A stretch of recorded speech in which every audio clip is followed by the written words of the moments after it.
Good morning, committee, and welcome to members of the public joining us today, both in person and online.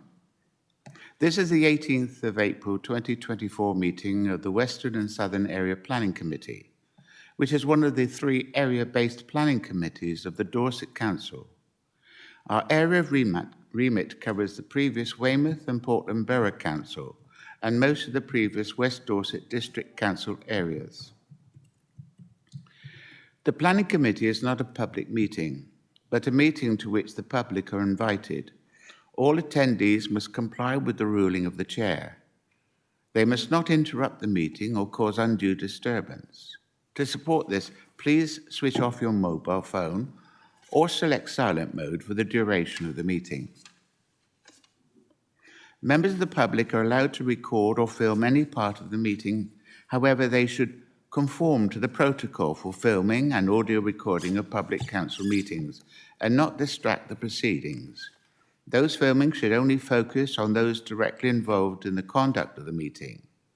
The meeting is also being live streamed, and a copy of the recording will be available to view on the council website after the meeting. No fire alarm test is expected. If the fire alarm sounds, can all present leave the building as quickly as possible by way of the closest exit and follow the directions to the nearest assembly point away from the civic offices. Public amenities can be located in the foyer of County Hall adjacent to the entrance. Members of the public who have given advance notice of their wish to speak on an application will be invited to address the committee for a maximum of 3 minutes. No material is to be circulated to members of the committee.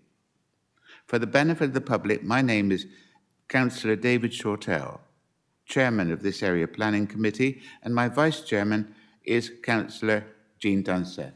Good morning, Jean. Good morning, Chairman. Good morning to you.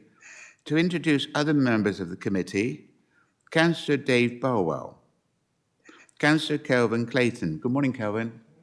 Good morning to you. Councillor Susan Cocking. Good morning, Susan. No, she's not here. Councillor Nick Arling. Good morning, Nick. Good morning to you. Councillor Paul Kimber. Good morning, Paul. Good morning, Chair. Good morning. Councillor Louis O'Leary. Good morning, Louis. Good morning, Chair. Councillor Bill Pipe. Councillor Kate Weller. Good morning, Kate. Good morning, Chair. Good morning to you. Councillor Sarah Williams. Good morning, Sarah. Good morning. Councillor John Worth. Officers involved in the meeting include Anne Collins, Area Manager, Hannah Massey, Lawyer, Regulatory, Matthew Poken-Hawkes, James Litton-Trevors, and Penny Canning, their Lead Project Officers, Katrina Trevitt, Development Manager, Tom Wild, Senior Planning Officer, Nicole Yates, Conservation Officer, Robert Parr, Planning Officer, Paul Eastwood, Engineer, Elaine Tibble, Senior Democratic Services, and Joshua Kennedy, Democratic Services. Item 1 on the agenda is apologies. To confirm any apologies for absence.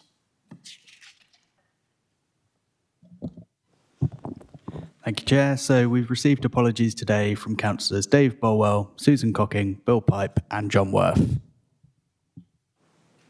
Thank you. Duly recorded. Item 2 on the agenda is declarations of interest. Does any member have any declarations of pecuniary or other conflict of interest, bias, or predetermination regarding any item on the agenda? Mrs. Weller. Councillor Weller, first of all. Thank you, Chairman. Item 5D, the applicant is my accountant, but I have no pecuniary interest in the rugby club, and my association with the applicant is purely on a professional client basis. Item 5B, I was brought up on this site and I've known it all my life, and I have been in discussions throughout my time as a councillor on applications on this site, sometimes as the chair of the planning committee. On each occasion, I have been very careful to approach each application with an open mind, listening to each application on its merit and without predetermination, and I intend to do the same today. And finally, The items for which I wasn't present previously, I have acquainted myself with all of the details of those.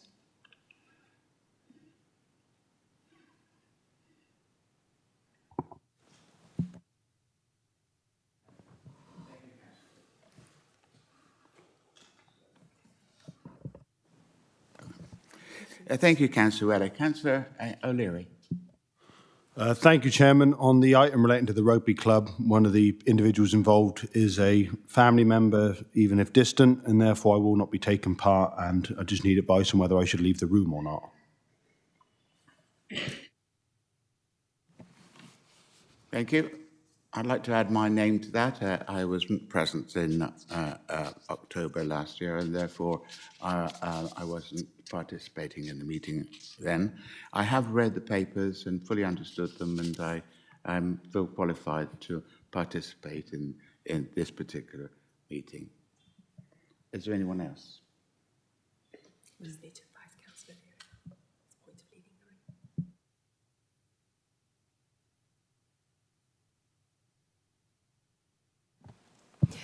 Thank you, Councillor O'Leary. Yes, we would require you to leave the room after the public speaking. Thank you.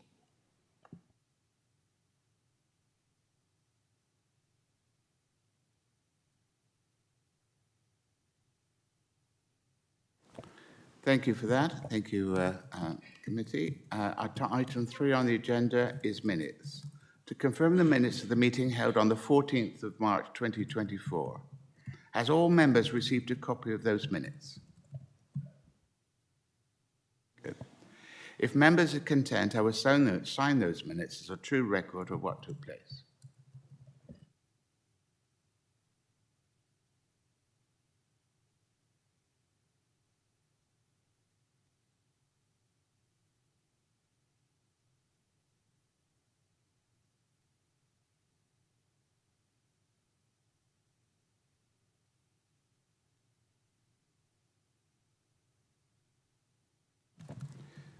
Thank you. Item 4 on the agenda is public participation.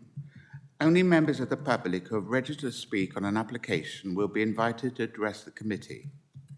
The order of speaking will normally be the first 3 in objection and the first 3 in support, including the applicant or agent. If a ward councillor who is not a member of the committee wishes to address the meeting, they will be allowed 3 minutes to do so. Neither the objector or supporters will be normally questioned, except to clarify a point of fact by the chairman. All written statements received by Democratic Services have been passed to members prior to this meeting.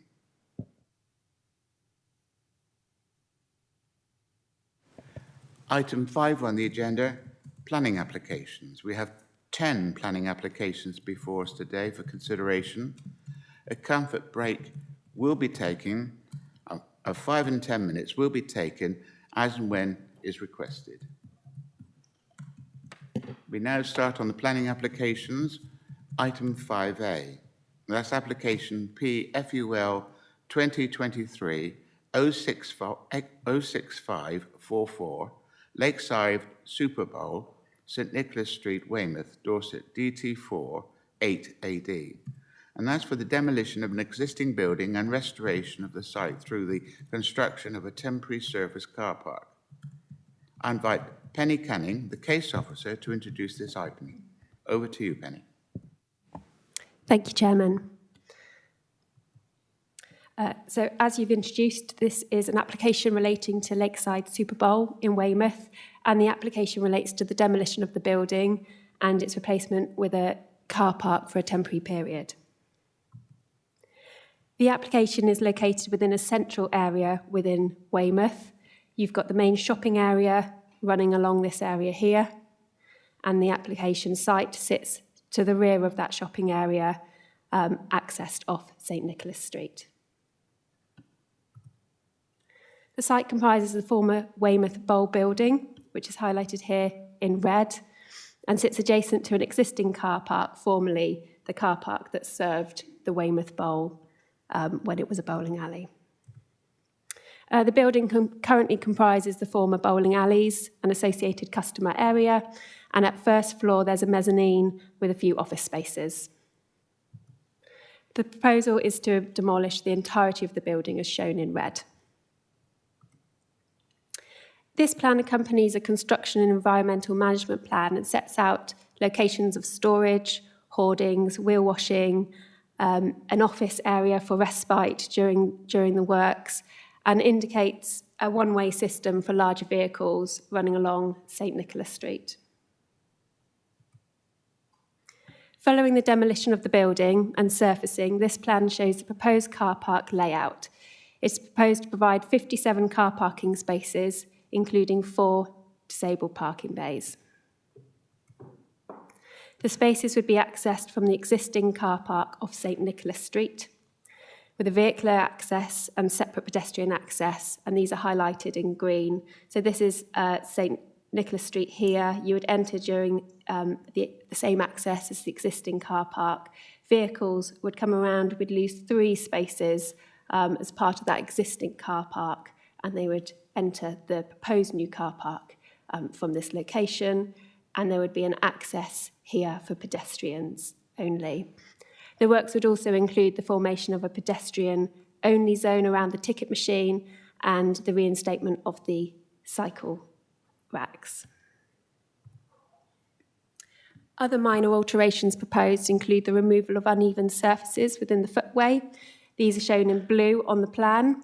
These relate mainly to either steps going down from the footway into entrances to the building, or steps or ramps up to the building, dependent on the different, they're generally down from St Nicholas Street, from West Street, they're steps up into the building, into various accesses. They won't be required any longer and they will be levelled. There will also be provision of, just to deal with the levels, some retaining structure along the eastern boundary here. It's shown in pink, but it's very difficult to see on this plan, and along this western edge here. And the proposal also includes provision of a handrail or other boundary treatment. Details would need to be confirmed via condition, and that would be around the periphery of the site. It's shown in orange, and it would go around the entirety of that car park area. This plan shows the proposed drainage scheme, which relies on directing surface water to gullies with oil separators installed. I've provided some photos to provide you with some context of the site. This photo shows the principal elevation of the building, which fronts the existing car park area to the south. You can see from the photos that the building sits within an urban context, with residential flats to the west and commercial buildings to the east. These images show the building's east elevation and the mixed commercial units fronting St Nicholas Street that I just pointed out before. Here you can see there's steps down. These are the bits that will be levelled in the footway. These images show the building's rear elevation and the adjacent built form. You can see some of the residential along West Street, which we'll come to in a minute, and there's some flats to the rear and some commercial. These images show the building's west elevation and the adjacent residential units a little bit more clearly along West Street. You've got these units here, and then as you continue on, you've got some flats. You can just see them here, and there's some setback behind these units here, and you can see some flats to the rear of the building as well that we saw in those other photos.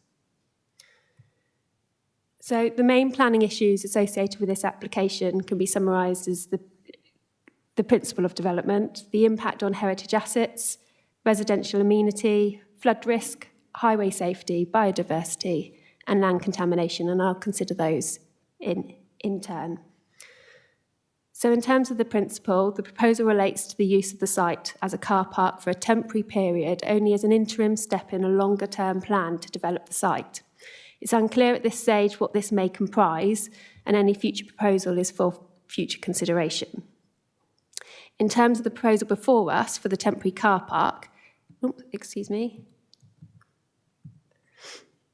Let me just go back to my...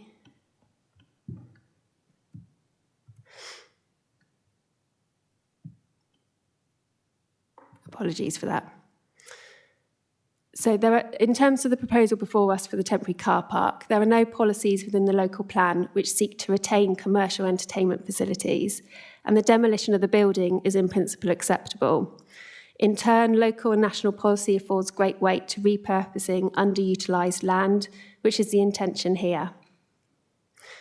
And that is until a long-term use for the site is established. The provision of a temporary car park as a short-term use is not considered an unsuitable use for the town centre location and would not preclude the future development of the site in line with policy Econ 4 and Way 1 that deal with Weymouth Town Centre. As such, the proposed works are considered to be acceptable in principle. In terms of heritage assets, the nearest list of buildings are fronting St Thomas Street, which is in the main shopping area, highlighted here for you. There's no intervisibility between the application site and the frontages of these units due to the development at the rear. And in terms of the surrounding area, there is no, as you can see from the images provided, there's no key noteworthy heritage assets. There has been some archaeological works within the car park to the south, which has been publicised, and we have an archaeological report that deals with that. There are no proposals to that should affect that as part of the application, but a condition is placed on the consent in case. So the demolition of the building here is only going down to slab level, but there could be some small areas where drainage is being directed into gullies. So a condition for an archaeological programme to be carried out prior to commencement, and as part of that works, is part of the recommendation.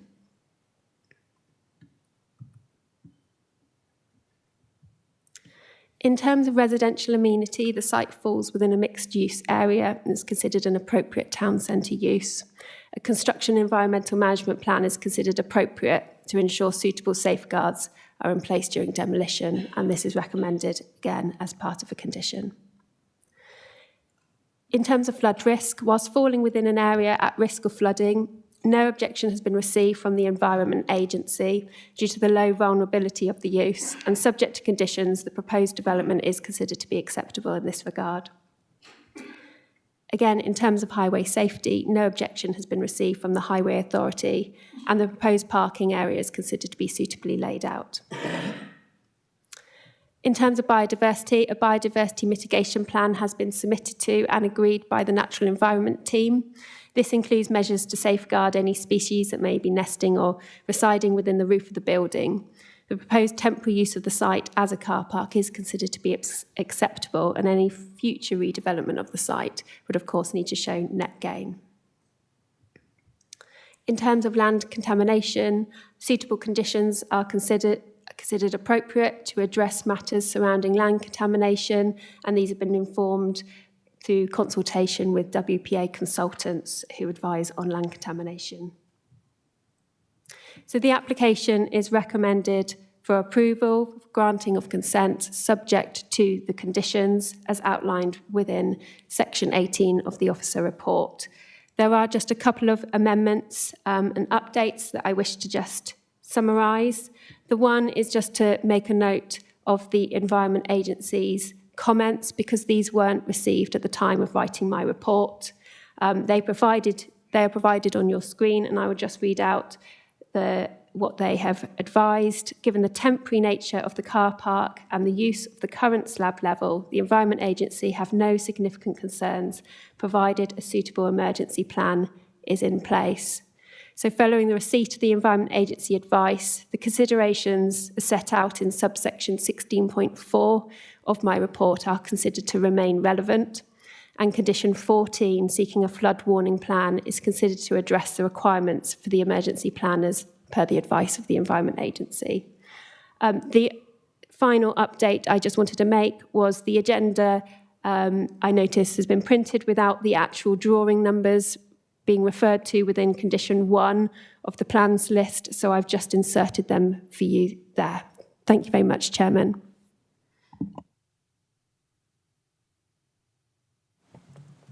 Thank you very much indeed, Penny. I now invite Ben Christian, the agent, to address the committee. Please speak directly into the microphone. You have 3 minutes. Over to you.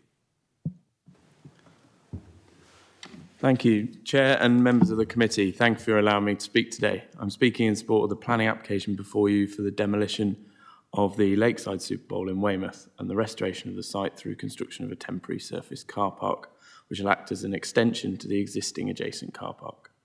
This application before you today is recommended for approval as outlined in the Officers' Committee report. It is noteworthy to mention that the proposed demolition of the Lakeside Super Bowl would have fallen under permitted development rights through a prior notification for demolition, except for the fact that the site is located in a conservation area, and therefore the key consideration is its effect on said conservation area. The Lakeside Super Bowl is not a listed building or considered of any heritage value, and in fact, its demolition is considered to be of positive value to the conservation area. This is evidenced by the Context 1 heritage assessment which accompanies the planning application. The Lakeside Super Bowl building is a bespoke building for use as a bowling alley, and during its history has had multiple operators unsuccessfully attempt to run a viable bowling business. The latest attempt was by Disco Bowl, who purchased the site in early 2019 and failed to open due to significant renovation costs.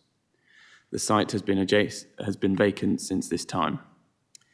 In the end, Dorset Council had to purchase the leasehold to obtain vacant possession and enable development regeneration to be considered.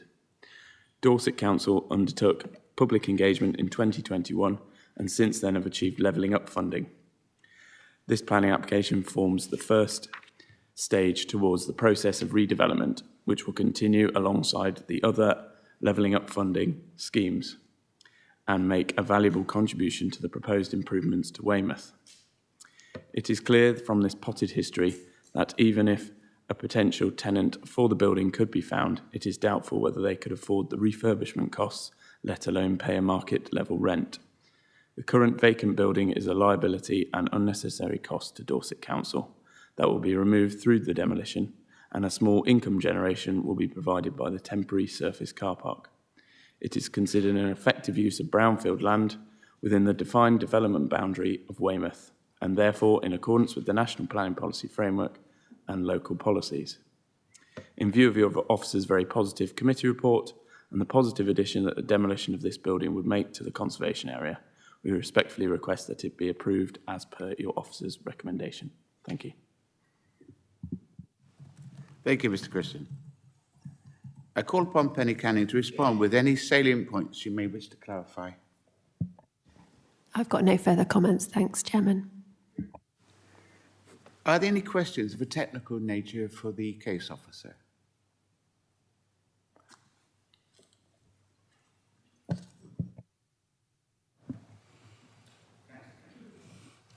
Thank you, Chair. Possibly I've been around too long, and the question I wanted to ask was, we were talking about on the far corner, the heritage. Now I understand this used to be one of Weymouth's old theatres, a site of, so there's quite a bit of heritage there. I just wanted to be sure that should we stumble over anything, that we are fully aware of the history of this site. I think it's one of those areas that if it was probably dug in deep down, you probably find lots of archaeological findings. But I just wanted to know, and I know that previously there was quite concern about I believe they found the name of the theatre once, and I just I'm wondering, has all this been safeguarded from this aspect? Thank you. Thank you, Councillor Kimber. Can I hand that back to you, Penny, to answer that query? Thank you, Chair. Yes, so you're absolutely right. There has been some archaeological work carried out within the car park to the south. I think you can just see on this image, actually, the location of one of the trenches resulting from that archaeological work. And as part of that archaeological work. There were some interesting finds, and they are reported within the archaeological survey that's been submitted and considered as part of this application. There are proposed to be very few works within this car park. The only impact that could potentially have, if I just find the right plan, if you could just bear with me, is the drainage plan. There are a few gullies. Some of these will be existing gullies, but there is the potential there that there could potentially be some intrusion into the ground. As part of the proposed demolition, they are only seeking demolition to slab level, so it's not likely that they will be making intrusions into the ground. But in order to safeguard that and to ensure that archaeology is appropriately considered, a condition has been placed on the recommended report, and that is a prior to commencement condition which seeks a programme of archaeological work in accordance with a written scheme of investigation which shall first be submitted and agreed with us, and obviously in correspondence with our specialist senior archaeologist. I hope that helps. Many thanks. Thank you, Penny. Does that answer your question, Councillor?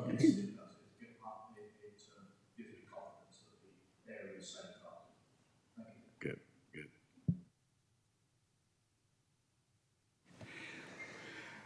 Before I open the debate, members, may I remind you to direct any questions or remarks through the chair, and I will invite members to speak in turn. I also ask members to state their names before addressing the committee and speak directly into the microphones. Microphones should be kept on mute when not speaking. I now open the debate to members. Councillor O'Leary. Councillor O'Leary. Thank you, Chairman. Councillor O'Leary, Littlemore and Preston Ward. This building has a long history of structural issues. I talk from personal experience of having known people who have worked there in the past. While it is sad the loss of one of the few wet weather entertainment provisions, this building has now been sat empty for years, and it's time to move on. This building is in very poor shape and needs to be resolved. A much better development is possible in the future, and a temporary car park that relieves town centre parking shortages and brings in revenue is better than an empty, costly, dilapidated building. We've now seen how much better the North Quay site looks as a car park compared to what was there before. This would be another derelict eyesore removed from our town centre. So I'm happy to propose this, Chairman. You're proposing the recommendation? Yes.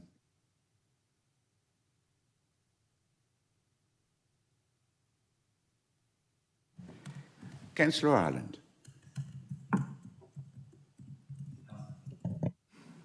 Thank you.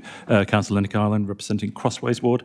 I will second Councillor O'Leary's proposal. I don't see any reason not to demolish the building, to be fair.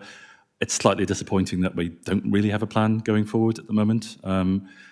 It's also slightly disappointing that, I think there's a net gain of about 54 car parking spaces. Yeah, we've got perfectly usable, park and ride just outside the town, which is massively underused. And this is just encouraging more people to drive into Weymouth when they could actually go to and use a bus from the park and ride. It's also concerning, I guess, that just down the road from here we have a car park which basically was created on a temporary basis 40 odd years ago in Charles Street and is still a car park. And I know we've got a condition that 2027, I guess Dorset Council will have to come back if nothing's happened on the site to say, can we still have the car park? And I don't think anybody in this room really thinks that a planning committee there will go, no, we need to close the car park and we're just going to leave it empty. The bottom line is it could be a car park for a long, long time, which is disappointing when there's a desperate need for affordable housing in Weymouth. But other than that, I'll support it. You've got Councillors Weller and Kimber. Yeah, I got those. Right, okay. Thank you, Councillor Ireland. I've now got Councillor Weller on my list. Councillor Weller, would you like to speak? Thank you, Chairman. I was going to say exactly the same as Councillor O'Leary, but to add that it was a great shame that investment wasn't made in this building when it was a popular amenity. And as he says, it's the loss of yet another. And following on from Councillor Ireland, I do hope that this isn't going to remain a temporary car park for too long, because we do have plans, there were plans for it to be developed. I hope that that comes forward fairly rapidly. Other than that, whilst it is a temporary car park, if there could be a condition to have some trees in tubs or something to make it a little bit more attractive, we really do need to up the number of trees in our urban areas. Other than that, I'm happy for us to go to a vote, please. Thank you very much indeed. Thank you, Councillor Weller. Councillor Kimber. Thank you. Yeah, again, like members of the council, members of this committee, it is with sadness that that we are seeing not so much the demolition of this building, but the loss of this amenity. It really did give a lot of people a lot of pleasure, and I know a lot of work colleagues would be talking about that the night out they had within the bowling alley, and it's pity that it couldn't be particularly made a go of. Like all the committee, I really would like to see something done with this site. Eventually, it is a very, very valuable site right in the heart of the town, right in by the harbour. So, yeah, I'd be supporting it, but with a heavy heart. Thank you. Thank you.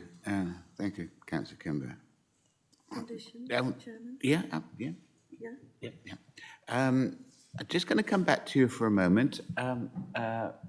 There was a proposal for a condition to include trees on the site. Any comments from you, Ben? Thank you, Chair. The layout provided on the plan doesn't provide space to accommodate that. So as part, it would be difficult to deal with that by way of condition, just in the sense that the layout doesn't really lend itself to provide space. I think we would be looking at a revised scheme to provide space for that. So in terms of the plan that's before you today, in terms of determining that, I don't think there's really space. I would be concerned about a condition in terms of its actual ability to provide that. Thanks, Chair. Thank you very much indeed. Do you want to go back to Kate? I'm going to come back to you, Councillor. Does that answer your question regarding trees? It's a shame, is all I can say. And can I suggest that when we're going forward with these things, wherever possible, we try to look at the natural environment. And even if it's temporary, if these things could be put in tubs, we thought about that for the North Quay site, and we really need to be thinking about that. Apparently, we need 30. Each person in an urban area should be able to see 3 trees. Well, you can't see 3 trees if you're living in the flats in Weymouth. So we need to be thinking about that. Thank you, Councillor. That's duly noted. I understand you would like to speak, Councillor Ireland. I was just reminded, actually, something I read in the Echo. Was it yesterday or the day before? Anyway, so it's interesting that, as I mentioned earlier, that we're increasing potentially the amount of traffic coming into Weymouth because we're providing more car parking spaces. Yet there was an article in the Echo yesterday, I think it was, about the fact that Weymouth has really poor air quality, and yet we're basically green lighting more cars coming in. And I don't see anything in the report that actually mentions the fact that we're ranked, I think, as 75th worst in towns in England for air quality, yet we're allowing potentially more cars to drive in. And it's just it's probably a technical question, really, so I'm probably a bit late, but maybe the officer could comment. Councillor, I'm not quite sure whether that is a technical question related to the application before us, so I'll leave that aside. Okay. Is there any, if there is no more deliberation and members are satisfied they've heard the entire presentation debate, we do have a proposal and a second to approve the application, proposed by Councillor Louis O'Leary, seconded by Councillor Nick Ireland. I will now take a vote by show of hands. All those in favour? Oh. Chair, can the proposer and second just confirm that's with the added condition on the update sheet with the plans list? As per the comment made, proposer and secretary, you're happy with that, with conformity to the update sheet? Yep. Yep. Okay. No, I didn't vote because I was watching them. Okay. Can we add Councillor to the? Yeah, right. Okay. In view of the interruption for that vote, can we now take the vote again to clarify who's that? All those in favour? Unanimous. Unanimous. For the benefit of those watching from home, that was a unanimous decision by the committee. Okay, we'll now conclude that item and go on to item 5B on the agenda, and that is application MPO 2023-03270, phases 2 to 4, Curtis Field land, south of Chickerell Road, Weymouth, DT4 0TR. That's to modify Section 106 agreement dated the 17th of August 2016 relating to phases 2 and 4 at Curtis Field, WP 1400 OUT, to modify a portion of the affordable housing requirement from 30 to 26.24%, following receipt of an independent viable report, a revised description. I now invite James Litton-Trevors, the case officer, to introduce this item. Over to you, James.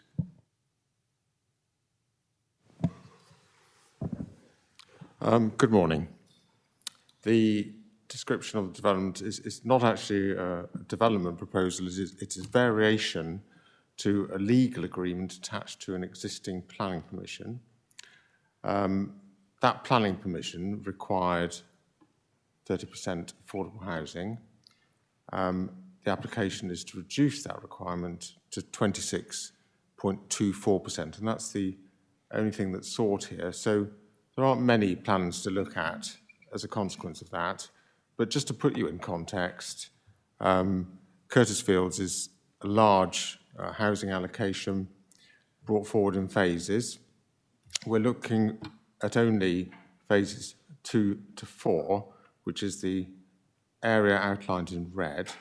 The blue includes the entire development.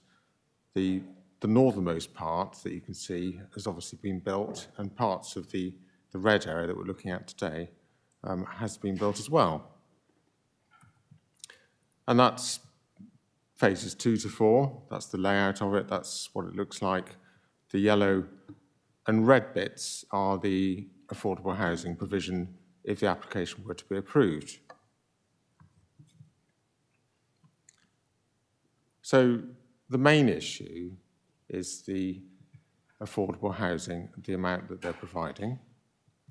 So they're proposing to provide 26.25% instead of 30%. So the applicant claimed that the scheme's viability was affected by abnormal costs, including contamination costs of the land, mainly asbestos in that case. So as a consequence, they prepared a report, which we then referred to the district valuer, and the district valuer is an independent assessor of the report, so they're impartial, so they look at it completely independently, so that they don't have any bias towards the applicant or indeed to Dorset Council. And that report was considered by the district valuer. The district valuer then raised queries about it and went back to the applicant. The applicant addressed those questions, and then a final report was provided. And that report is mainly online. If you've read it, it's quite detailed. It includes obviously costs, a lot of figures. But for the purposes of today, within my report, I have included from paragraph 1510 the main bits of it, which explain his reasoning. Suffice to say, District Valuer has agreed that the scheme as it is not viable to deliver all of the affordable housing. And then the district valuer surmises that the plot costs, the amount of money they'll be able to sell the plots for, the abnormal site costs, including cut and fill and things like that, are reasonable. They're not inflated, for the purposes of the applicant.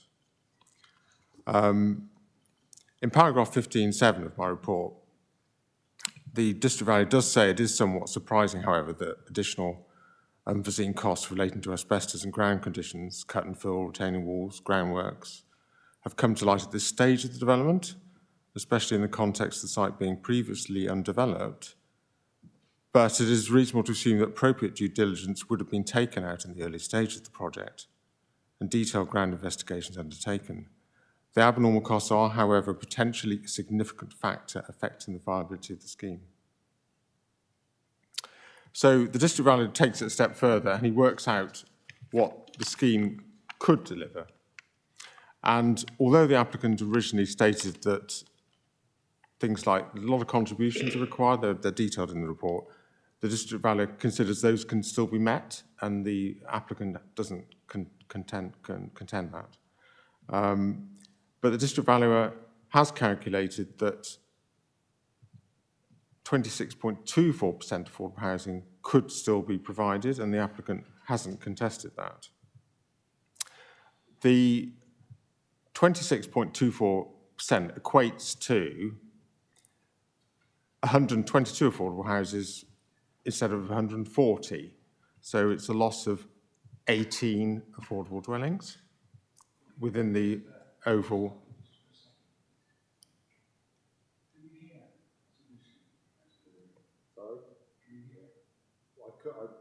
I'm struggling here, but no, I think just put money in the technical question. It's difficult to hear. I think the microphone needs to be a bit closer. Oh.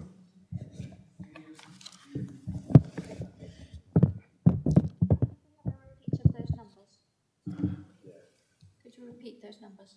So is that better? Yeah. You should have told me. I had no idea. So the district valuer has calculated that instead of 30% affordable housing, the scheme can deliver 26.24%. That equates to 122 affordable dwellings from originally 140. So that's a drop of 18 affordable dwellings. And the scheme obviously delivers 343 open market dwellings. So just to mention that again, 343 open market and 122 affordable, instead of 140 affordable, so a drop of 18.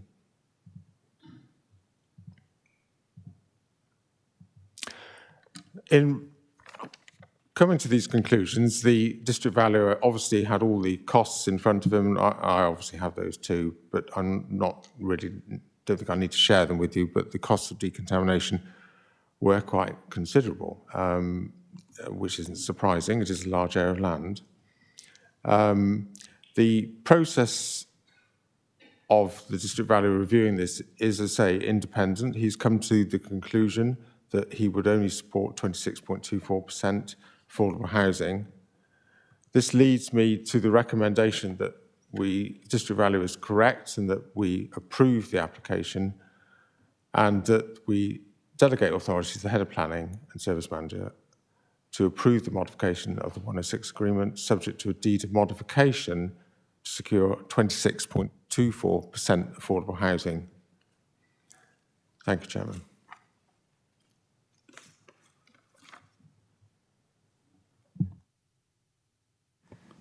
Thank you very much indeed. Thank you, James. I invite Councillor David Northam, Weymouth Town Council, who represents Wey Valley, to address the committee. Please speak directly into the microphone. You have a maximum of 3 minutes. Over to you. Very much, Chair and committee, for giving me an opportunity to speak. I am a town councillor. I'm also the chair of the Weymouth Neighbourhood Plan Steering Group, which has meant that we've particularly looked at the real need for affordable homes in Weymouth. I'll talk a bit more about that. I'd like to just bring a little bit of planning history, and I know Councillor Weller will know more about this than me, but nevertheless, back in 2000, this land was declared a town green. And in 2004, Betterment, who were Betterment Property, bought the land and they challenged that status. And this went to High Court in 2010. The site was outside the defined development and identified as an important open gap. The High Court found in favour of it not being a town plan for somewhat technical, a town green for somewhat technical reasons. Betterment submitted a plan in December 2012 for phase 1, 97 dwellings, and that went through. So that sort of history, the reason it went through was because of the identified need to address the housing shortage.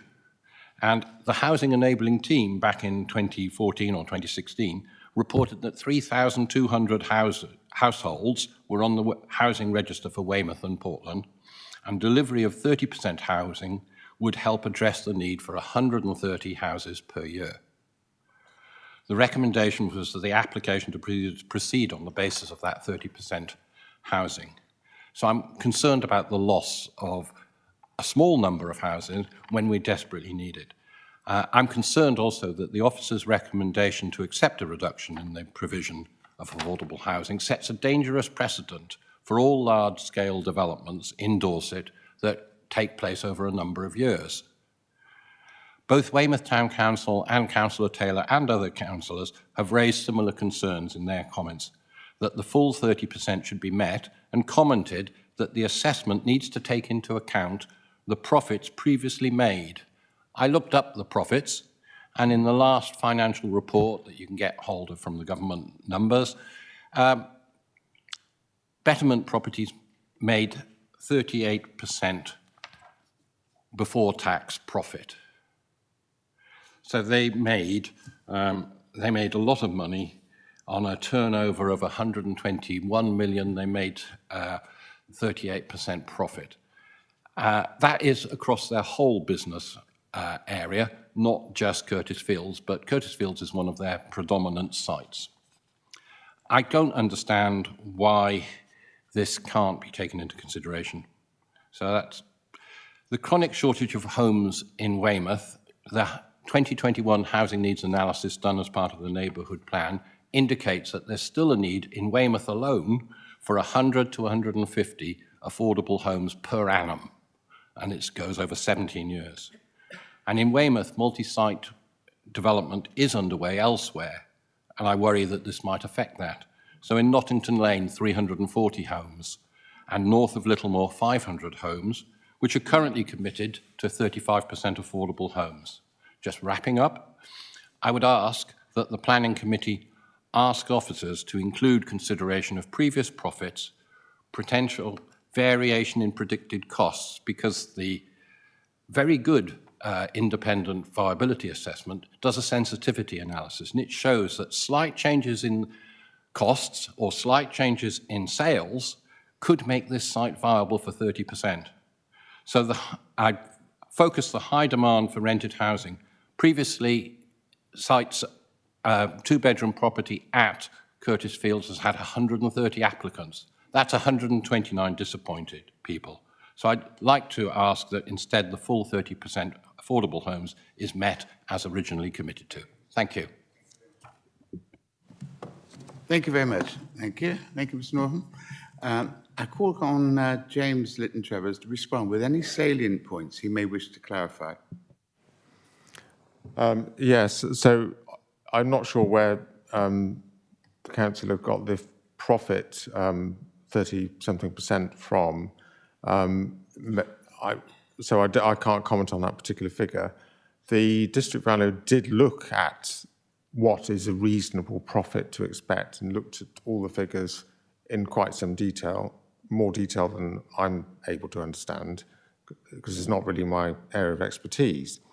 But the district valuer looked at this, and I'll just quote from his report, in short, in the light of my most recent experience of development proposals of this nature, particularly in Dorset, I have rather adopted a 17.5% of market residential gross development value in my assessment as a reasonable target profit level. It normally hovers between 15 and 20% is what a developer would normally expect on developments of this type. That gives the members here some context of what profit developers make building houses. So it's usually 15 to 20%. In this scenario, the district value has taken a median figure of 17.5.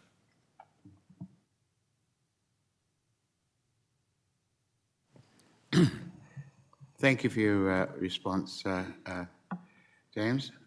Are there any questions of a technical nature for the case officer, please? I've got Councillor O'Leary first, and then Weller, and then Councillor Ireland. So, Councillor O'Leary. Yeah, thank you.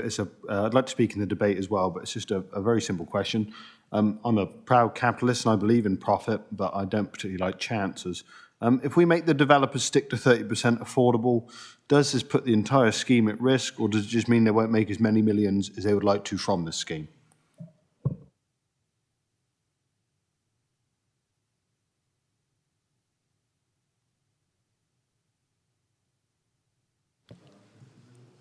Can you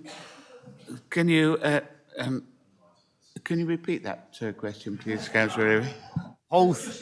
The whole thing. If we make the developers stick to the 30% affordable as originally agreed, does it put the remainder of the scheme at risk, most of which has been built now, or does it just mean that their profit margins will be slightly slimmer from not meeting their commitment? So obviously I can't answer that question. That isn't really a planning consideration. We're only really bound here by planning considerations. We can't take into consideration that they've made profits in the past. That's not a valid consideration. And we cannot hypothesize about the future. So you have to draw your own conclusions.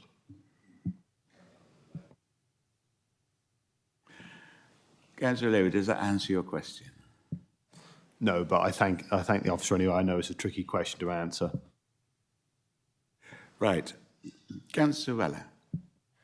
Thank you very much, Chairman. And James, I'm sorry, but I'm going to ask a question that you probably can't answer as well, but not quite so difficult, I hope. I'm wondering whether you or anyone knows how many houses in phase 1 remain unsold, because walking around the estate there seem to be a number empty, and how many houses in phase 1, the social houses in phase 1, are unoccupied, and the same for those completed in phase 2. I think phase 2 is pretty well advanced now, isn't it? So how many of them are unsold? And how many of those are social housing, unoccupied? And an easy one for you, shared ownership, does that come under social housing or is it open market? Because I know there are a number of shared ownership houses there as well, and some of those I know have not yet been sold. Thank you. Can I come back to answer that question, please? I don't know how many houses are for sale. However, this was something which the district valuer did review. The way it works is the developer obviously will only build what they can sell, and I know that for a fact. They don't build houses they haven't got people who actually want to buy. Most of phase 1 has probably been sold and then maybe resold by subsequent owners by this point in time, because obviously it's been there for quite a while now. The other question about how many houses are empty, obviously I wouldn't have that information here now. I would have to go and find that out. So I can't really answer that question. And the shared equity houses or shared ownership, they are affordable. They're not open market.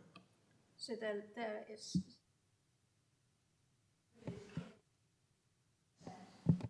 26.25 or 24 rather, yeah. 30% it is. Correct. Just now, it may be 26.4 Correct. in a few minutes. Thank you, Councillor Weller. Councillor Ireland. Yeah, I was going to ask a similar question to Councillor O'Leary, to be honest, because I was doing a bit of maths, probably a bad idea. But my understanding from the report that is basically we're losing 18 affordable houses and gaining 18 market value houses. And looking at the gap in the valuation report, that's about 1.32 million. So that's about £73,000 difference per house. So if you boil that down to using profit on 5% on market houses and 6% on affordable, it basically means they'll make 38. Basically, they make 38k profit on an affordable house. On a market house, they make £111,000 profit. That's the numbers. That's how they work out. So, I guess my question was again, if we reject the recommendation, does this mean nothing's going to go ahead? And is it all going to go? Is it going to be empty land? I don't think so. I guess they'll probably just go to appeal. But then, so I guess my other technical question.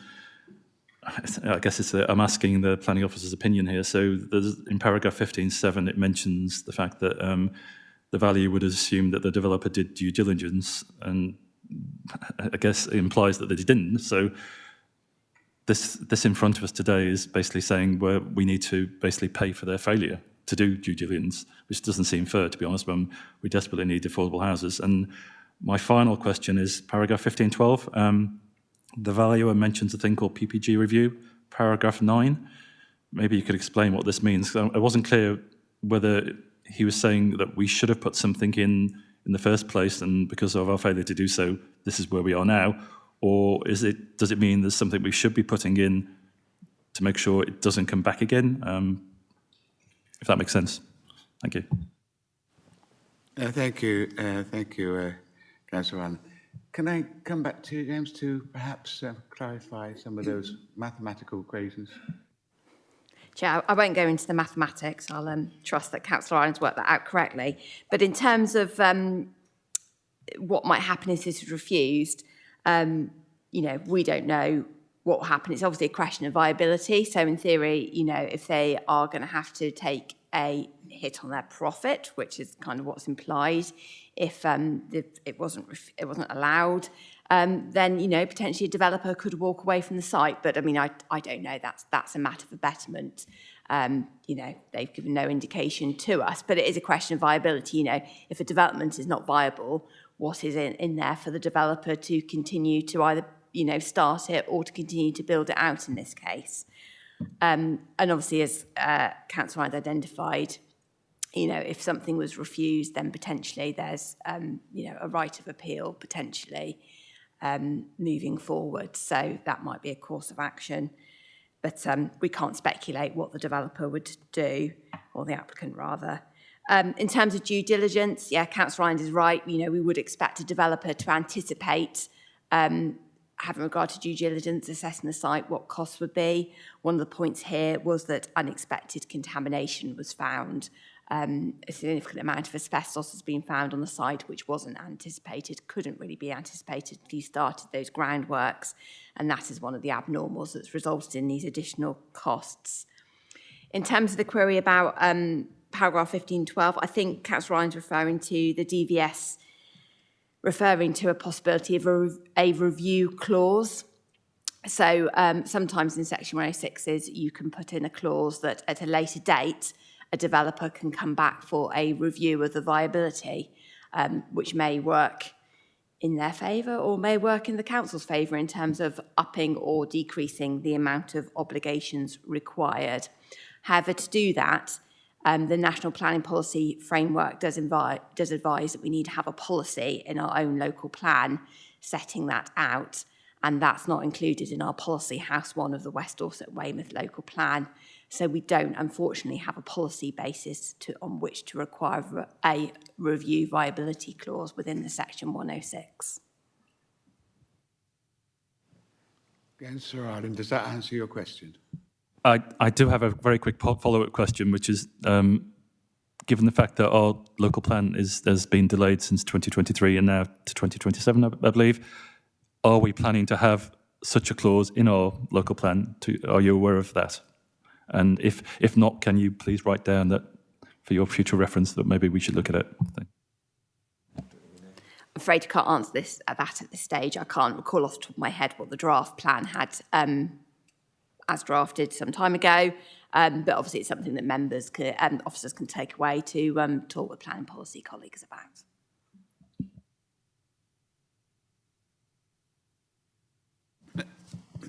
Thank you, Councillor Allen. Councillor O'Leary, I understand you wish to come back. Yes, just a very quick technical question. Can you just remind me who the social housing provider is and if they've made any representations in regard to this?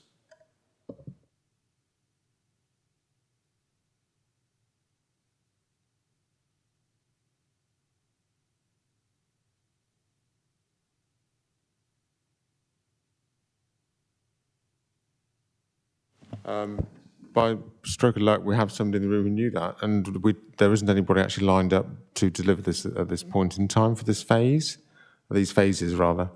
What was the other question? Oh, we don't know. So we don't know. Yeah, sure don't. Yeah.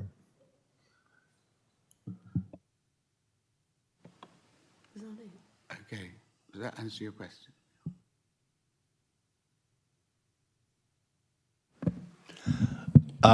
Thank you, Chair. My question may be able to be answered. There's nothing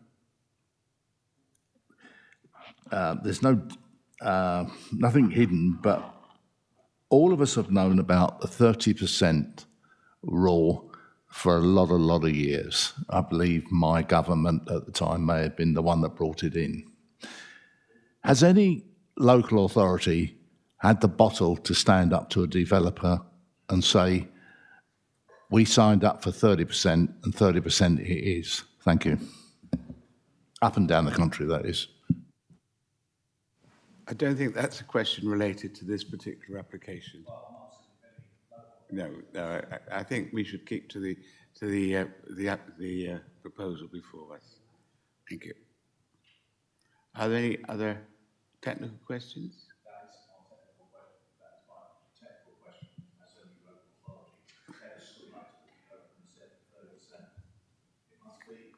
Just a moment.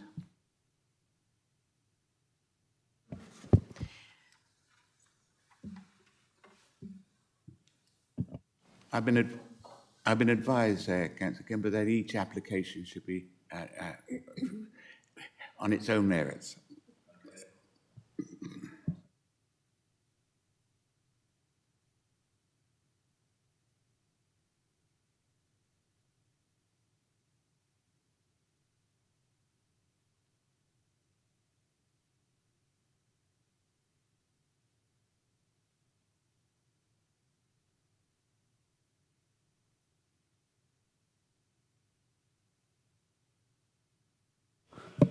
Thank you, Chairman.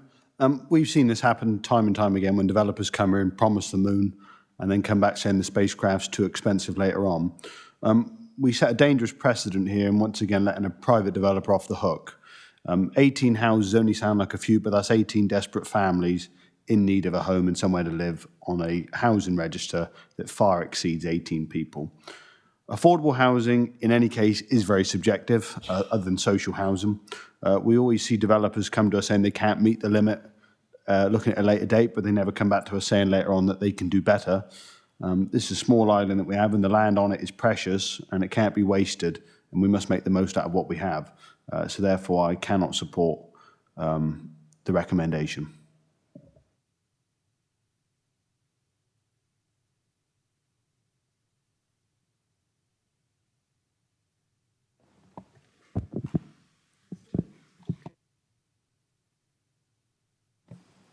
Councillor Clayton.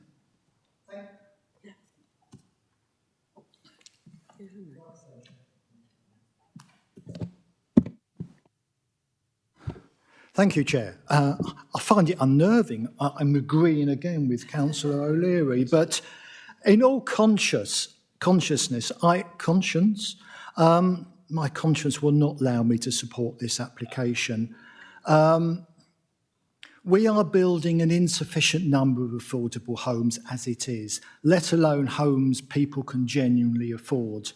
And I do not think we should be prioritising developer profits over the supply of homes which people can afford. So I'm sorry, I can't support this application. Councillor Weller. Thank you very much, Chairman. I'm being very guarded here because I don't want any accusation of predetermination on my opinions. So I've read the papers very, very carefully, and I've listened very carefully now to the facts and the figures that we've been given, and I hope I've demonstrated that. The developer has known this piece of land for over 20 years. He is aware of the surrounding developments. To suggest that the contamination was a surprise is a surprise to me, and it clearly was a surprise to, or it was questionable to the valuer. Therefore, I don't think it, I thought that we were going to come up with some reason why it really wasn't viable. I'm not convinced by that at all. And therefore, like my colleagues, I can't support that we reduce the loss of even 18 houses, because as Councillor O'Leary says, we all can take 18 phone calls a week from people desperate for a home. So it's unconscionable in my view. And I'm a little bit disappointed that as a council, and I don't want to put the officers in a difficult position because that does happen to them, but as a council, we should be standing up to this and saying it's 30% and 30% it should remain. And I would also say, could I ask Mr. Garrity that when we come back to local plan with your new councillors, that we have a little think about that clause that says when you agree to 30%, we mean 30%. Thank you.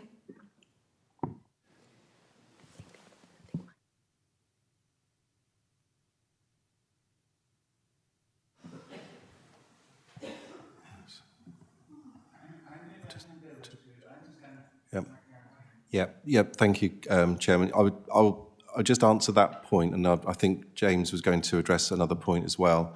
That the local plan is a matter for this council to develop and bring forward in due course. So it's a matter for further discussion and debate and review. So those sorts of issues are going to be there for discussion as we bring the plan forward as to what policies we have. However, I would say that we cannot have a policy that goes against government position or advice or policy as it stands. So if the policy allows for negotiation to take place where viability is affected, we have to take account of that and we have to consider viability.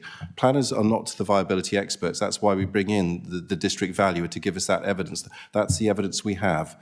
If we're in a position of going against that evidence, then that has to be justified, in effect, in one way or another, if that's challenged. So we're taking that position based on the evidence we have before us from the experts who can advise us on the viability. Thank you.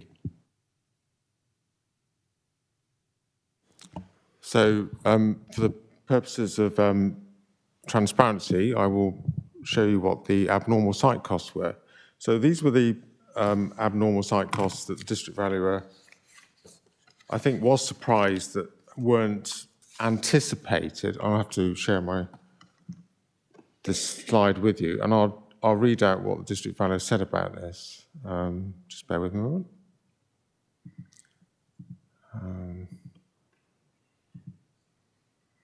So these were the initial abnormal site costs provided by the applicant. So 483,147 pounds for asbestos.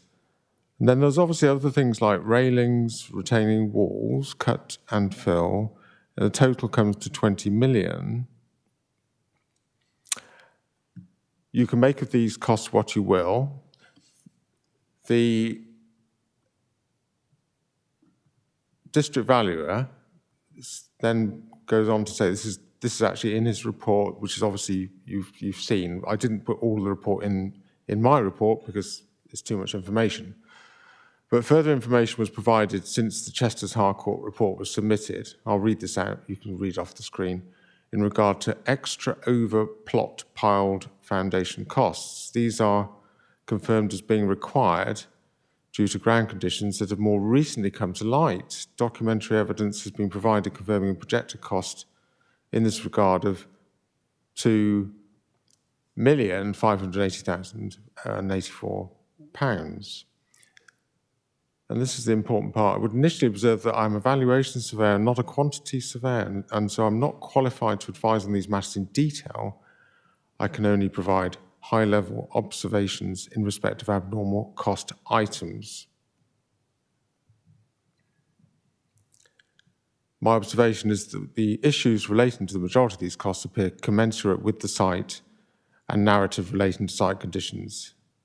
And then this is, I think I quoted this paragraph in my report. Thank you, Chairman.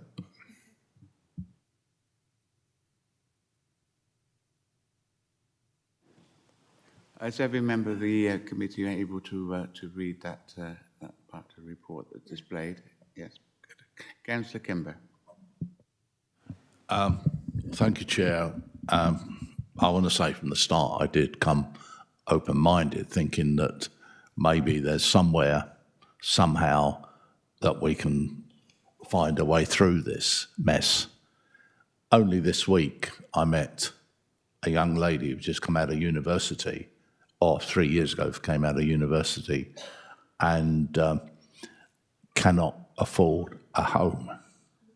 Now, I think we'll be letting down our residents right the way through Dorset, right away cross-party, if we don't stand up to this. So, therefore, Chair, unfortunately, I cannot support this until we've got this matter absolutely cleared up. I believe we'll be letting our community, Dorset community, gives us quite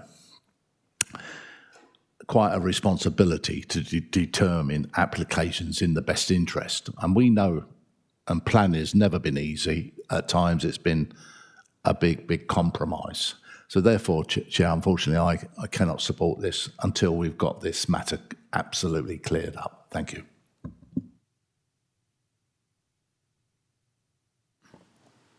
Councillor Ireland.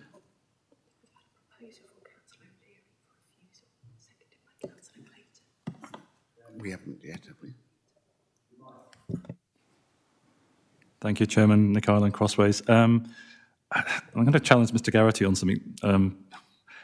There's paragraph 1514 in the report, which basically quotes some of our own policy, albeit I guess it's a bit out of date. House 1, and it says a lower level of provision will only be permitted if there are good reasons to bring the development forward. And you know, I'd like to remind people here that and is a Boolean operator. You know, you need both values to be true. The assessment shows that it's not economically viable to make the minimum level of provision being sought. So we have a district valuer, we approached them, they came a report, and the report says, yeah, it's not viable. Take of that what it may. But that's only one side of the equation. And so it's perfectly all right for us as a committee to take whether we think a lower level of provision will be permitted if there are good reasons to bring the development forward. And I don't think there is. And from hearing from my colleagues in the chamber, I don't think anybody else thinks there is. So I'm happy to support rejecting the proposal.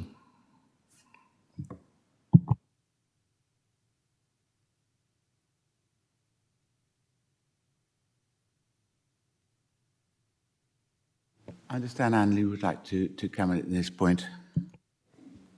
Chair, yes, in the context of House 1, it's talking about there being good reasons to bring the development forward, i.e. it's this point that members have made that, you know, if the development is not economically viable, the applicant may not proceed with building out the scheme.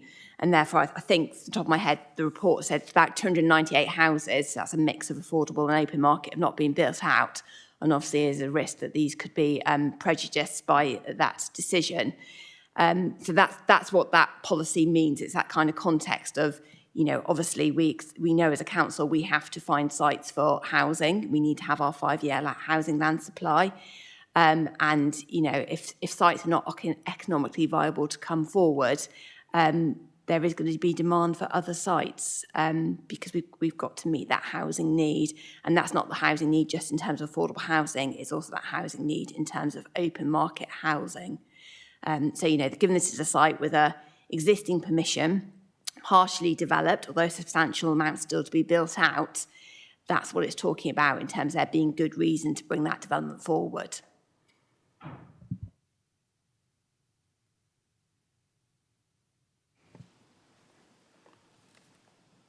Okay. Just a moment.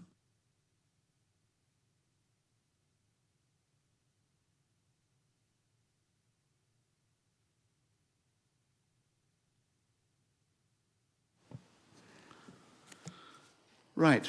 Feeling the committee leads me to believe that someone might be looking to propose a refusal for this particular application.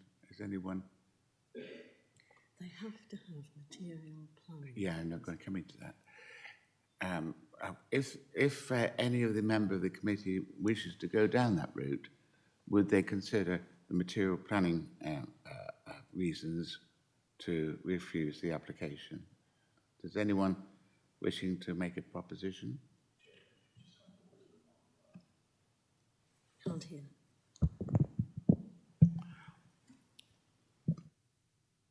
Councillor Weller. Do you need to, I'm happy to propose refusal of the application. I would be grateful for some advice on appropriate wording, but my feeling is that the case for non-viability has not been proven.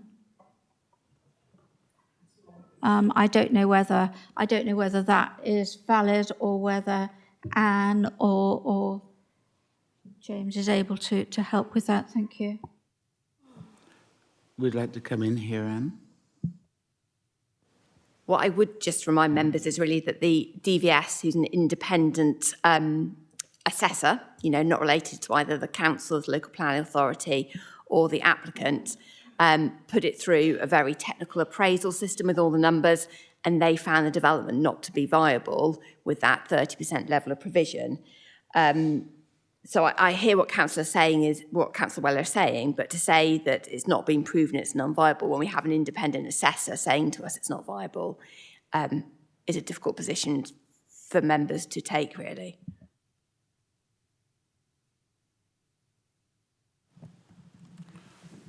Councillor Weller. Yeah, I understand exactly what you're saying, Anne, and I apologise for that because, of course, you're absolutely right. He's done the sums and his view. But can we make, in that case, reference to the fact that perhaps due diligence was not exercised? There are certainly items there, the railings, the groundworks and so on, that were all part of the original application, and our residents should not pay the price of a loss of housing because their quantity surveyor didn't estimate accurately in what that landscaping cost and so on would be. You can see I'm struggling a little bit here, but the fact is that, and I know that prices have gone up and everything over the last few years since the development started, and taking that into account, even so, the site itself hasn't deviated appreciably from what was approved, and therefore they must have factored in contingency for price rises over the period of time that the development was going to take, because it wasn't going to be done overnight, was it? Councillor, Anne, would you like to come in there? Chair, thank you. Yes, I think Councillor Well does have a point in terms of due diligence and possibly some of these costs may have been foreseen. I just wanted to bring members' attention to one other cost. I completely hear what members say.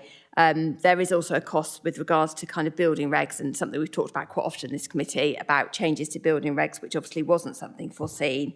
But I suspect that members may still have that same view anyway. But I hear what Councillor as well is sort of saying in terms of cut and fill, landscaping, etc. Yeah, we'd want to have an adjournment, please, Chairman, if you want us to go away and reflect upon that and come up with a suitable set of words.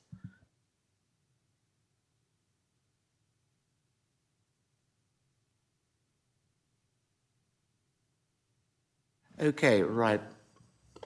Bearing that in mind, then, that the guidance from the Eraman is the fact we take a recession here to come up with a form of words which will be suitable for rejection.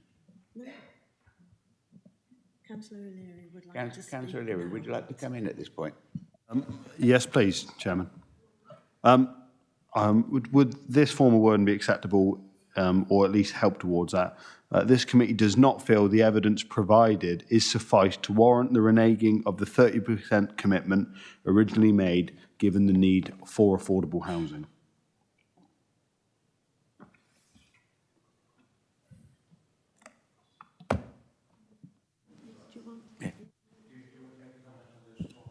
Yes, Chair, I think we'd probably just want to go away and elaborate a little bit further.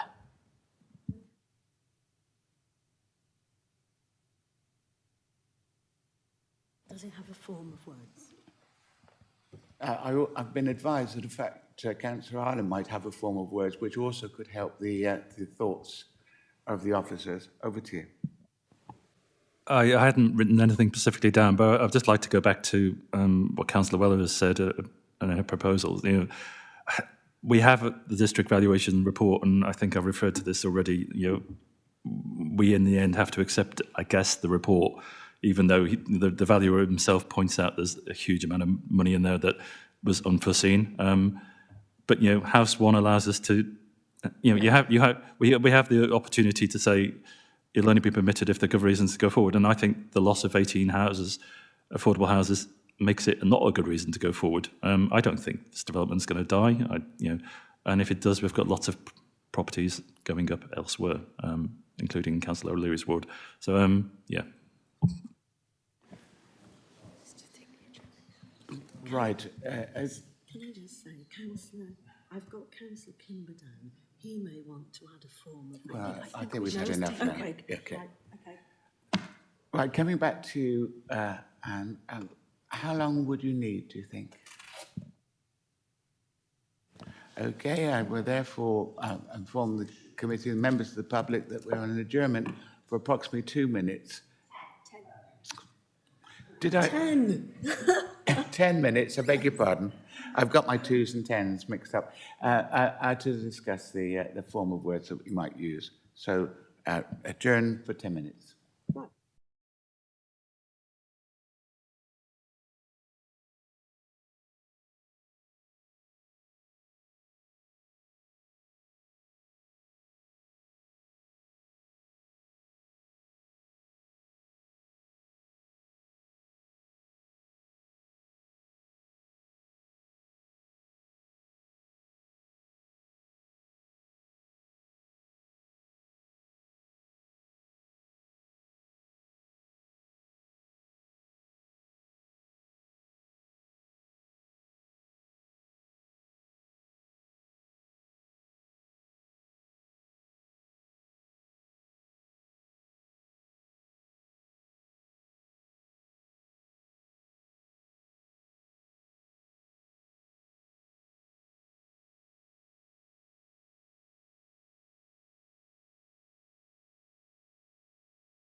Okay, thank you for resuming. I'll now hand back to Anne to read out the formal words which they've arrived at. Over to you.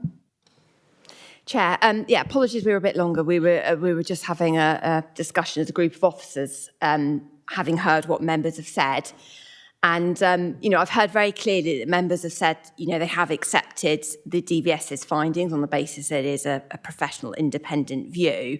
And we have this difficult issue to balance of affordable housing, which, you know, obviously we have this need for, versus the fact that potentially this development could not proceed, which would also not only scupper the remainder of the affordable housing, but the open market housing as well, which obviously we need as a council to be providing. And we do need to be a little bit careful that we've heard today that members are accepting the DVS report to then say that we feel due diligence wasn't carried out by officers. You know, we could be seen to be acting unreasonably, and we just need to be mindful of that. So as officers, we were discussing a possible alternative that members may wish to talk about and consider, which was actually to defer the item today, so not to reach a decision today, but to defer, to give officers the opportunity to go off and explore with the applicant whether there are any other alternatives to make the scheme viable. You know, they've not looked at other options, whatever those other options may be in terms of costs, numbers, etc. And we've not explored them with them. So you could consider it deferring it so that officers go away and have the option to explore those avenues with the applicants. And we would then bring the application back to a future meeting once we've done that, with the outcome of what that exploration had achieved and what the officer recommendation was as a result, Chair. So if members would perhaps like to consider if that's something they'd like to discuss and propose.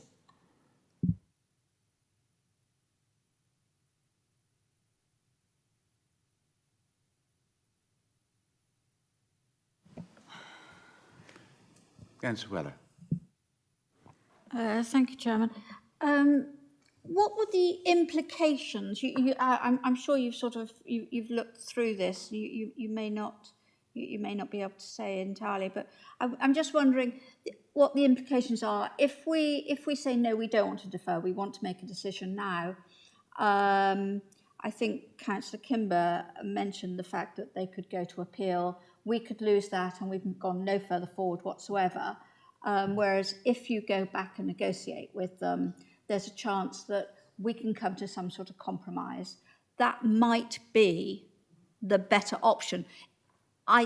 It's not a compromise. I don't particularly like compromise in this situation, but it may be that a compromise is better than a complete loss, given the district valuations, valuers report and so on. So I will defer to my colleagues, but compromise and going back and having that discussion may be the option here, despite the fact that we've spent some hours discussing this now, and it would be nice to have a decision. Thank you.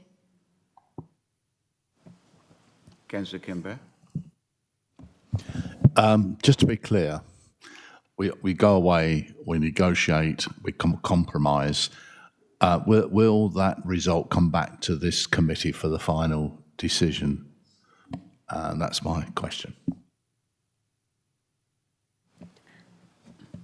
Well, of course, it might be, you never know, it might be a different committee, but I'll refer back to Anne to...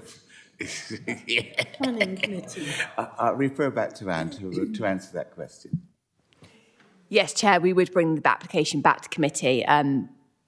Obviously, as Councillor Shortell said, might not be this committee, but the Southern and Western Planning Committee, there's a next meeting in June, so it might even be possible that it could come back for the June meeting. Otherwise, sometime after that, depends how long those discussions and those explorations take. Councillor Williams. Thank you, Chair. Councillor Williams, Bridport. As we are, I will say I'm minded to refuse this as well, but I can understand going and negotiating with the betterment homes would be a sensible way forward. Because as it's already been said, there might well be very different people sitting around this committee. So in any future report, will our minded decision be put into that report so they know how we felt about it at this time?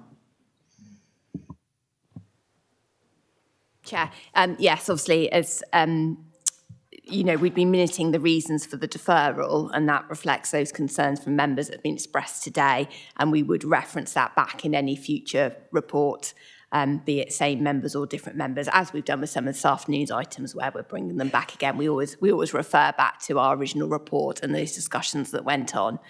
So that's what we do, Chair. That's not a problem.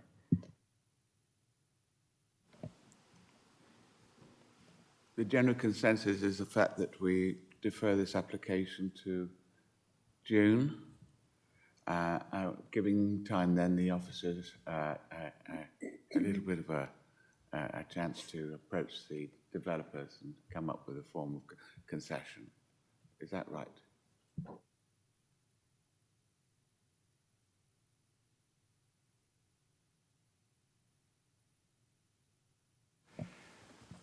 You've got a proposal on the floor at the moment, Councillor Willett. If we were going to defer, would you wish that proposal to be withdrawn?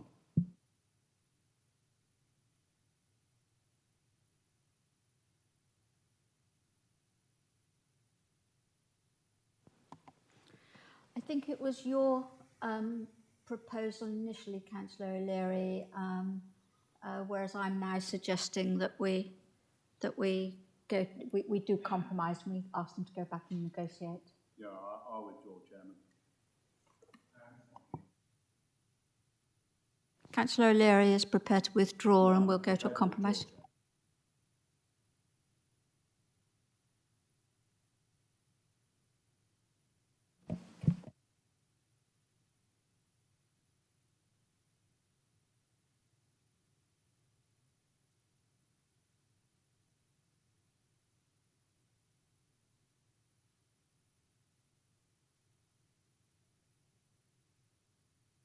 Well, I've got on the record as you had being the proposer, you would likewise like to withdraw it to defer the item to a future date. Yes, Chairman. Indeed. Do it need?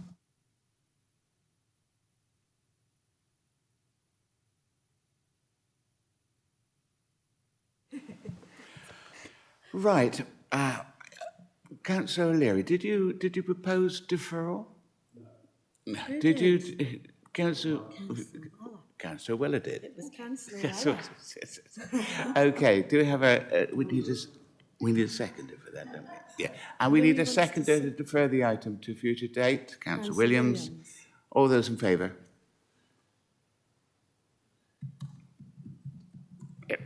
Yeah. I know it wasn't the man. I was just going to say those against. One against. Right. So that's one against. Hang on, I'll just have to work that out.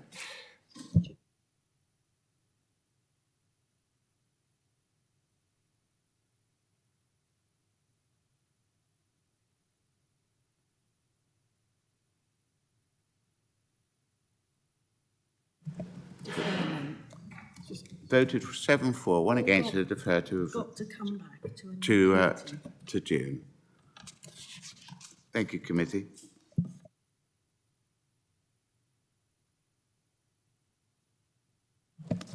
Okay, we'll now take item 5C on the agenda, application P, variation of condition, VOC 2024-01066, 4 Verne Road, Weymouth, DT40RX, and that's the renewal of permission for change of use to hostel permanent approved requested, variation of condition 2 of planning permission 491-0110T to allow the use to apply the land rather than the applicant. I invite Thomas Wild, the case officer, to introduce this item.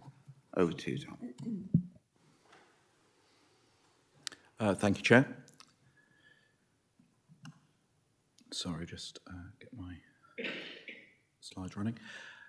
So, yes, as you heard, the application is PVOC 2024-01066 for Verne Road, Weymouth, for the renewal of permission to change of use of hostel with permanent approval requested, variation of condition 2 of a planning permission from 1991 for 91-0-110T, which allows the use of the land, to allow the use of the land to apply to the land rather than the applicant. The application is at the committee today because the council is the applicant in this case. The site location is shown on the screen at the moment. It's a small area in red towards the bottom of the screen, just being indicated there. Just moving in a bit closer to show some of the context. You can see this is an aerial photo which is relatively recent, with the site outlined in red. The tree band to the east of the site here is the Rodwell Trail. We have the A354 Buxton Road running on the south of the image, with Verne Road running north to south. The site can be seen from the site that the subject property is one of a pair of semi-detached villas. We have a block of flats immediately to the south. That's this building here, with the building on the boundary that you can see here being an open-sided carport serving the block of flats, and then the building to the south on the main road is the relatively recently constructed co-op. So the photograph of the site from the street showing the property in question, which is the one on the right-hand side. So this property here, which has its own forecourt, has been in use as a hostel since the late 1980s. And so the proposal is for the relief of condition 2 of planning consent 491-00110T, which reads that the permission shall inure for the benefit of the applicant only and not for the benefit of the land to which the application relates, with the reason being to meet the special needs of the applicant. Just to say that this condition was carried forward from an earlier consent which had been granted initially on a temporary basis, which was effectively to allow a trial period for the use as a hostel in the 1980s in response to some objections that had been received. And then it was renewed in 1988 and then finally made a permanent consent in 1991 with the conditions being carried forward. So considering the conditions, just on the screen, we have a reminder for members of the 6 tests which apply for the imposition of planning conditions, with the indication that if a condition doesn't meet all of these 6 tests, that it should not be imposed on any planning consent. The text in the black box on the right-hand side is extracted from the government's planning practice guidance for the use of personal planning permissions. So just to read that, it says that planning permission usually runs with the land and is rarely appropriate to provide otherwise. There may be exceptional occasions where development that would not normally be permitted may be justified on planning grounds because of who would benefit from the permission. For example, conditions limiting benefits to a particular class of people, such as new residential accommodation in the open countryside for agricultural forestry workers, may be justified on the grounds that an applicant has successfully demonstrated an exceptional need. It goes on to say that a condition limiting the benefit of the permission to a company is inappropriate because its shares can be transferred to other persons without affecting the legal personality of the company. So looking back to the planning history, when permission was granted in 1991, the condition was simply reimposed from earlier consents. And in those earlier consents, The need for the temporary period had been justified on the basis of needing a trial period, but the reason there was no specific justification offered for making this consent personal to the applicant rather than running with the land, which would normally be the case. It's also worth mentioning that the applicant at that time was a charity, so was not an individual as such. Therefore, considering the proposal, considering the condition against the 6 tests, it is considered, in light of the government guidance on the screen, that the condition fails the test of being necessary, because and therefore reasonable in all other respects, as there is no specific reasoning provided for that condition having been imposed in the first place, and ultimately that there is no reasoning therefore for why the condition should, or why the consent should not run with the land as would ordinarily be the case. As I said, the applicant is Dorset Council, and the use would continue as a hostel by Dorset Council, so the character of the use would not change as a result of the development. Therefore, the recommendation is that the committee grant planning permission today. This slide and the report looks unusually blank when it comes to conditions, so you may have noted no conditions are quoted in the report. That is because the only other condition on the 1991 consent is the 3-year implementation time limit, which has effectively serves no purpose anymore because the consent has been implemented. Therefore, the result would be an unconditional planning consent in this instance. And that concludes the presentation. Thank you very much indeed. Thank you, Tom. I now invite Vicky Jeffrey, the applicant, to address the committee. Please speak directly into the microphone. You have 3 minutes. Over to you, Vicky. Thank you. I'm Vicky Jeffrey. I work in the Housing Enabling team at Dorset Council. Dorset Council has recently purchased 4 Verne Road in Weymouth from a charity, which has used the property as a 6-bed hostel for veterans in the past. The property is currently vacant. Dorset Council wishes to use the property as a 6-bed hostel for single women who are experiencing or are at risk of becoming homeless. This is an area where we know there are gaps in the housing service, as we see the same clients presenting to us again and again, and we need a longer-term strategy to help us deal with this and help give these women better opportunities in life.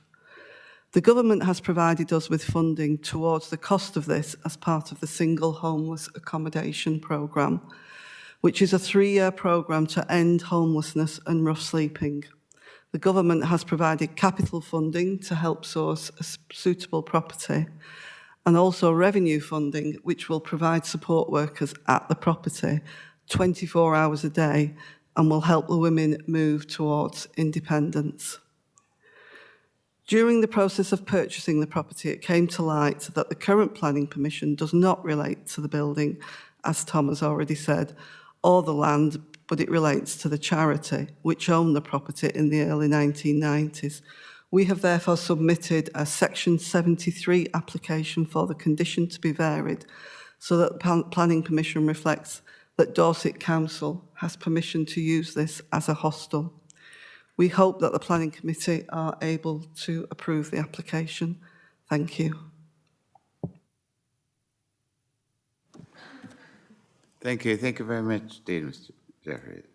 I now call upon Thomas Wilde to respond with any salient points he may wish to clarify.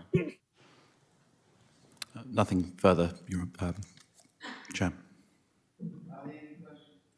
Nature for the case officer. We've got Councillor Weller. Councillor Weller. And Councillor Kimber. And Councillor Kimber. No, mine's not of a technical nature, Chairman.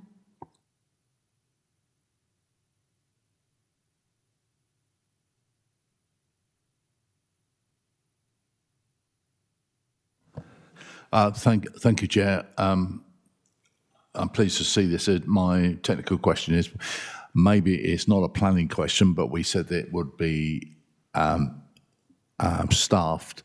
When it's staffed, it won't be one person left on their own. That's what I'm saying. Will it be more than one person on at all times? Through the chair. Sorry.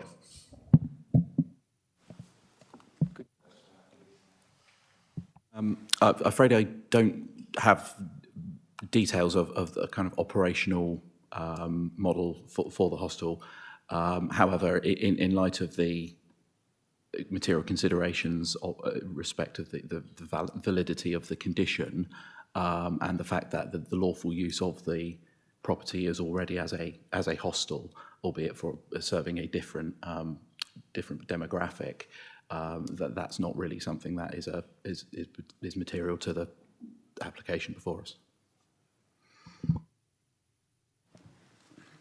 Thank you, Councillor. Are there any other technical Councillor, questions? oh, sorry. No? Okay. Then we'll... Councillor Weller. Thank you very much, Chairman. Despite the typo of ward members, Councillor Weller, I am one of the ward members there, not Councillor Wheeler. I've made a few inquiries. I know the area well. There have been no complaints about this being a hostel in the past, and I would like to recommend approval of the recommendation and that we grant permission. I'd like unless anybody else has any strong feelings, I'd like to go to a vote.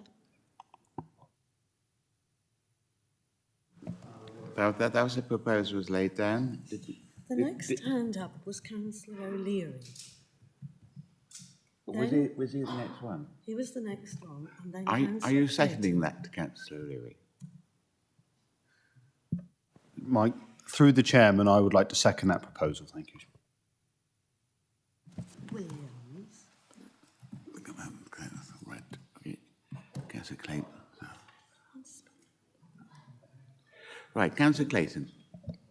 Did you wish to speak? I don't think he does. He doesn't, no.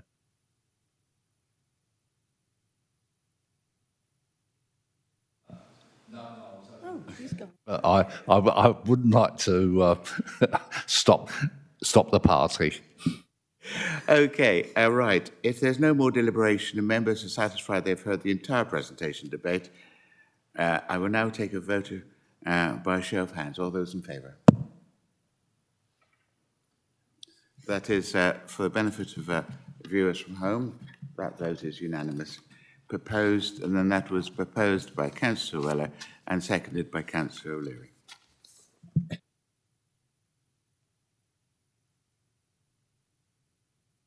We'll now take item 5D on the agenda, application PFUL 2024-00504, Weymouth Rugby Club, Monmouth Avenue, Weymouth, DT3 5HZ.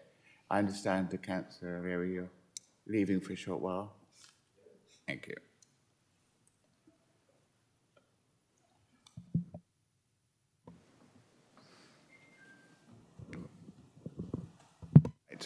This is a change of use for a sector of the Rugby Club car park to a cafe with seating area. I'd like Thomas Wild, to the case officer, to introduce this item. Over to you, Tom. Thank you, Chair. We've heard the description of the change of use of the Rugby Club car park to a cafe with seating, so I'll move into the site location. The application site is bounded in red on the plan on your screens, with Lodmore Country Park to the east and northeast of the site. We have the fields of the Weymouth Rugby Club immediately to the southwest and southeast and the northwest, and then there's residential development to the southwest of the site. Just zooming in a little bit more, just to show the site with some of the context. We have the rugby clubhouse here with the car park extending to the west, housing further to the west, and then this image shows a relatively recent aerial photograph of the rugby club. The clubhouse can be seen again at the eastern end of the site, with the car park between it and the housing to the west. So the existing members will recall that this committee refused planning permission for the retention of a cafe kiosk at the western end of the car park previously. And that can be seen on this aerial photograph here at the western edge of the car park. So the planning history, oh, sorry, I've just been kicked out of the meeting. Bear with me a second.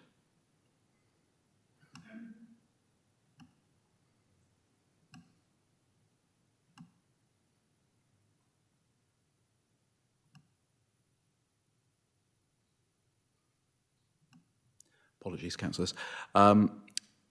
So the planning history, as I just said, the members will recall that planning consent was refused by this committee previously in February 2023 under planning reference P FUL 2022-03477, which was described as the retention of the kiosk and seating area in the existing location on the western edge of the site. With the reason for refusal given being that having regard to the proximity of residential properties due to harm arising from noise, odour and lack of toilet facilities, the proposal is considered to adversely impact upon residential amenity contrary to policy EMV 16 of the West Dorset, Weymouth and Portland Local Plan 2015. That application was subsequently appealed. The appeal was dismissed. The inspector, however, disagreed with the conclusions of the committee in respect of the odour and toilets situation, and dismissed the application on the noise impacts of the development only. And members will also recall that during the debate for the previous item, the prospect of the reorientation or relocation of the kiosk to resolve previous concerns in respect of odour and noise was explored, but the application was had to be determined as presented at that time. So the proposals as now submitted are the siting of the kiosk for the preparation of and sale of hot food and drink, which is a converted shipping container, the creation of an external seating area, rear service area, and the change of use of the land to facilitate that. The kiosk, compared to the previous refuse scheme, is to be sited towards the eastern end of the car park, adjacent to the existing clubhouse building, and the kiosk will be oriented to face southeast towards the main rugby pitch. This slide shows the proposed site layout with the kiosk on the left-hand side of the site, just here. We have a slightly reduced seating area immediately in front of the kiosk and a staff welfare and service area to the rear. An access is maintained to the rear of the rugby clubhouse for grounds maintenance, and then a larger seating area is to be created adjacent to the clubhouse. Just some photos of the kiosk as it currently is in its current location on the western edge of the car park. You can see that the kiosk has a relatively modest, as I say, converted shipping container form. The current area has been formed with compacted stone with fencing used to form the rear service area. And you can see this is just taken slightly from the side, showing you can see the shipping container nature, and then the post and rail fencing that's been used to form the outer edge of the seating area. The next photo just shows the location of the proposed kiosk. The kiosk is to be located roughly where the white shipping container can be seen in this photograph. This is the rugby clubhouse here, and the kiosk would be sited slightly further forward than that shipping container on the site.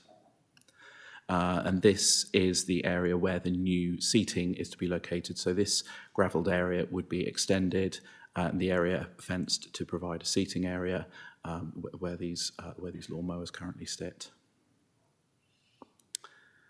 So main issues that are to be considered in terms of the principle of development. The site is located outside of the defined development boundary of Weymouth, but the site is also well located and is not considered to undermine the commercial viability of nearby facilities. The use is also considered to be complementary to the ongoing operation of the rugby club. In terms of character and appearance, the structure is relatively low-key, it's clad in natural materials, and it would not be overly prominent in the landscape. In terms of access and parking, the customers of the kiosk would continue to have access to the existing rugby club car park, and it's not considered that there would be an acceptable impact on highways as a result. Flood risk, there is a relatively small part of the site that is affected by flood risk, which is in the tidal flood risk. However, the structure itself is considered to be one that's inherently flood resilient, given its construction and nature. So it's not considered that this would be sufficient to refuse planning permission. And in terms of amenity, the relocation of the kiosk has been considered to improve the situation, resolving the issues which led to the previous refusal of planning permission in terms of noise. As we've heard, the issues of odour that were previously leading to refusal were not upheld by the planning inspector, but nevertheless, the relocation of the kiosk would still improve the situation, and therefore it's concluded that the proposal would not result in an unacceptable impact on residential amenity as a result. So moving finally to the recommendation is that the committee grant planning permission subject to the conditions set out in the report, which are that the consent is to be implemented within 3 years in accordance with the approved plans, and then a condition limiting opening hours 9 a.m. to 6 p.m. Monday to Saturday and 9 a.m. to midday on Sundays. Thank you, Chair.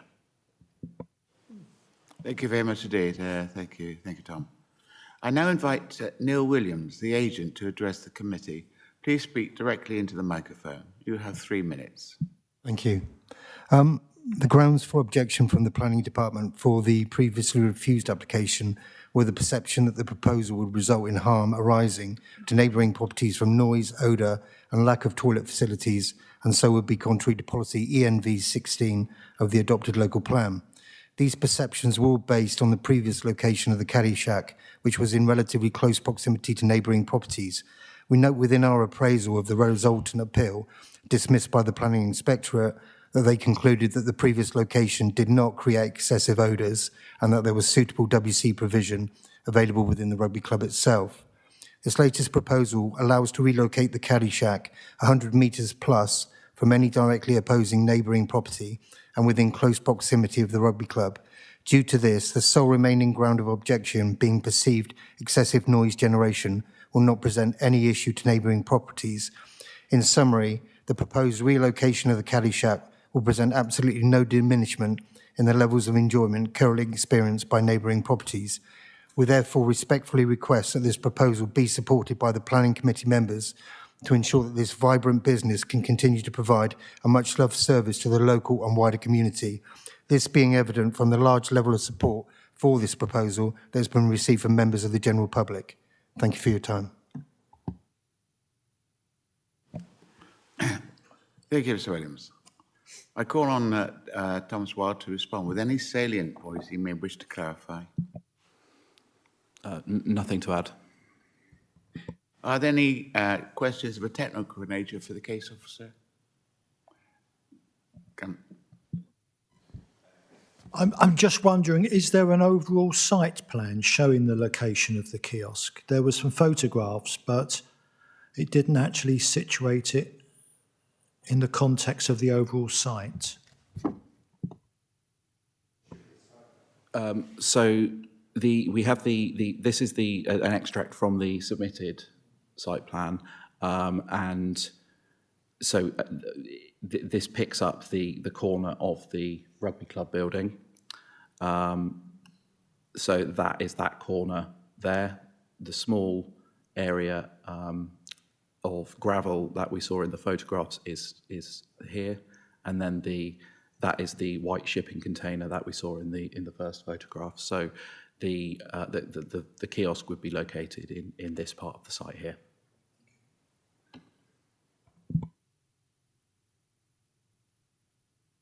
Does that answer your question, Councillor Caton? Councillor Williams. Councillor Williams. Yeah, a quick question. Where the Caddyshack is currently located, will that be returned to car parking? Yes, that's the intention. Does that answer your question? Yeah. Okay. Anyone else with a technical question? No? Okay, so then I open the debate to members. Anyone wishing to speak? Councillor Kimber. Councillor Kimber.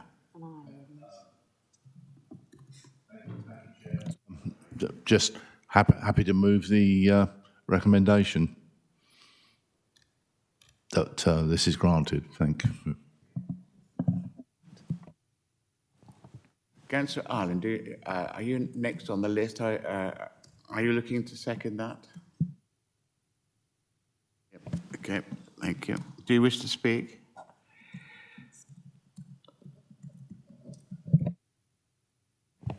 No. Anyone else wishing to speak? No. Okay, we've got a proposal and a second there on the floor to accept the proposition. All those in favour? Any against? No, no, it's unanimous.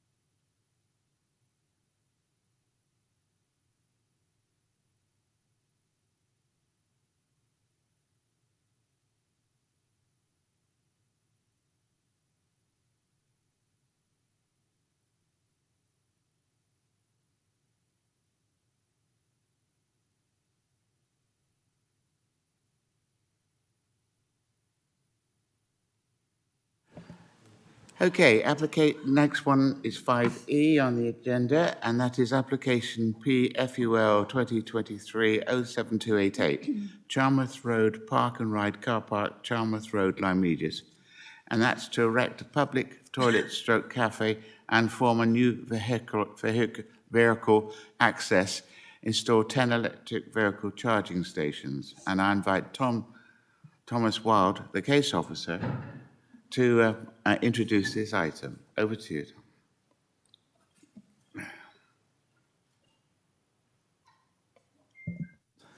Thank you. Thank you, Chair. As you heard, the application is for the erection of public toilets and a cafe to form new vehicular access and installation of 10 electric vehicle charging stations at the Charmouth Road Park and Ride Car Park, Charmouth Road, Lyme Regis. The application, just to say, the application is before the committee today because the council is landowner for part of the site. The site location is shown on the plan here. It's quite small because I've tried to show some additional context here because the Park and Ride, as well as serving Lyme Regis, has historically served Charmouth. So I picked up both settlements on this plan. We're outlined in red here, with Lyme Regis to the south and Charmouth to the east. The site sitting on the main route into Lyme Regis from the east. So the site is outlined in red on the aerial photograph shown on site. You can see that we have the existing access into the Park and Ride site in the top left-hand corner, with a turning head and bell mouth onto the main road. There is the recently completed housing development to the east, some agricultural buildings to the south, with the been kicked out of the meeting, and so apologies for that.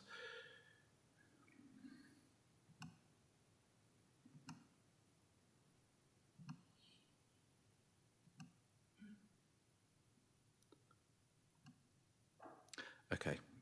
So, yeah, the application, I was just going to say that we have the Lyme Regis Golf Club here and the foot golf attraction to the northeast of the site. So the proposals comprise alterations to the access to the existing park and ride, allowing for the creation of a separate in and out junctions and a circular route through the site with a new bell mouth and additional hard standing. There will be 5 electric vehicle charging kiosks providing charging for up to 10 vehicles, and a new building located in the northeastern corner of the site providing toilets, a cafe and indoor seating with an outdoor seating area. The site plan is as shown on this. Well, this is extracted from the site plan, but shows the relevant details. So this is the existing access to the site, which would actually be made slightly narrower than at present, while this is the newly created access to the east. But vehicles would enter the new access and then exit via the existing access, creating this circular route through the site. There's 6 disabled parking spaces shown here, with the green area here showing the electric vehicle charging spaces, with 5 kiosks with a space for an electric vehicle either side. There's a path up to the new building in the northeastern corner, with the L-shaped building here at the right-hand end of the drawing. So just moving on to the building itself, these show the elevations of the cafe building, relatively domestic in its scale, we have glazing on the southwestern elevation, and then separate glazing into the toilet area there, and then the building would be clad in timber as proposed. The floor plan is shown on screen now. So we have this is the glazed elevation we saw previously, with the cafe area behind it, a kitchen, and 2 toilets for men and women with a disabled cubicle in each, paving and patio area, and space for tourist information displays. And in the top left corner here, we have a separate small building which will provide space for bin storage and storage of gas canisters for the kitchen. Just to note that the floor space of the building proposed is 78 square metres, so roughly equivalent to a small 3-bed bungalow or a large 2-bed bungalow. Photographs of the site. This is at the western end of the site. So we can see the park and ride land is in the foreground. We have the entrance and hard standing here, and then the housing development to the rear. This is looking in the opposite direction from roughly the location of the proposed building, looking back towards Lyme Regis in the distance. We have the hard standing and entrance to the site, and then the boundary running through there.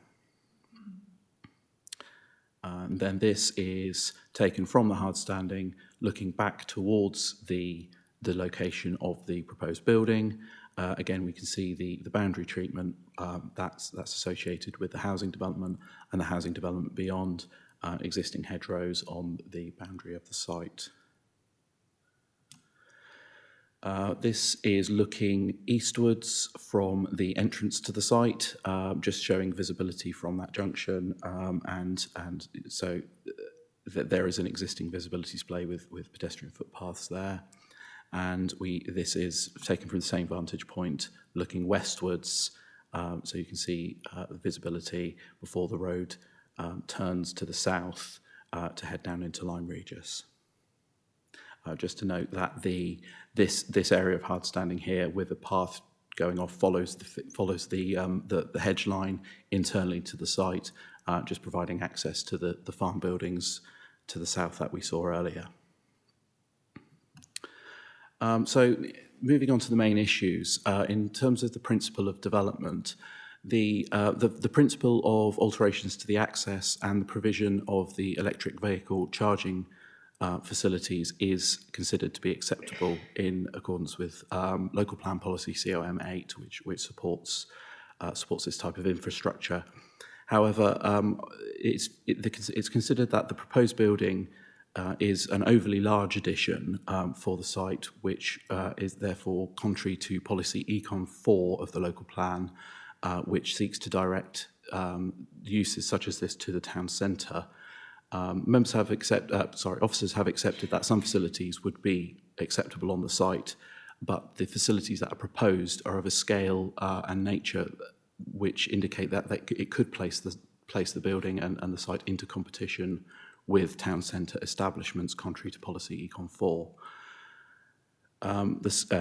And therefore the scale of the facility is disproportionate when considered. It's also considered that the scale is disproportionate when you consider it in context of facilities which serve larger settlements. So considering the park and ride site that serves Weymouth, for example, we have the car park there, a permanent car park with a toilet block but no refreshment facilities. Similarly, further afield in places like Salisbury and Winchester, there are similar permanent park and ride sites which have much more restricted facilities serving them.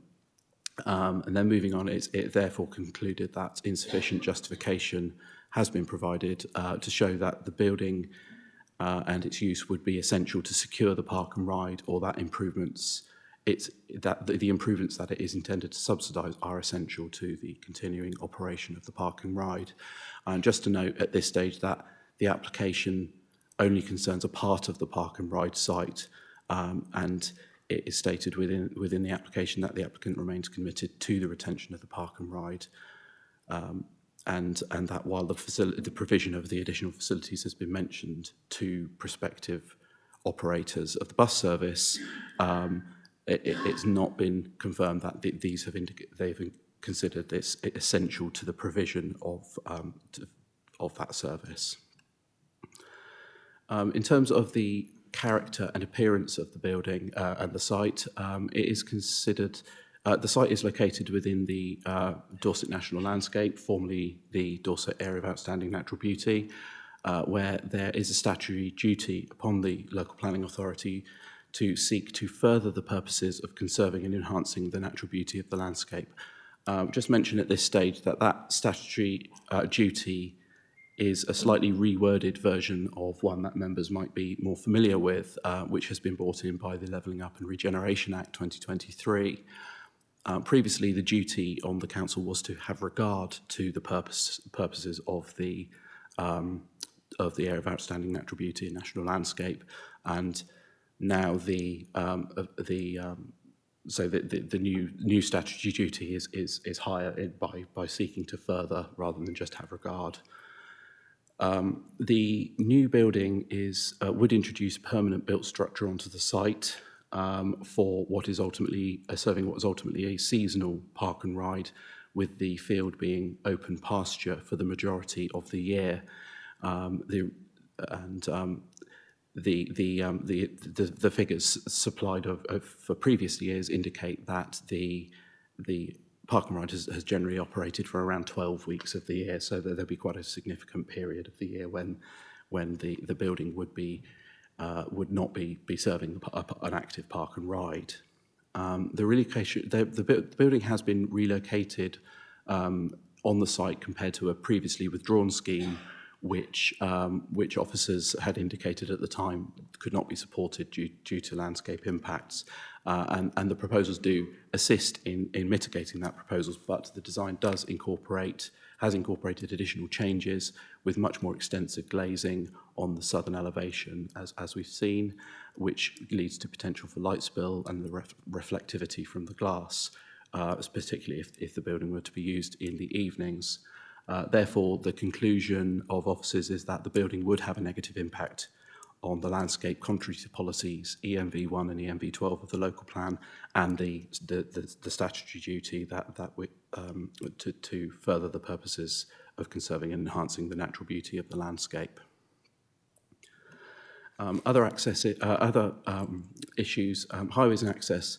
The Highways Authority has confirmed that the proposals do represent an improvement in terms of highways on the site by allowing for the separation of inbound and outbound traffic, eliminating the need for buses to turn on the site. However, it's not been confirmed that this is deemed to be an essential improvement. The park and ride has been operating for some decades previously, and it's not been suggested that there's any fundamental issue or problem with the access as it currently is. We've received comments from Dorset Police Crime and Prevention Officer raising some concern that the site could become a target for crime, particularly given the seasonal nature of the park and ride use. However, it is considered that these concerns could be resolved through the imposition of appropriately worded planning conditions. In terms of biodiversity, the application has been accompanied by an agreed biodiversity plan, which would secure mitigation and enhancement measures. And it, given the location of the site, the orientation of the building, it's not considered that there would be any harm to neighbouring amenity as a result of the proposals, and there wouldn't be any intensification of the use of the park and ride as a result of this proposal. Considering those main issues, the recommendation is that the committee refuse planning permission for the reasons set out on the screen. I won't read those in detail, but essentially reason for refusal 1 relates to the principle of development, the scale and size of the building, and reason for refusal 2 relates to the impact of the building, particularly on the landscape. Thank you, Chair.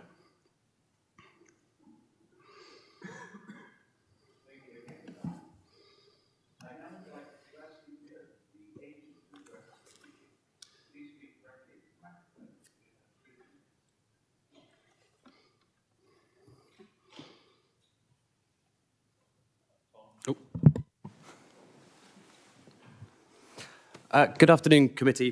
Thank you for allowing me to speak on behalf of the applicants and landowners, the Wellman family. The family have worked with the town council and bus companies for over 30 years to ensure this service benefits Lyme Regis and its businesses. We in the town council recognise the need to improve this park and ride service. We're all aware of the difficulties of parking in Lyme Regis and limited number of spaces available in the summer period, congestion, pollution, frustration for all. Currently, this is the only public car park in Lyme Regis that doesn't offer any toilet facilities. In response to the comments in the planning officer's report, the park and ride site has been operational for many years and no changes are proposed. But the new facility will provide greater confidence to both bus operators and the town council for a long-term future. The proposal for building public toilets and a small cafe for refreshments for those arriving after long journeys and specifically for park and ride users. The suggestion that a small cafe on this site might compete with others in Lyme is simply not credible. This project also involves improved access arrangements, which is much safer for cars, buses, pedestrians, 10 electrical vehicle charging points, which nearly doubles the amount in Lyme Regis, a small tourist information point to highlight locations and features of interest within and around Lyme Regis. So the officer report confirms that all of these improved facilities are supported. The planning officer has been advised that the setup will cost in excess of £250,000, so the cafe provides some income to help subsidise this massive investment. Without this, the provision of much-needed toilets would not be economic. This is privately funded, in contrast to other park and ride facilities mentioned in the report, which are all local authority funded, so not really comparable. The building was moved to the higher part of the site at the specific request of the planning officer, so to now complain it's more elevated and prominent is unreasonable. No objections have been received, not from Natural England, Natural Landscape team, and all biodiversity issues have been addressed. The Highway Authority support the improved safety, and the local transport team strongly support these proposals. Local planning policies, SUS2 and Econ 4, allow for tourism and leisure development outside boundaries, and there are other built developments nearby, the nearby housing, the seasonal foot golf, and the golf club. The report doesn't state why the building's too large or by how much. We think it's the sort of the cafe seating area that is of concern. This area is 6 metres by 5 metres. It just means visitors can sit down, especially out of the wind and the rain, rather than having to queue outside at a kiosk window, which would not be a positive welcome to Lyme Regis for day visitors that have travelled miles to get there. Therefore, I'm requesting the committee to grant planning consent subject to any conditions. Thank you.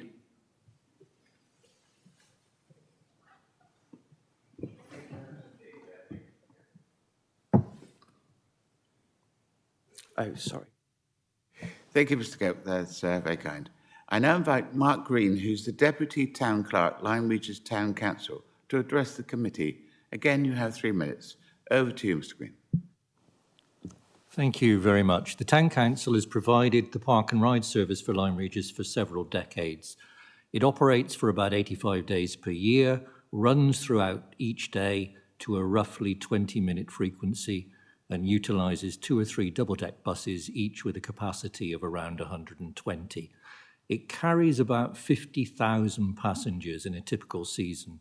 The existing permission allows parking for up to 400 cars. This represents about 25% of Lyme's total public parking provision. The Town Council wholly funds the park and ride service, in other words, the actual bus operation, without assistance of any kind from the Highway Authority or other sources. The actual cost can vary from year to year, but a typical net cost to the Town Council is about £35,000. The Town Council has been attempting to ensure greater security for the park and ride service because it is so important for the town. The current agreement with the landowner is only annual. We've been working collaboratively to secure a longer-term arrangement for the next 10 years or more. This application is part of that process. It sits within a wider strategy of improved signage from key routes to ensure visitors access the town from the most appropriate point and with the minimum number of unnecessary cross-town vehicle movements. Lyme attracts around 500,000 day visitors per annum, almost all of whom are car-borne. The accepted visitor drive time radius is about 1.5 to 2 hours and contains a fast-growing population which currently exceeds 2 million. Given the visitor numbers involved, the typical time and distance travelled, and the roughly 20-minute frequency of the park and ride bus service, it seems entirely reasonable to provide those visitors with good quality services on their arrival, including visitor information, toilets, and the ability to have a cup of tea or coffee in comfort. At present, there are no such facilities, and visitors stand outside queuing for the bus until its arrival, whatever the weather. The planned cafe is very modest and will provide only basic refreshments. It's certainly not competing with the many high-quality cafes, pubs and restaurants in the town centre. Given the average visitor stay is around 7 or 8 hours, a quick tea or coffee at the park and ride site will not be the visitor's only refreshment of the day. The local business group supports the application and raises no objection to the planned modest cafe. With regard to the improved access arrangements, the existing access was originally intended for agricultural use. It is steep, undulating two-way and mixes buses with cars. Only buses with a floor lift facility can use it. Other buses and coaches are precluded because of grounding. This means, for instance, that the site cannot be a hub or interchange for local or regional bus or coach services, something which would otherwise make enormous sense given the congestion in the town centre and the very limited parking for larger vehicles. First, the current operator of the Park and Ride service have confirmed that they would look to run services X51 and 53 into the site as an interchange if the access were improved. The new in and out arrangements overcome all of these problems. In conclusion, no consultee has objected to this proposal, including your colleagues in Dorset Council's own transport team, who have actively supported it. I would urge the committee to also support the application. Thank you. Thank you very much indeed, Mr. Green. I now invite Councillor Belinda Bowden, Ward Member for Lyme and Charmouth, to address the committee. Again, Councillor Vaughan, you have 3 minutes. Thank you, Chairman. Just to warn you, I've got some sort of annoying cold, sore throat thing, so please bear with me. Lyme Regis has under 4,000 residents, but up to 30,000 visitors a day, the vast majority arriving by private car. It has 3 main routes converging in the town centre. The daily traffic flows are mostly from the east on the A35 leaving at the Charmouth roundabout, or from the north on the B3165 crossing the A35 near Axminster. The nearest railway station is in Axminster, so access by rail is limited by the bus service, which is not always perceived to be reliable. The 2 big Dorset Council car parks, Holmbush and Charmouth Road, both involve a steep walk down into the town, and they both fill up very quickly. As a consequence, and human nature being what it is, many drivers will go as far down into the town as they can to park as close to the beach, often circling around the small car park at the bottom of town, then trying to park in the main shopping street before heading off to try our residential streets. This has 2 main impacts. 1, traffic gridlock in the town centre with all the frustration, pollution and poor air quality that creates. And 2, thoughtless parking in residential streets, regularly making junctions dangerous, often forcing pedestrians to walk in the middle of the road, posing risks to residents, visitors and drivers alike. We currently have 3 traffic regulation orders on Dorset Council's list precisely to deal with locations made dangerous by day visitor parking. We love our visitors and totally appreciate the benefits for our employment and the amazing range of thriving restaurants, cafes, shops and events that they enable, but cannot deny the simmering resentment we feel when we are overwhelmed by traffic congestion and parking frustrations. In study after study and in public consultations, these problems are top of people's complaints and in my inbox. Dorset Council recently consulted the public on the Local Transport Plan 4.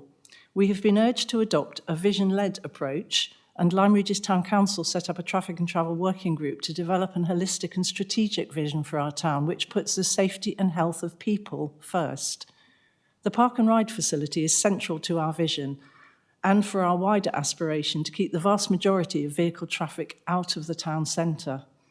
We need to minimise the through traffic and then provide the incentive for day visitors to leave their cars at the top of town at the Park and Ride and avoid the gridlock and frustration of trying to park in the town. They could then use the toilets, pick up some welcoming information about Lyme. Remember, we have no tourist information, Dorset Council closed it, and grab a cuppa or snack after a long journey. At the end of the day, the bus would then take them back up the hill to the Park and Ride, which would offer the chance of a precautionary pee, as my mum used to say, and snacks to keep the kids happy and the adults refueled for the journey home. The Park and Ride, as proposed, therefore offers 1, a stress-free, hassle-free welcome to Lyme Regis for visitors and workers. 2, greater relief for residents by reducing the parking chaos, traffic gridlock and pollution around town. 3, a more relaxed, enjoyable and safer town centre for everyone. 4, the opportunity for the Town Council to work with Dorset Council to realise its vision to protect our historic town centre. And 5, a safe, economically vibrant, socially inclusive and carbon neutral town centre which puts people, not vehicles, first. Thank you. I urge you to agree the proposals. Thank you. Thank you. Thank you very much indeed, Councillor Borden. I'm now going to call on Thomas Wilde to respond with any salient points he may wish to clarify. Over to you, Tom. Thank you, Chairman. There are a few things that I'd just like to clarify. I'm going to work backwards from Councillor Borden's comments, but just as those are freshest in my mind. In terms of Councillor Borden's comments about the park and ride being important to the town, I don't think there's any dispute in that. But what I would say is that this proposal doesn't affect the presence of the park and ride. The park and ride is operating under a separate planning consent, and if, irrespective of the committee's decisions today, that planning consent will remain. The park and ride will still be able to operate. It ultimately it is a question therefore of what facilities the park and ride would have associated with it. In terms of the contribution that the park and ride makes to the provision of parking issues within Lyme Regis Town Centre, while we don't dispute that there are issues with parking and traffic in Lyme Regis Town Centre, I would just point out that the park and ride is already operational. As we've heard, the park and ride has been operational for 30 years. So, and presumably those parking issues in the town centre take place despite the park and ride being operational at times when those issues are taking place.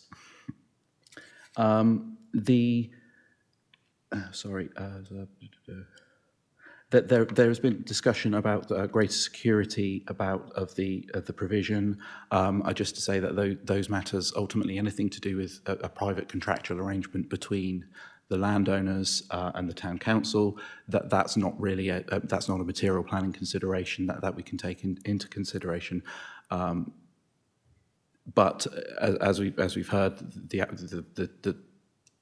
the park and ride has been ongoing for 30 years. In the past, reference has also been made to the fact that the refreshments are going to be basic. That's not been set out in any great detail. But what I would, if you permit me, just to kind of reshare the part of my presentation, just to go back to the plans for the site that were proposed. The plans do show a kitchen, indicating the preparation of food and drinks beyond perhaps what you might expect for what's been described as basic refreshments. There's kitchen, there's cooking facilities shown in that drawing, with gas bottles as well, which indicate that there's going to be cooking going on. And also it would be very difficult to control through any planning consent the extent of refreshments that would be provided in any building that is being proposed. We wouldn't be able to say you can only provide teas and coffees or cakes and nothing else. It would be very difficult, especially given what's being proposed and the scale of the building that's being proposed. In terms of the cost and economics of the provision of the upgrades, again, I'll just refer back to the comments from my presentation that the applicant has indicated in their submissions that the park and ride operates very satisfactorily, to use their own words, and the cost of providing so the upgrades that have been proposed have not been shown to be essential to the continued operation of the park and ride and its contribution to parking provision for Lyme Regis. And in terms of the cost of provision of those, the applicant hasn't provided a detailed breakdown of costs or any kind of assessment of the overall viability of that provision. And one other point I'd just like to pick up on from Mr. Cope's presentation, Mr. Cope's deputation was in relation to the relocation of the building.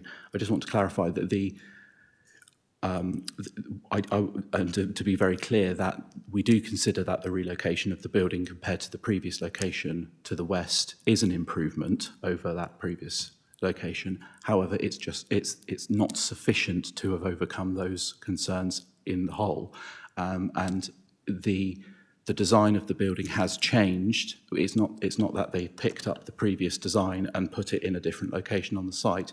The proposals now incorporate a much greater degree of glazing, which now reaches into the apex of the building, which was not part of the previous proposal. So we are looking at a different scheme with a different design, and it's not that it's a more elevated and prominent position. That is the issue. It's that there have been changes to the design which change its impact.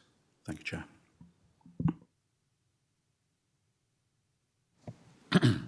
Thank you very much indeed. Thank you, Tom. Before I ask if there's any questions of a technical nature, I want to mention that committee meetings are limited to 3 hours duration, unless the majority of members present ballot for the meeting to continue. It is therefore necessary to take a vote to resume the meeting beyond that limitation. So I now take a vote by a show of hands for the continuation of the meetings. Unanimous. Thank you. Are there any questions of a technical nature for the case officer? Kimber. Paul Kimber. Councillor Kimber. Yes. Thank you, Chair. Just about still a councillor. I wanted to ask, about a year ago, I was on a Dorset Council committee, and we were talking about electric charging points, that there is a shortage of them. Now, on this one, I believe we got up to 10. And knowing Lyme Regis, I'm not sure how many charging, I understand there's not many charging points down there.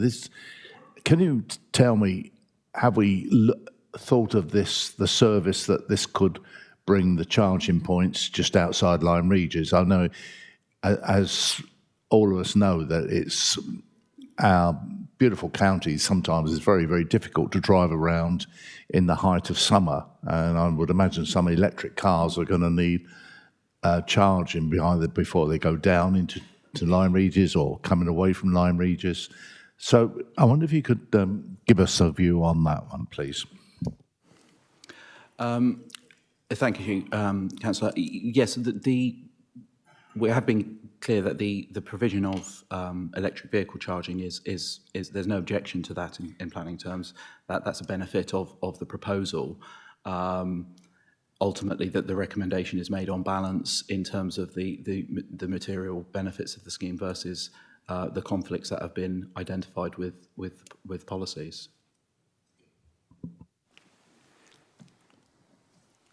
Okay, Councillor Ireland. Thank you, Chairman. I'd like to look at the actual cafe building in relation to its proximity to the recently built, I think it was said, housing estate. The only picture we saw was basically the roofs. So I'd like to investigate how high are they? Are they single story or two story in relation? Because the cafe is obviously a single story, and the planning permission for those, was that actually recommended by Dorset Council, or was it refused and went to appeal? Because given the proximity, I'm not so sure. I'm jumping ahead now, but how the position of the cafe is a problem, given the fact that there's several houses next door. Don, could you answer that, please? Yes. So the houses are shown. It's probably actually so. The houses, as you can see, are on the aerial photograph here. They are two-story scale. So, and I think all of the houses are two-story in scale. The houses were built by the Community Land Trust, so that I think they were supported by the council at the time. I think it was, from memory, I don't have the precise details. I think it was actually Old West Dorset District Council that considered them at the time. So, and then just to show, this is the site plan. We can just see the very corner of one of the houses here, with the cafe block just located here. And hopefully, I think this picture picks up the scale. Again, you can see that the houses do sit behind quite a dense landscape buffer, but you can see the roof line above that buffer. I would say also the location of the relocation of the building to the east was in recognition of the presence of these houses and the fact that they are a feature in the landscape. Just to explain where things were previously. When the previously withdrawn application, the kiosk cafe building was located in this part of the site here, so it would have been in a much more open and exposed position, and it was felt that by moving the building to the east, while it would bring it up onto higher land, it was felt that the building would be in a better location because it would be seen in the context of the housing. In that viewpoint from the road in here, you would see the building, but it would be seen against the backdrop of the housing. And as I've said, that I do consider that the relocation is an improvement in that regard. However, the relocation of the building has come with other changes to the design.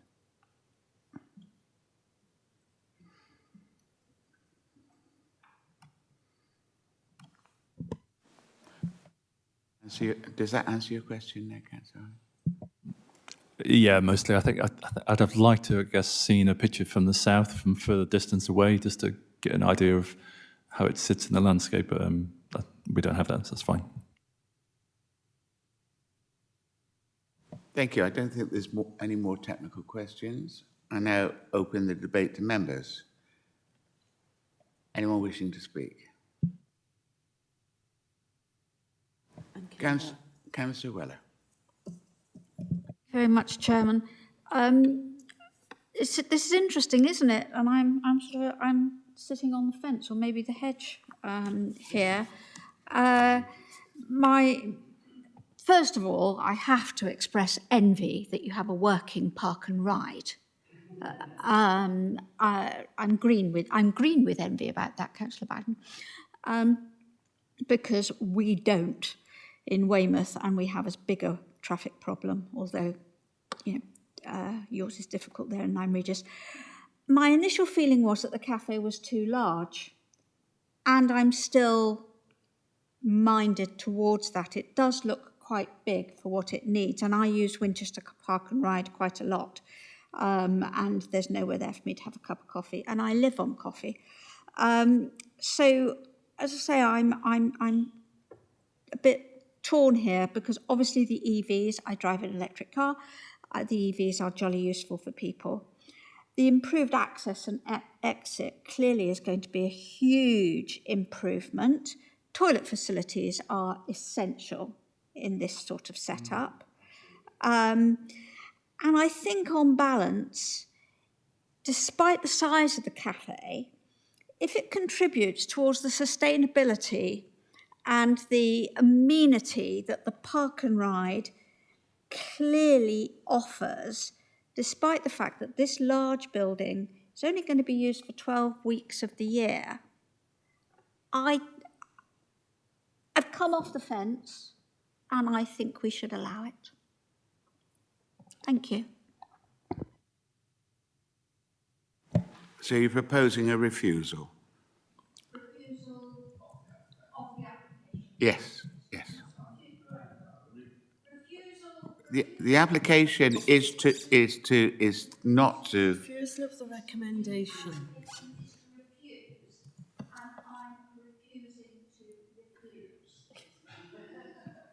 Refusal of the recommendation. Yeah, no. Yeah. Well, okay. Yeah. Okay. Councillor Kimber. So you're refusing the officer's recommendation. That's what I was coming from. Okay. Councillor Kimber. Councillor Kimber.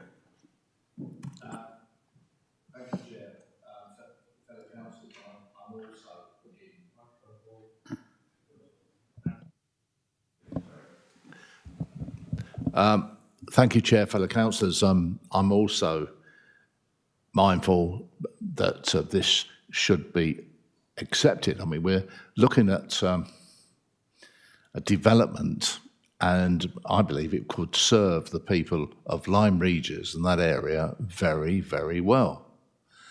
We've got charging points, and we've heard that there's a bit of a shortage. We know there's a shortage.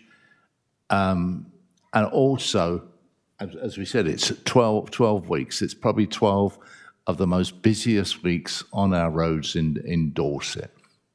And this could act as a really good service to that particular locality. Anybody visiting, I believe it would serve our holiday industry in that area very, very well. Therefore, I can't go along with unfortunately can't go along with the recommendation, but I would like to see this go ahead, whether we do it in some form where we sit down and negotiate, or we can get around some of the issues, but I would like to see it go ahead. Thank you.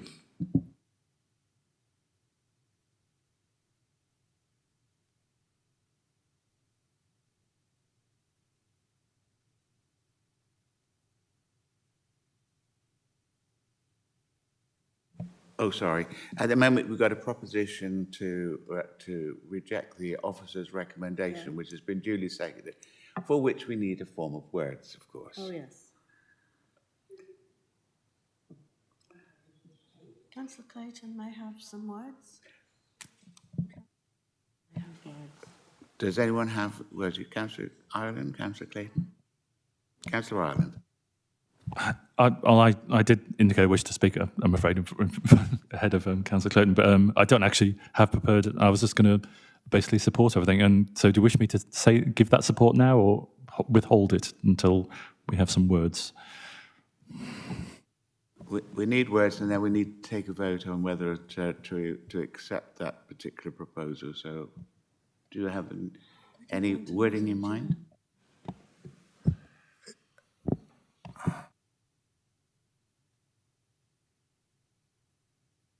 I've been advised, of course, that what we're concentrating on is the scale and harm to the landscape by the size of the building as recommended. So there we go. Councillor Clay.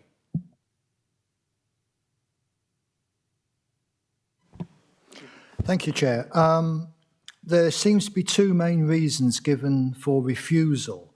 One relates to Econ 4, with the argument that the Econ 4 seeks to direct such uses to the town centre. That's a quote from the report.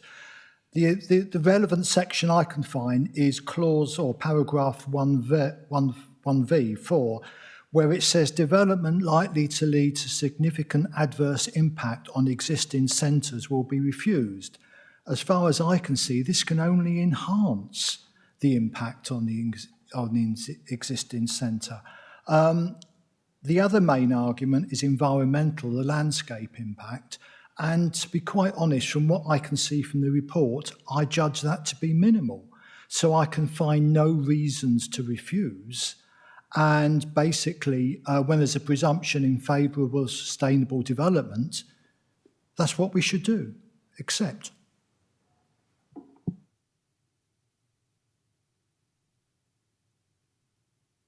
Councillor Ireland. Yeah, at the risk of repeating what many people have said already, basically nobody is objected. None of the town centre businesses have objected. Town council hasn't objected. The local business bid or wherever Lyme Regis haven't objected. In fact, they're supportive. Yeah. So in terms of the economic rule we have in our plan, it doesn't make any sense because nobody sees any impact on their businesses. Maybe I'm reading into it for what the deputy clerk said, but the current site has permission for 7 months of use at the moment, from where I can see from the planning history. 12 weeks has been mentioned a lot, I think. But, I think there's an aspiration here to actually extend the use and make the season longer for all the very good reasons we need park and rides. And so I don't see any reason why we shouldn't allow this to go ahead, to be honest. From the question I asked Mr. Weil before, it's a single-storey building against a hedge, 2-storey buildings behind. I don't think either of them are particularly well screened from the south, but does anybody notice? I wouldn't have thought so. You probably need to be out in a boat in Lyme Bay with a very large pair of binoculars to see it. So I don't see any reason why we shouldn't allow it.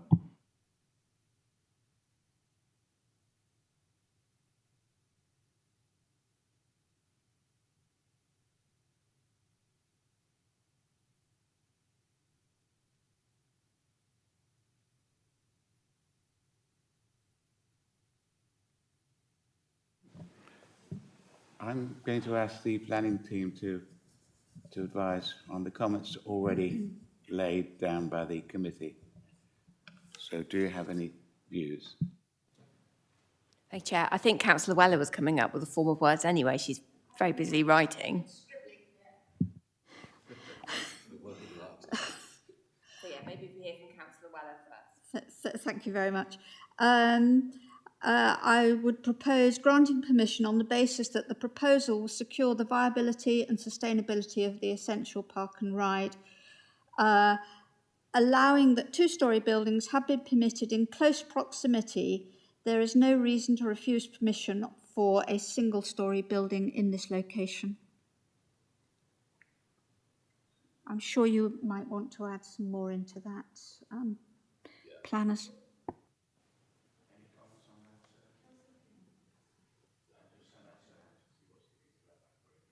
Chair, I mean, I think I've had enough in terms of the economic sort of benefits from the park and ride, or rather these proposed facilities exist in the park and ride, and the fact that members feel that having regard to its location, i.e. in proximity to existing two-storey buildings, there's a minimal visual impact.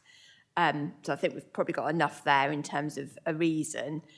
And Councillor Gaten also highlighted Econ4 and the fact that it wasn't going to have a significant adverse impact on the town centre. So if members are sort of agreeable with that, they would be the sort of three strands. We will need to adjourn because we'll need to think about planning conditions, Chair, and come back to you with a list of necessary planning conditions.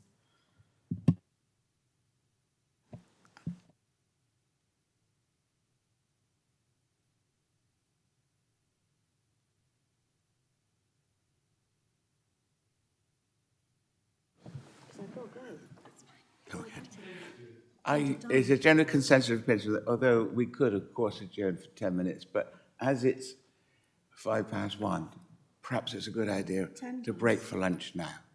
So we're going to break for lunch, and I will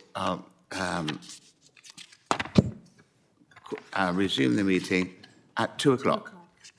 No, we can get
Good afternoon, committee, and welcome to any new members of the public joining the afternoon session of the Western and Southern Area Planning Committee.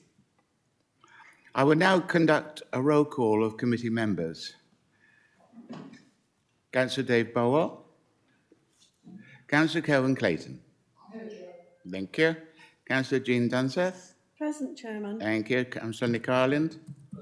Thank you. Councillor Paul Kimber. Councillor Louis O'Leary. Councillor Kate Weller. Kate's not. No, she hasn't. And Councillor Sarah Williams. Thank you. All present and correct. Thank you for that. We will now continue with the agenda as set out in your packs.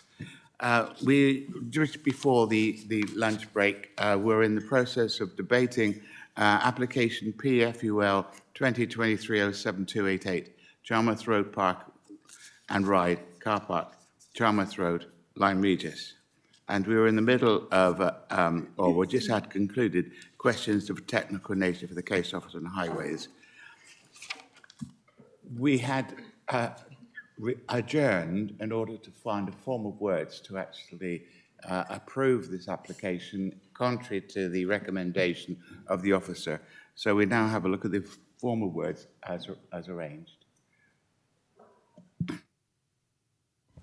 Chair, we've got the list of planning conditions for you because I think we had the form of words already with regards to the weight to be attached to the provision of the EV charging, no significant impact on the town centre, minimal visual impact, and supporting the ongoing viability of the park and ride. So we'll get that minuted accordingly. But Tom's got the planning conditions to run through with you, the suggested conditions for members' consideration. Okay, thank you, Chair. So, starting with, we have the standard 3-year implementation time limit condition, approved plans list condition. We have a condition requiring submission of details of materials of the building, full details of a soft landscaping and planting scheme, with then requirement for that scheme to be implemented, the implementation of the biodiversity plan. We have conditions from. Oh, there's an echo. Is that me? No. Okay. Conditions from highways requiring the first 20 metres of the vehicle access to be constructed prior to the utilisation of the development, the provision of the turning and parking space prior to occupation or utilisation and the retention of that thereafter, the provision of visibility displays and maintenance of those to a level of 0.6 metres, the provision of the in and out access arrangements prior to the and the associated signage shown on the plans prior to occupation and utilisation. Access gates to be hung so that they open inwards and not out over the highway.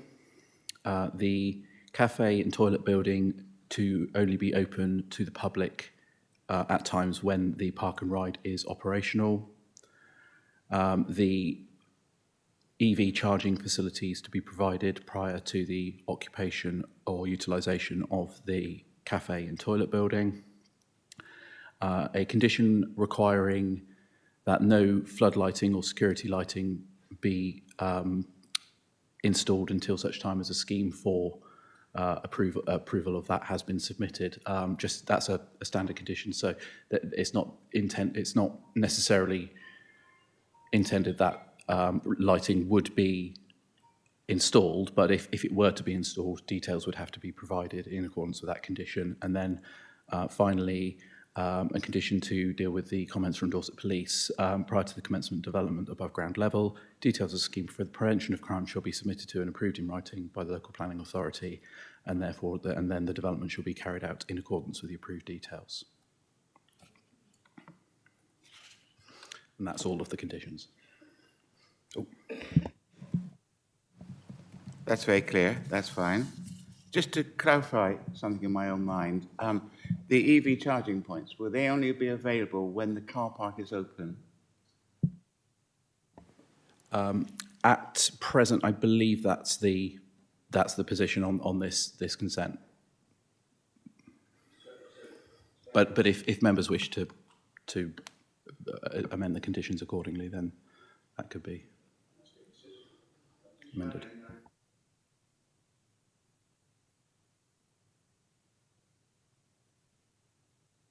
We won't take them away. I know, but it is, we've got to get in, you see.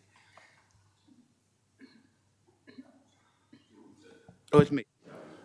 Yes, during the times that the park and ride isn't operational, if those wouldn't be accessible, but the presumption is that as at present the park and ride would revert to it's an agricultural use in the off season.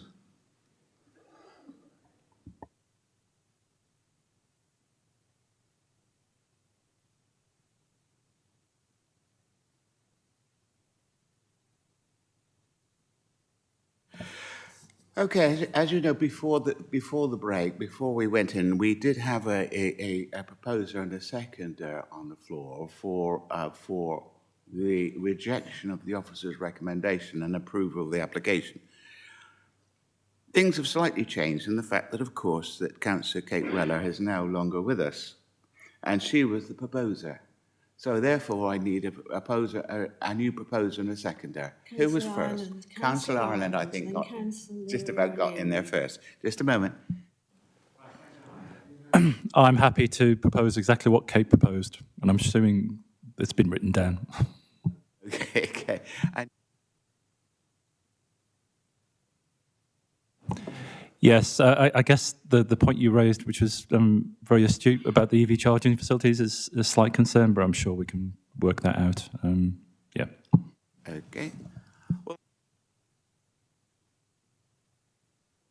now got a proposer. We do need a seconder because, of course, Councillor Nick Ireland was the seconder in the first.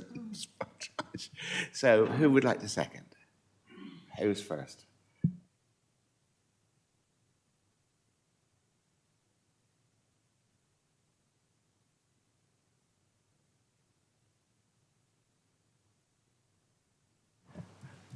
Councillor Kimber, therefore, I'll regard you as being the seconder. Are you happy with the new form of words?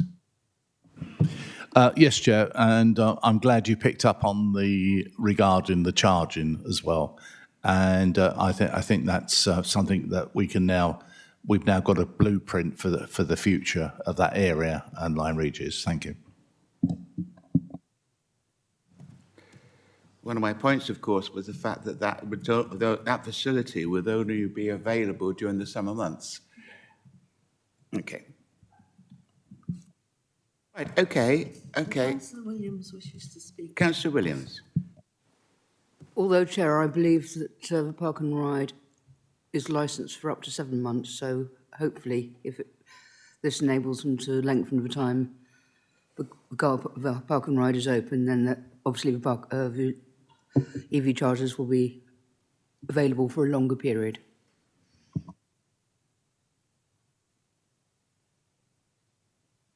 Okay.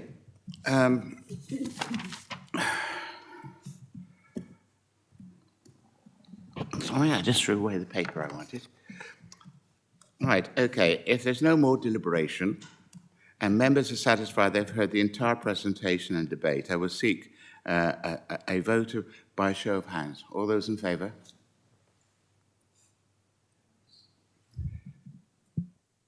For the benefit of members of the public and those viewing from home, that is a unanimous decision originally proposed by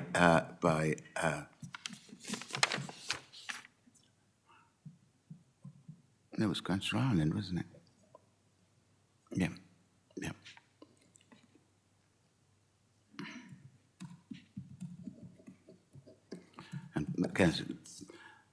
That's fine.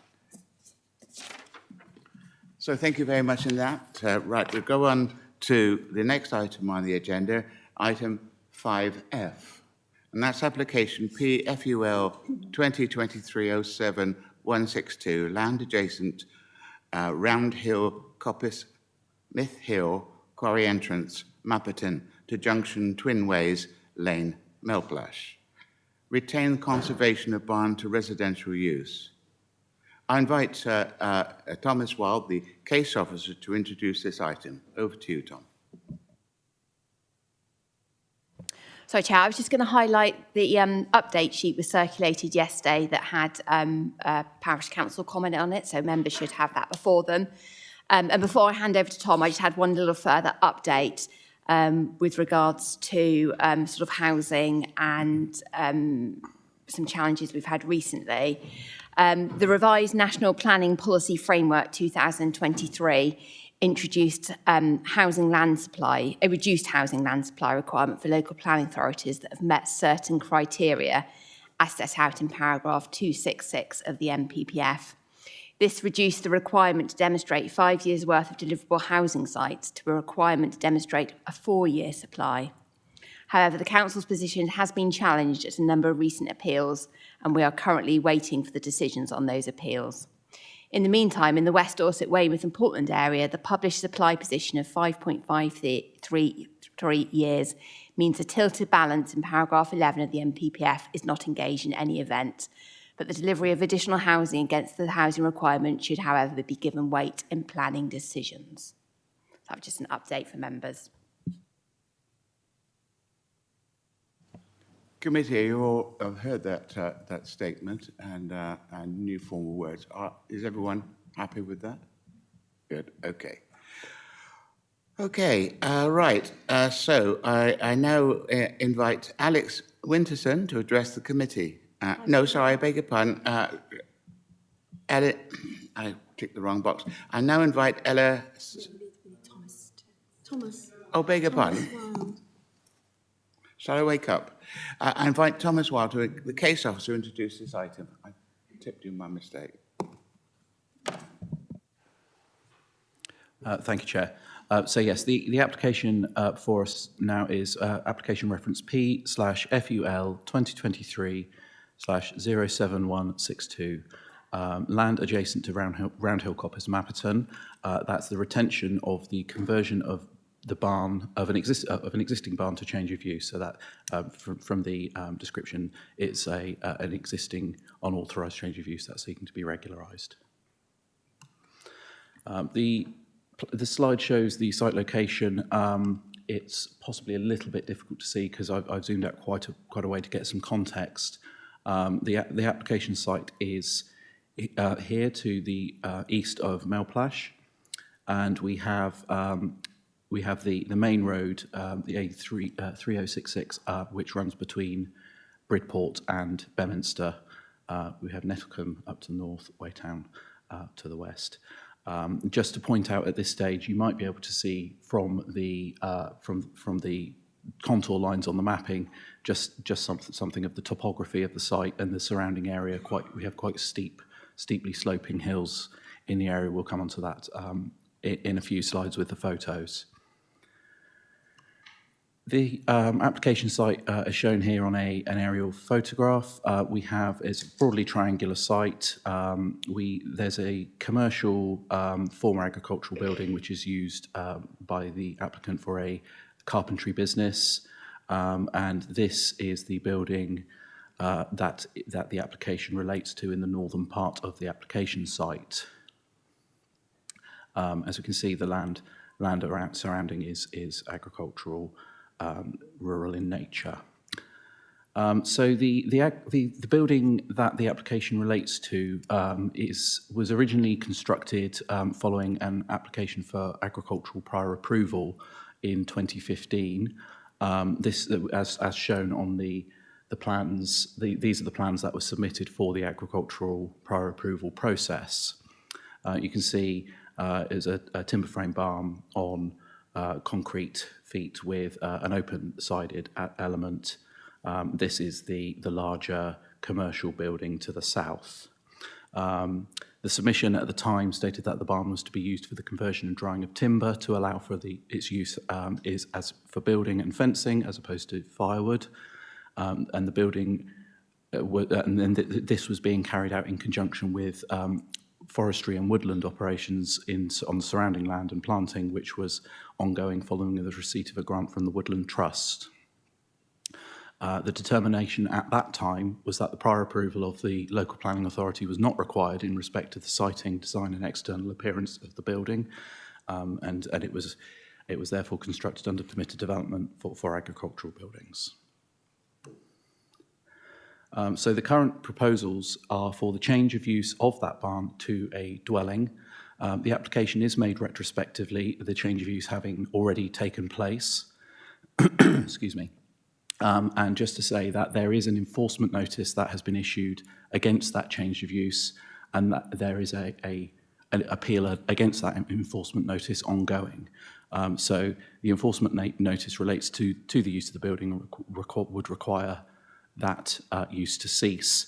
But if planning permission were to be granted, then the enforcement notice would be withdrawn and the appeal would not progress.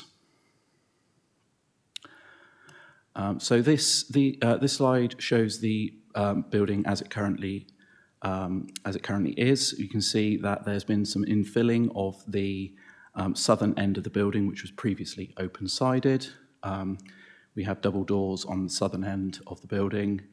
In place of some of the windows, we have some larger full-height windows and some higher windows in the apex of the building. Which, as we move on to the floor plan, those higher level windows serve the mezzanine bedroom space. The remainder of the internal area is largely given over to an open plan living space. A bathroom has been inserted through construction of internal walls, and then the infill element forms the kitchen and dining space with a step down into it. But essentially, the internals of the building are relatively open plan. This photo shows the southwestern elevation of the building facing onto the yard and commercial building to the south. You can see the double doors, flue for a wood-burning stove there. And just to point out, referring back to the point about the levels, you can see here that the land rises up to the north, reflecting the kind of steep topography of the area. And there's another photo further on which illustrates that further. So this is at the southern corner of the building, showing the side elevation. You can see the steps in this part of the site up to the main entrance to the building. You can see the building being on concrete feet with some gas bottles and a deck that's been formed on gabion baskets from the southern elevation. The northeastern elevation, this is the high-level window to the mezzanine sleeping area, and then a smaller window to the living space below. On the southeastern elevation, we can see, again, we have the windows that have been inserted, and then behind these double kind of barn doors, there is a glazed, full-height glazed window, and the doors open up to reveal that. And that all opens up to the living area. This is a wider contextual photograph taken from high ground to the north of the site, to giving an idea of the landscape visual impacts of the development. So the site is just here. We have the commercial building and the barn/dwelling. You can see again the quite steeply sloping topography of the land. The land falls away quite steeply to the east, the north, and rises up to the north. Excuse me. Just to point out that this photograph was taken in late January, so the trees that you can see in the foreground here won't have been in leaf. So of course, in summer months, that there would be quite a lot more dense vegetation in this area.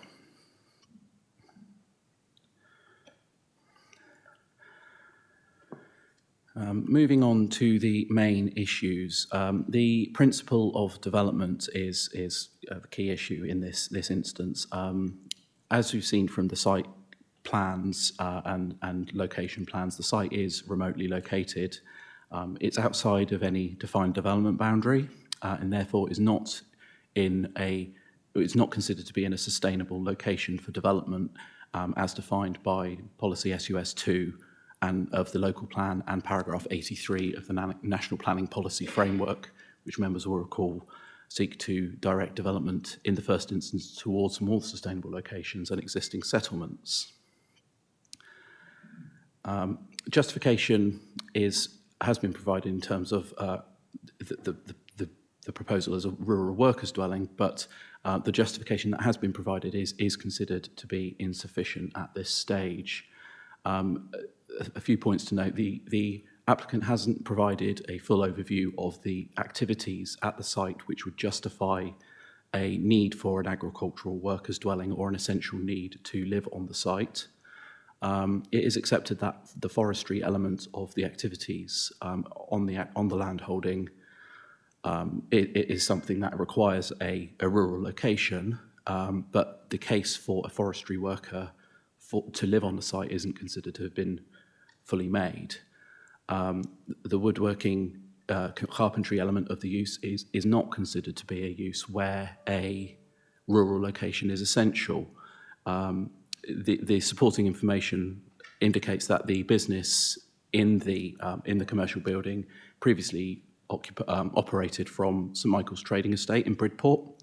It's a commercial carpentry use, and it's a type of use that would be entirely consistent with an industrial estate, traditional industrial estate location, and it's not considered that the information provided is sufficient to have justified that there is an essential need for that business to occupy a rural location, and therefore for the dwelling to be associated with it. And just to go through what we'd normally consider, what we'd normally look for in requiring an application for a rural workers dwelling under Policy House 6 of the local plan, we would normally look for a much more detailed case to be made, which would take into account the financial sustainability of the business, the justification for a worker to be permanently present on the site. Quite often this is to do with animal welfare or other things where time is of the essence and there is a round-the-clock requirement. And also the availability of other suitable accommodation in the vicinity. As I said, none of that information has been provided in this instance. In terms of the scale, design and landscape impact of the development, the building envelope, as you've seen from the drawings and the photographs, is largely the same as that was submitted for the agricultural prior approval process. And while there have been some works that have been carried out for the conversion to a dwelling, it's not considered that those have resulted in a harmful impact on the character of the area or the landscape. In terms of biodiversity, the biodiversity checklist has been completed and indicates that surveys and a biodiversity plan are not required in this instance, given that the works A have already been carried out and B are for conversion of an existing building. In terms of residential amenity, the site is located in a rural location, and that does mean that there are limited or no opportunities for harmful impacts to neighbouring amenity. And it's also considered that the building does provide an appropriate level of amenity for its occupiers. And then finally, in terms of highways and access, the access is from an established access serving the commercial buildings, and the proposals are not considered to have a harmful impact upon the highway network, so that there's no objection from highways subject to the imposition of conditions relating to hanging of gates and provision of visibility displays. Therefore, we move to the recommendation, which is that the committee refuse planning permission for the reasons set out on the screen, which is that having regard to the site's remote location in the open countryside outside of any defined development boundary and separate from the nearest settlement, the site is not a sustainable location for residential development, with the occupants of the dwelling reliant on car to access services and facilities. The justification provided in respect to the need for a rural workers dwelling in this location is not sufficient, as it has not been shown that there is essential need for a worker to live at or near the site, that the rural enterprise or forestry is of sufficient scale to justify a full-time worker, and that the business is financially sustainable. While the woodworking business on the site is not a use for which a rural location is essential. Therefore, the proposal is contrary to policies INT1, SUS2, SUS3 and House 6 of the adopted West Dorset, Weymouth and Portland Local Plan 2015 and paragraphs 83 and 84 of the National Planning Policy Framework. Thank you, Chair.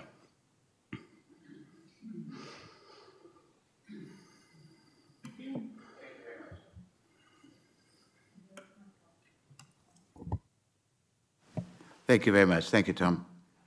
I now invite Ellie Sturrock, who would like to read a statement to the committee from Rebecca Lawton of the Land Workers Alliance. Chairman, there is one before that. No, okay. That's quite all right. Yeah, okay. So, please speak directly into the microphone, and you have 3 minutes. Over to you. Thanks very much. So I'm Ellie Sturrock. I'm here as one of many people who supported the application and as we know this case. I'm a sheep farmer, a parish councillor and an NHS team lead, but I'm speaking on behalf of Rebecca Lawton, who's an author and is indeed an advocate for sustainable farmers and foresters for the Land Workers Alliance Advocate. These are her words. Jack's Hill Farm demonstrates agroecology in action. It brings together land management that is responding to the local ecology and landscape with a rural land-based business and social engagement. While the essential need test as conventionally applied is not initially apparent, a number of reasons make it essential for the applicants to live on site. Separating domestic arrangements from the forestry business ignores the holistic nature of the project, in which economic activity interacts with social and environmental aspects of land management and engagement with the local community. By minimising reliance on fossil fuels, generating electricity and conserving water with compost toilets and rainwater harvest, Asaf and Rosetta hope to inspire and support others in the urgently needed transition towards low-carbon, sustainable living. Such low-impact living is unlikely to be achieved in a conventional house in town. The expense of having to run an unsustainable house in town while operating a highly sustainable rural business, combined with the impractical nature of having to commute daily between the two, would create a cognitive dissonance which is likely to limit the potential of the project in the long run. I'm aware of several land-based projects that have failed as a result of planning permission not being granted, while genuinely sustainable projects are thriving as a result of planning permission being granted. More conventional essential needs, such as protection of poultry from fox and badger attack, propagation, irrigation and harvesting of vegetables, and security concerns also apply. If traffic generation outweighs energy and water-efficient living, there is a fundamental inconsistency between people being required to have an essential need to living in agricultural workers' dwellings and Class Q developments, barn conversions, and the country house policy, which permit people with no essential need to live in the countryside and thereby generate traffic. If Dorset is to retain a vibrant rural economy, rather than becoming a dormitory area for retired people, remote workers and tourists, it is essential that a more holistic approach is taken to housing associated with rural businesses. People want to address climate and biodiversity changes, but it is impossible for ambitions to be realised if they're required to make their businesses cover exorbitant costs of housing in places remote from where they need to be. In reality, due to the low cost of food and other land-based resources, very few small or large farms are generating sufficient income to cover modern living costs without the support of subsidies. I can testify to that. This family business has succeeded in funding the restoration of a small farm.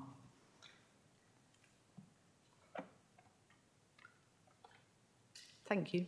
Oh, microphone.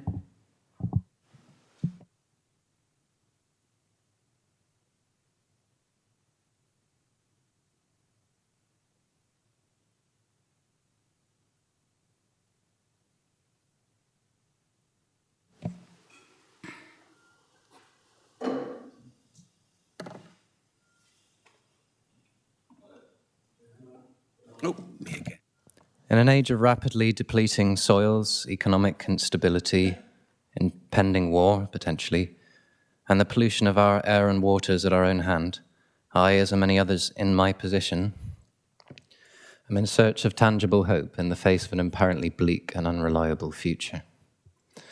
Thus have I sought to experience in practice a more down-to-earth and self-reliant lifestyle that closely echoes the way of life of our pre-industrial descendants, who lived by and large in a countryside richly populated with people of all ages who lived by working the land. And our rivers were healthy,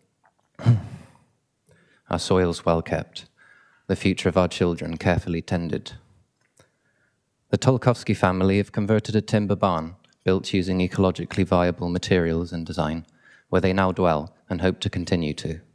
Here I have learned how to lay hedges traditionally, with a billhook and slasher. I have planted, hoed and weeded in a working permaculture garden, rehandled an axe from coppice wood, planted native trees in winter, learned about natural clay plaster methods. I've even learned of the workings of a compost toilet system. Many young people, such as myself, have been welcomed to Jack's Hill Farm in order to experience a practical glimpse at real sustainable land practice and to learn real skills for a more resilient and healthy future for us and for the land we still inevitably depend on. It is the many interconnected responsibilities that Asaf and Rosetta tend to every day that tie them to their land. The animals, the vegetable garden, the workshop and its apprentices, the budding agroforestry plots, the visitor and their well-being, all depend on their guidance day and night. If they cannot live there, young people cannot go to stay there. They can come for a day, perhaps, but you can't learn on a day course what you can learn over 3 weeks watching and taking part in the many different tasks of running a small holding. Having accessible opportunities to immerse ourselves in the countryside and learn about ecological living practices, learning skills and crafts by which we can make an honest and land-centred living. Dorset, and by proxy our whole country, can continue to revive a thriving and vigorous rural population capable of taking care of the future of our soils, our local economies, and our regional culture. If there are not people in our countryside, there can be no life in it. And with no life in our countryside, we have no resilience in changing times, no diversity in food or culture, and finally, no soil to feed our people. Our country used to be deeply proud of its people, proud of its well-kept laid hedgerows, proud of its products, proud of its heritage. It was that pride that kept us and our lands healthy and vibrant. We were proud of our country because we could call it home. Thank you. Thank you very much indeed. Thank you, Mr. Winterson. I'll now invite Asif Tolkowski, the applicant, to address the committee. Again, you have 3 minutes. Over to you, Mr. Tolkowski. Thank you. We have been running our business locally for 28 years. In 2013, having outgrown our rented premises in Bridport, we moved our workshop to Jack's Hill Farm, now a 21-acre holding near Millplash Village. Our woodworking business makes well-designed, high-quality furniture, joinery, and timber buildings, and provides the sole income for 2 families and 1 to 2 apprentices. All of our energy is generated on-site using mostly solar and wind, and an extensive 20-kilowatt storage capacity. In addition to woodwork, we have been working on the land for the last 10 years to establish a broader, low-impact, self-sustaining rural enterprise that includes agroforestry and several forms of community involvement. We have improved the land by planting over 10,000 trees and enhanced our hedges and wildlife habitats with support from the Forestry Commission and in consultation with the Dorset AONB and Dorset Wildlife Trust. In addition to becoming a source of high-quality timber, the woodland alleviates flooding, increases biodiversity, and contributes to the overall resilience. We do not use weed killers or pesticides with our work. Linking woodworking with agroforestry, we've invested in equipment that enables us to mill locally sourced timber. Altogether, we have trained 10 apprentices, employed, instructed, and worked alongside at least 30 young people from the area, providing valuable work experience and the opportunity to acquire practical skills in woodworking, land-based activities, and a low-impact lifestyle. As our enterprise diversified, we accumulated more equipment. Despite our investment in security, we were burgled 3 times and suffered substantial disruption and financial loss. For 7 years, we commuted daily from Bridport, but in early 2020, with COVID restrictions putting everything at risk, we moved out to the farm with our 3 children. Living on the site has enabled us to keep working, decreased our carbon footprint to around 55% of the UK average per household, and enabled us to work much more efficiently. It also allows us to grow our own food, keep animals, and further improve the land. These activities require continuous attention and an ability to respond to changing conditions at short notice. In Chapter 2, Paragraph 11, the National Planning Policy Framework proposes that developments should be rejected only if, and I quote, "the harm caused significantly and demonstrably outweighs the benefit when assessed against the policies in the framework as a whole." At a time of extreme challenges faced by traditional rural enterprises, farmers turning to tourism and solar farms to generate income, our development, we believe, makes a significant contribution to maintaining a living, sustainable rural economy and is a model of a beneficial rural business. The tremendous level of support that we have received, including from Councillor Alford, shows that our neighbours and the local community are wholeheartedly behind us. So I ask you, does any notional harm caused by us retaining our home significantly and demonstrably outweigh the benefit when assessed against the policies and the framework as a whole? Thank you.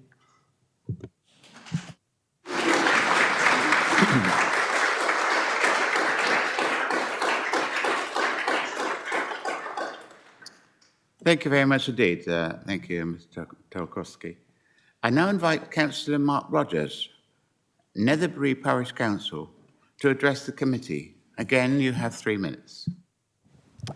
Thank you. I won't repeat our original comments other than to say that the councillors fully support the applicant and we've visited the site, and to thank you for the opportunity to address the committee today.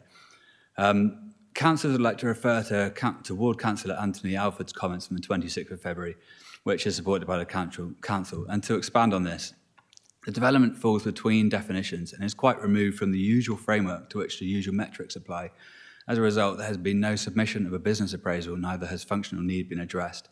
As Councillor Alford has stated, a conventional trading estate unit is not suitable for the business, which comprises now a highly diversified 21-acre holding, which now benefits from the planting of around the 10,000 trees referred to, the fencing and the other ancillary benefits that accompany this kind of planting, and a workshop producing both desirable design goods and high-quality building components, fenestration and joinery. The site of the application brings to mind the National Planning Policy Framework, Section 6, Paragraph 89, which states, "Planning policies and decisions should recognise that sites to meet local business and community needs in rural areas may have to be found adjacent to, or beyond existing settlements, and in locations that they are not well served by public transport. In these circumstances, it will be important to ensure that development is sensitive to its surroundings, does not have an unacceptable impact on local roads, and exploits any opportunities to make a location more sustainable, for example, by improving scope for access on foot, bicycle, or public transport. The use of previously developed land and sites that are physically well related to existing settlements should be encouraged where suitable opportunities exist." Mr. Wild has indicated that the building subject to the change of use is of sufficient quality, both as a dwelling and as an agricultural building, in the context of the countryside that it occupies. The applicants living on site will reduce the need for them to commute from another residence and reduce the traffic to and from the site.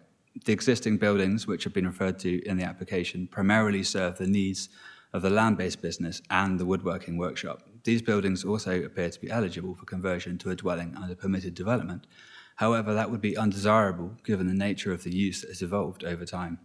Furthermore, the current arrangement of the buildings would not differ should the application be refused, and the Parish Council assumed that the applicants would apply to convert the portion of the eligible buildings should this be the case.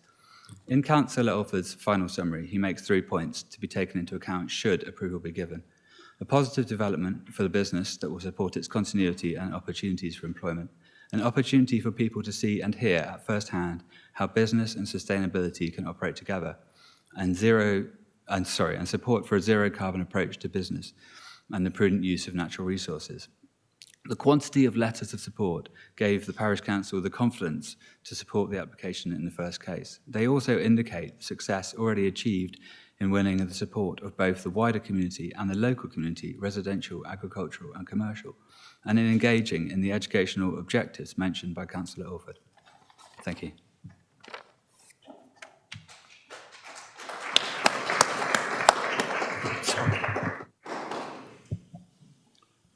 Thank you. Thank you, Mr. Rogers. I now invite Councillor Anthony Alford, Ward Member for Egerton, to address the committee. Again, Councillor Alford, you have 3 minutes. Over to you. Thank you very much, Mr. Chairman. I'm going to repeat the text that I used when I made the request for this case to be heard by this committee. And I believed in it at the end of February, and I continue to do so. And needless to say, I strongly support the application. I went on to say that I consider that insufficient weight has been given to planning policies that support and promote the environment together with the rural economy. There appears to be an assumption that the St Michael's Trading Estate is a suitable generic alternative as a business location. This is wrong. The business is about the life cycle of a woodland, and not just the timber product, but also the wildlife that develops within it. The customers who buy bespoke examples of the business's craft in wood are looking for the assurance that they are acquiring a product where sustainability is a primary feature. Sustainability is a key element of the marketing of the business. However, operating a business like this is hard work and can involve long days, and at any time there can be substantial amounts of work in progress, particularly in the craft and skill that has gone into projects being worked on. It is hardly surprising that the applicant perceives a serious risk of potential loss through, for example, fire and theft that can only be mitigated by living on site to tackle such events immediately. The planning officer has expressed a positive opinion about the design of the residential building, and this is fair. Its visual cues are of a rural building with a substantially rural purpose and gives the appearance of being appropriate in its setting. The impact of a planning approval would be, 1, a positive development for the business that will support its continuity and opportunities for employment. 2, an opportunity for people to see and hear at first hand how business and sustainability can operate together. And finally, support for a zero carbon approach to business and the prudent use of natural resources. Thank you.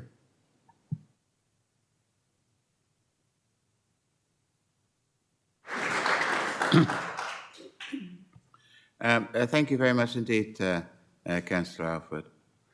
I now call on Thomas Wall to respond with any salient points he may wish to clarify. Over to you, Tom. Thank you, Chair. There's a few points to pick up on, so and I'm going to take them roughly in the order that they were raised. So apologies if we get a bit lost, but just starting off with the first speaker's comments mentioned the potential for Class Q developments.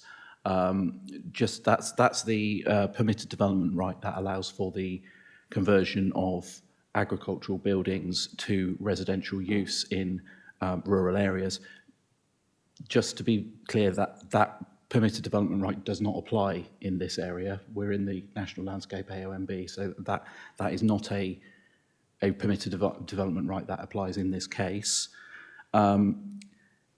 The first speaker and several have referred to the nature of the business that goes on the site. And I think what I would say to that is that a full overview of that business has not been provided in justification for this application. The supporting information is relatively simple, with the case being made that the principal reason for living on the site is to provide security for the business. And as I've mentioned, that we don't consider that the business that requires the security, the woodworking business, we don't consider it's been shown that, and there is an essential need for that business to operate from this site, or be in such an isolated rural location. It's a business that, at its heart, is the working of timber, and that timber would be worked on equally well on an industrial estate location. There was a mention in the comments from Councillor Alford about an assumption that St Michael's Trading Estate is a suitable location. I just want to clarify, my reference to St Michael's Trading Estate is simply to refer to the fact that the business was previously operating from St Michael's Trading Estate. It's not to say that St Michael's Trading Estate is suitable for the current needs of this business, but the case has not been made that the needs of the business are such that it requires a rural location. And from my observations on site, when I'm visiting the site and viewing the operations of the business, it was not clear that there was a rural essential need for it to be located in that position. So it was just to kind of emphasise that point, really. There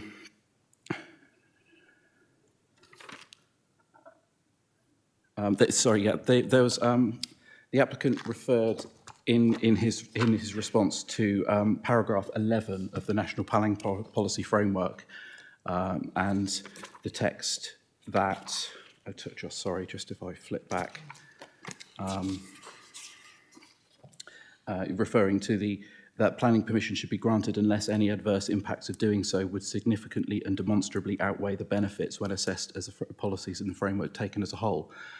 That section of the National Planning Policy Framework refers to instances where there are no relevant development plan policies, or the policies which are most important for the determination of the application are out of date.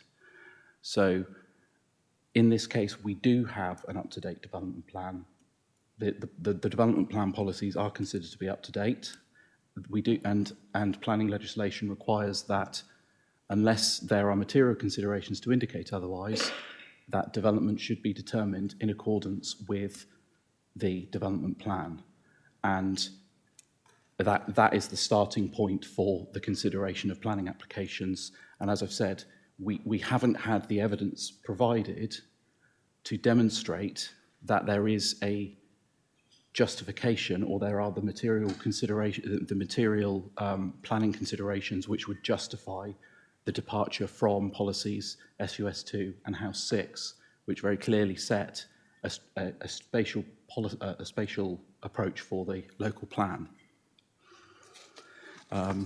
Reference was also made to paragraph 89 of the framework in respect of sites.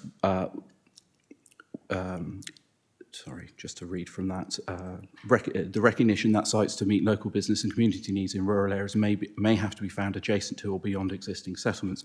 Just to make clear again, that policy and that framework is in relation to the employment uses. So this application before us, while it is to support an employment use in the sense that it's a worker's dwelling, it is for the dwelling itself. So we just need to consider it in that policy. And then I think it's relevant then to refer back again to paragraph 84 of the framework, which which is consistent with the local plan and says that planning policies and decisions should avoid the development of isolated homes in the countryside unless certain circumstances apply. And that is, one of those circumstances is the essential need for a rural worker, which we've gone over, or reuse of redundant or disused buildings. But it hasn't been shown that the building was redundant or disused at the time that the use as a dwelling was instituted.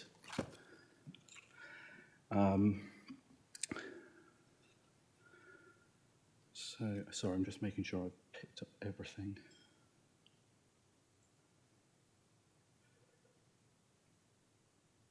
I think that covers everything I wanted to pick up on, actually. Chair, thank you.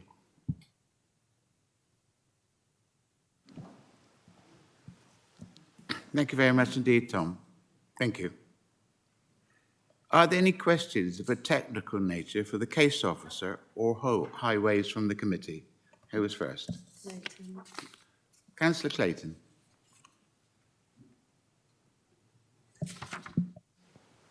Thank you, Chair. How old does our local plan need to be before it's regarded as being out of date? Well, the question of whether it is up to date or not is to do with whether it's broadly in accordance with the National Planning Policy Framework, which it is, and whether we have, in the context of paragraph 11, the key test would be whether we have a deliverable supply of housing sites to last for 5 years, which we do, and those are the kind of key areas where we would consider whether a plan is up to date as such. Does that answer your question, Councillor Clayton?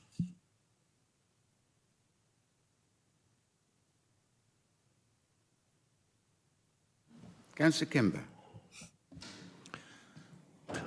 Thank you, Chair.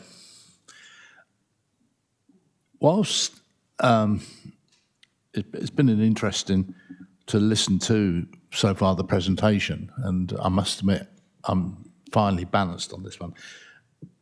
Has an environmental health officer or anybody within the Dorset Council had any concerns from the health and hygiene regarding this, where we're actually living? I mean, I'll try and explain it a bit better. Has there been any concerns about the health of families or the family that's there, or such bodies like that? Thank you. Not that I'm aware of, Chair. Any other questions of a technical nature for the case officer or highways?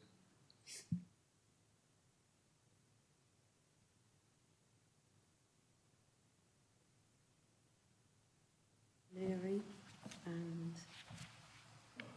what's next then? Councillor Leary, yeah.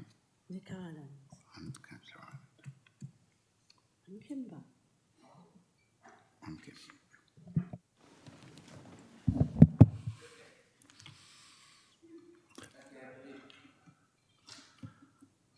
Thank you, Chair. I'm not first up. Okay. Councillor Leary.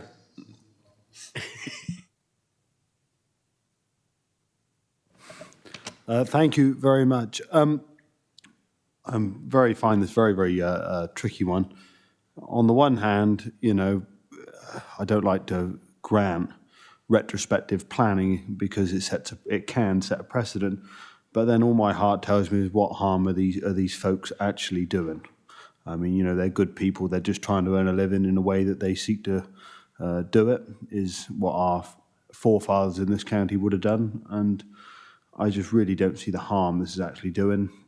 I understand rules are rules, but I don't think in good conscience I can support condemning them in this way when all they are trying to do is get on with their lives and they don't need us or anybody else interfering with that.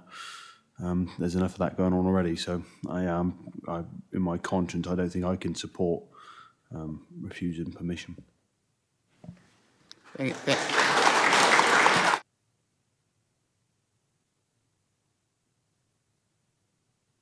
Councillor Thank you, Councillor O'Leary. Councillor Ireland. Yeah, thank you, Chairman. I was going to say the same thing as Councillor O'Leary. Councillor Clayton just raised an issue, a technical question about our local plan. If you look at the local plan as adopted, and we're basically holding us to it today, it says, although it's written to cover 20 years to 2031, so it was written in 2011, and it says it'll be reviewed in 2021. Because we haven't had a review, we were supposed to have a new local plan in 2023. It's now being pushed back to 2027, maybe later. And this is probably a prime example of where many of the policies in the local plan just aren't relevant anymore. I know I've had some robust conversations with Mr. Garrity over the past, over in particular SUS2, which has a huge impact on areas I represent. I can't see that, bottom line is the applicant, I don't think they're taking the mick, are they? They didn't, it wasn't built with the intention of being occupied. We heard it was occupied because of COVID. It's low carbon, it's sustainable, it's off-grid, it's ticking all the sort of boxes that we want. So I will actually go along with Councillor Leary, and I think we should approve this. So.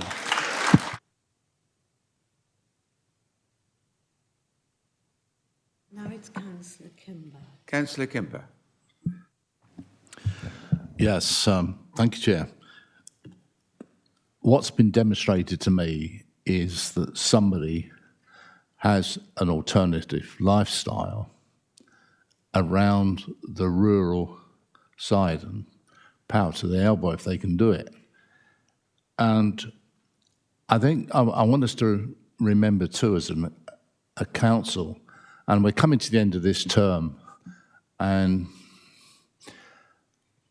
we know that the ecological part of what we've done over the last 5 years has played a major role in our thinking about needing to rely on the concern about carbon we generate. Now, what we've got today is a group or a family, a person that wants to live this type of lifestyle. Now, I can agree that it must be quite worrying. And I understand from the presentation there's been a burglary 3 times. Now that, I would imagine there must be quite a lot of valuable equipment on particularly there. So I'm quite happy to second the proposal that we should accept this. Thank you.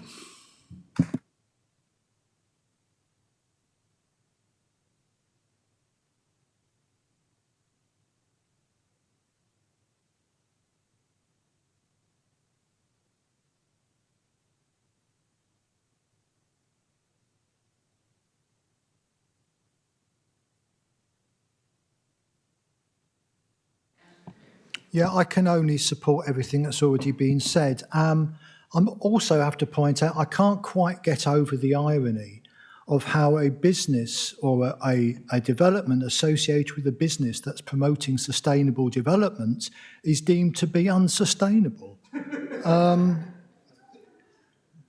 I will be agreeing with everything my fellow councillors have already said.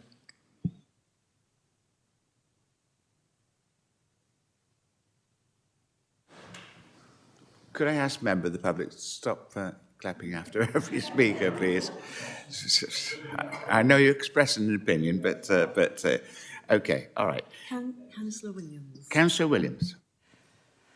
Thank you, Chair. I completely concur with my fellow councillors. We can see that this business has actually grown since they've been living on there. The educational benefits, the benefits to the land that they're living on, have improved since they've been living there. I fully support this application. I'm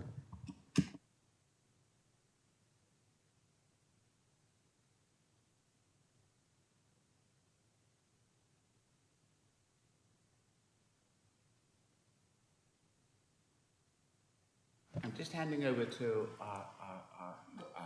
legal authority to say a few words. Thank you, Chair. Members, I am a little bit concerned that we're going off of our statutory framework for making this decision here. So, as the case officer has already explained, we are not in tilted balance territory here. We should be making this decision in accordance with the development plan, which is up to date, unless there are material considerations which warrant otherwise. And I'm not hearing any of those material considerations at the moment. The case officer has said that those haven't been made out yet. And so that's what I think we need to hear from you if you'd like to support this application.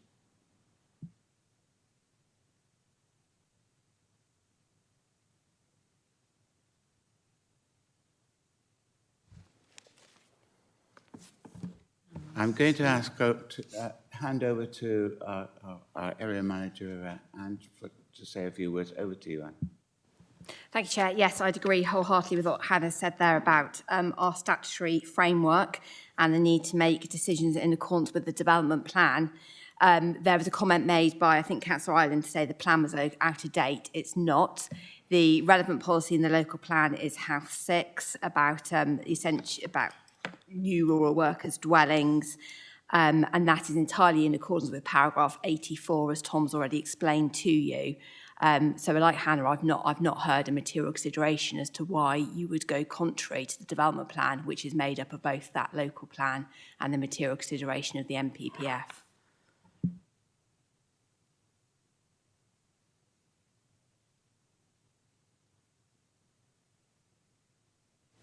And reasons.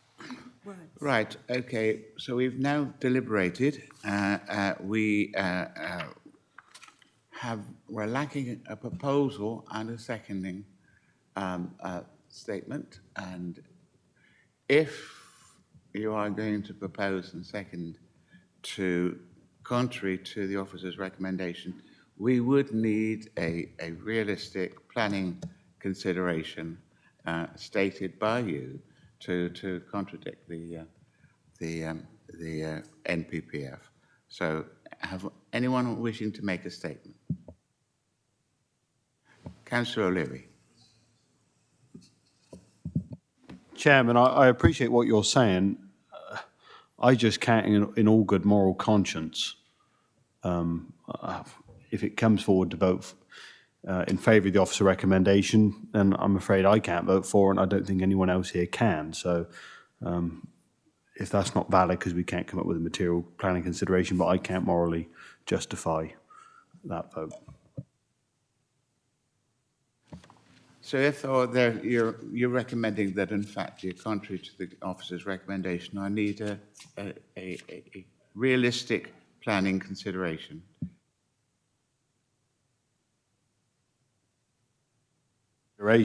What I'm telling you is I will not be voting in favour of the officer recommendation at all.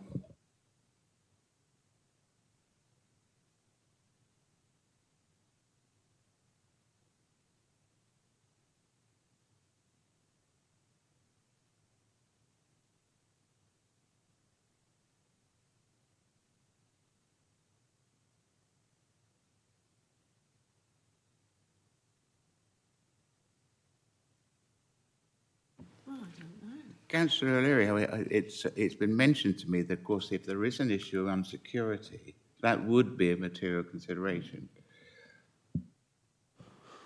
Fine then, Chairman, I'd like to propose refusal of the, go against the officer's recommendation for refusal based on the grounds of security for the business and the dwelling would help alleviate that security risk, if that is acceptable. Before I take advice on that, do we have a seconder? Thank you, Councillor Kimber. Do you wish to say a few words before I go to Anne? Okay. Summed it up. It was the point I made of security, and we all understand that rural crime, they're going the wrong way.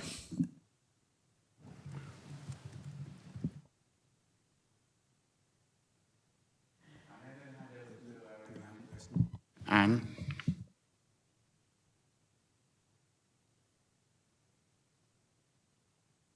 Sorry, Chairman. Yes, I mean, security is not a reason cited in paragraph 84 of the NPPF or our policy per se. I think we need to be clear. We have lots of businesses operating in rural areas that don't have dwellings on site. You know, all manner of businesses operate. What is the essential need for somebody to reside on site here in terms of security? And members do need to be clear about that, because it's still not really in accordance with paragraph 84 of the NPPF or the House 6 local plan about talking about the essential need for a rural worker to live on site.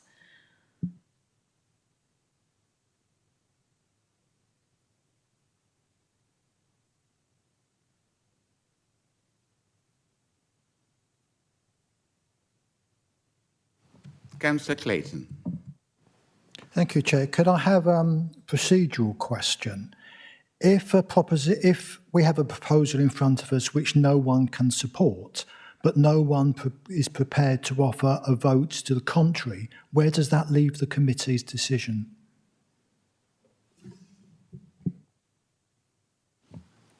Can I draw your attention to a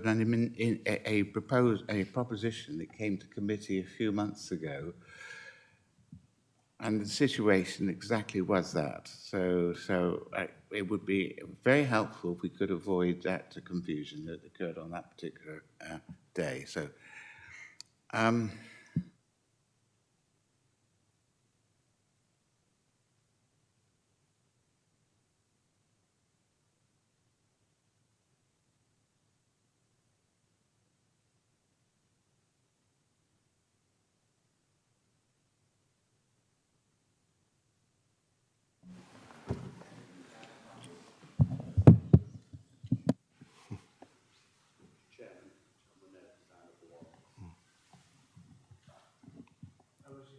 Yeah, thank you, Chairman. It's Mike Garrity, Head of Planning. I've listened to the debate, and it's obviously quite an emotive site, this. It's an emotive topic.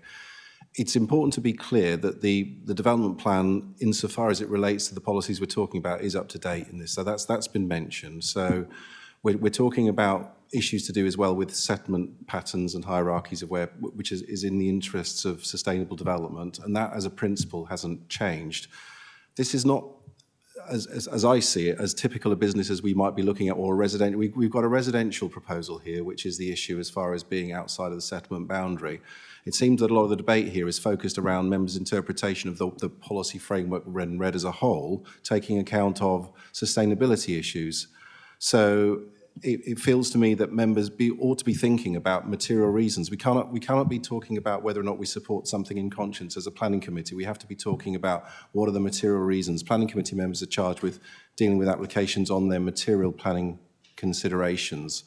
So if members are minded along the lines of sustainability arguments that are broader in the sense that apply specifically to this proposal, it seems to me that perhaps is something that members ought to be giving thought to as to whether or not they see that as being a materially significant issue that outweighs the reasons for refusal. I don't know if that helps, but I think we need to get to a position where members are actually advising officers as to why they want to vote differently to what the officer's recommendation is saying. We cannot make up those reasons for you. Thank you. Thank you very much, Steve. Mac, having heard that, Councillor O'Leary, I just was wondering sort of actually why we bother having planning committees, to be honest with you. No, I'll have to take 5 minutes, I'm afraid.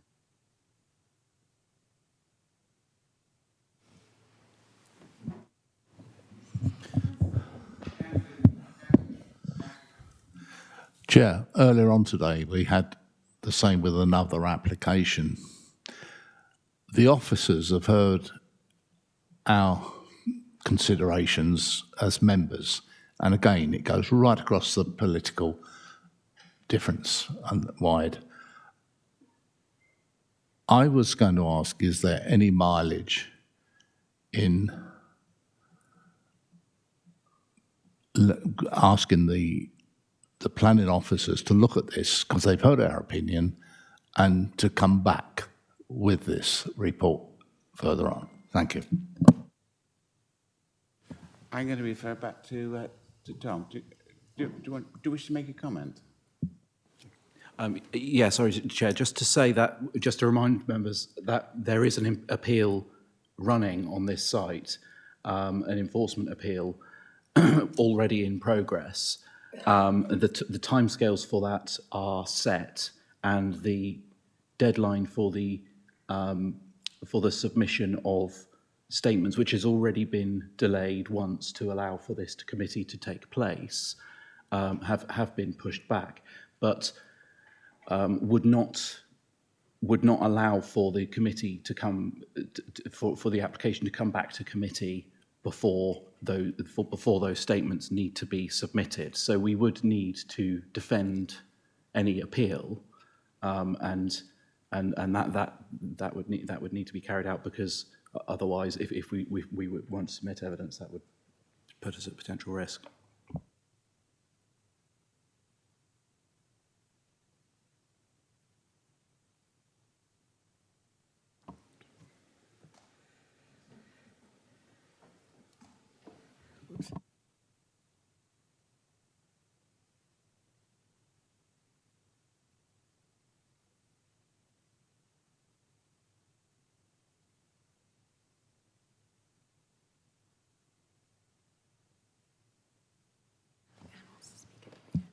Councillor Williams and Councillor And O'Leary. I understand you wish to say a few words, Sam?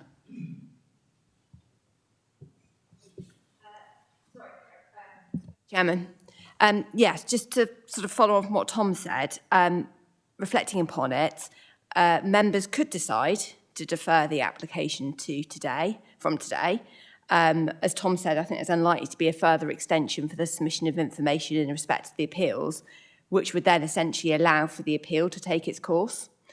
It depends, obviously, if there was an extension for the time of submission of information, then potentially we could end up bringing this application back to committee in due course.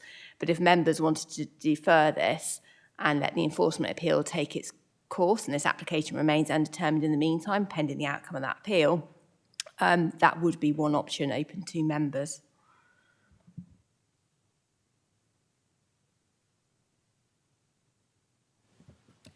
Bearing that in mind, Councillor O'Leary, and sorry, before I go to you, Councillor O'Leary, Councillor Williams.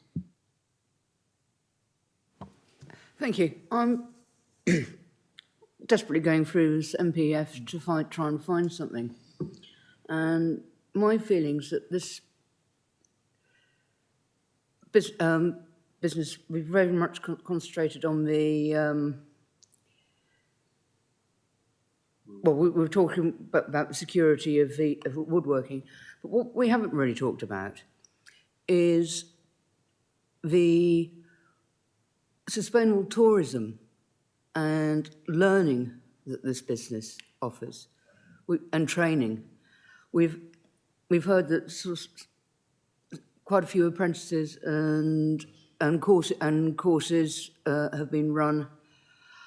Surely this goes into section 11.7, number 6, that this is a reason for them to be able to live on site for these training courses and develop these training courses.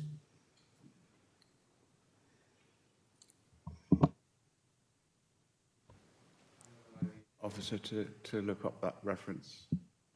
Chair, sorry, I'm not clear. 11.76 of what? Are we talking section 11 of the MPPF?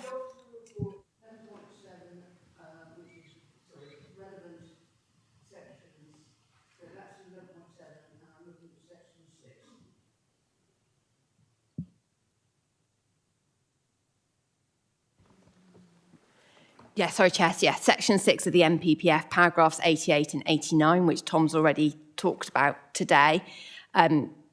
Yes, I think I would just say in response to that is, again, you could have a business located in a rural area such as this one and be carrying out education and apprenticeships. It doesn't mean that somebody needs to live on site in conjunction with that education and those apprenticeships. That doesn't create a need for someone to live on site. Same as someone going to a farm and learning to milk cows. You don't necessarily need to live on site. So, you know, again, we've got lots of rural businesses that carry on, they educate people, they run apprenticeships, but you don't necessarily have people who are living on site to facilitate that because it's not an essential need.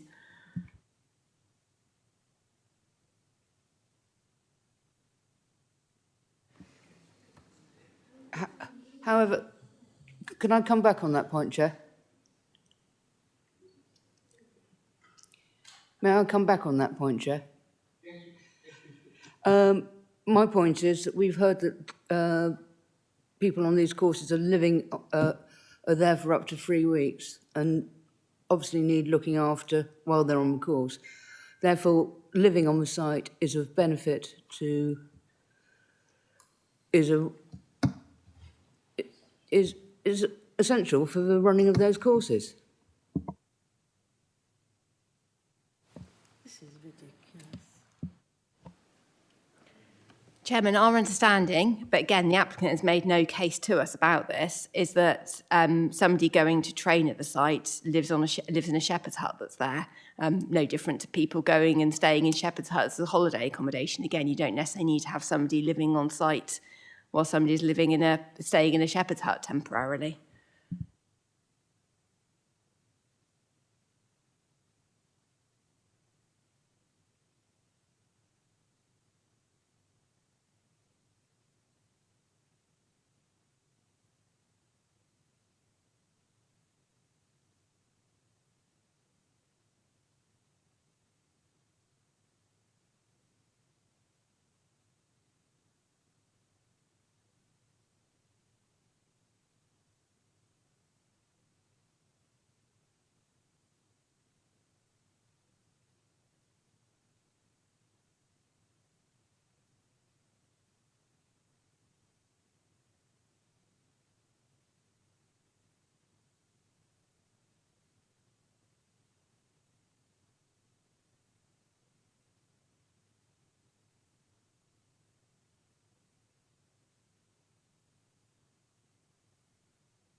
Members are leaving their seats now. It's disintegrating. Shall I go and ask him to come back? Shall I? Shall I go and ask Paul to come and Paul? sit down?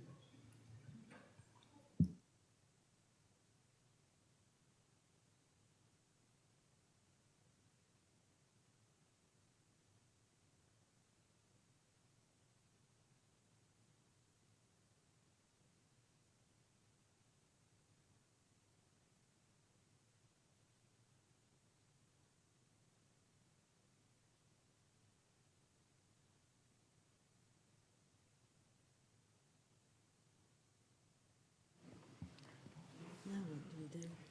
Right, Councillor Leary, what seems to be a major concern is your reasons for security. We need to expand on that to make it, to actually identify what security is needed for, what events could take place which would affect the business without someone actually living on site. So we need to put some meat on the security word.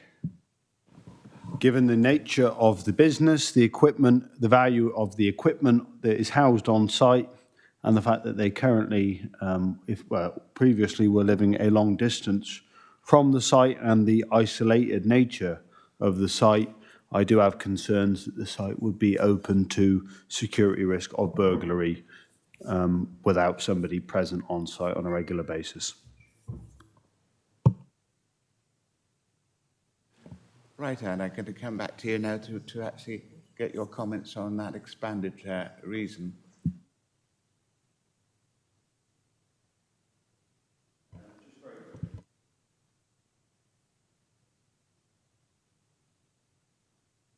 Sorry, Chair.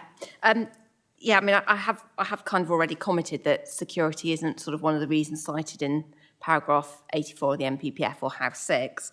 I hear what's said about security, but it's not strictly required in terms of that essential need. Do members have anything else they can add to that?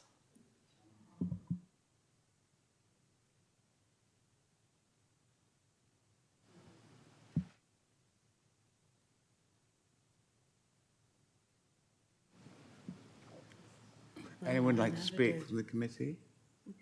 Councillor O'Leary. Yeah, I mean, we keep saying we're not necessarily needed, not necessarily needed. We said about milk and cows earlier. I'm used to milk cows. I wouldn't want to commute to milk cows on a daily basis. We take things by a case-by-case basis. We as a committee feel that in this case, that security is an issue based on the three prior burglaries and the fact that how isolated this is. Yes, not everybody, I mean, I don't live near my work. I don't live on the site of my work. But this is a certain case, and we believe that in this case, this is an issue, and therefore that is why we would like to recommend refusal.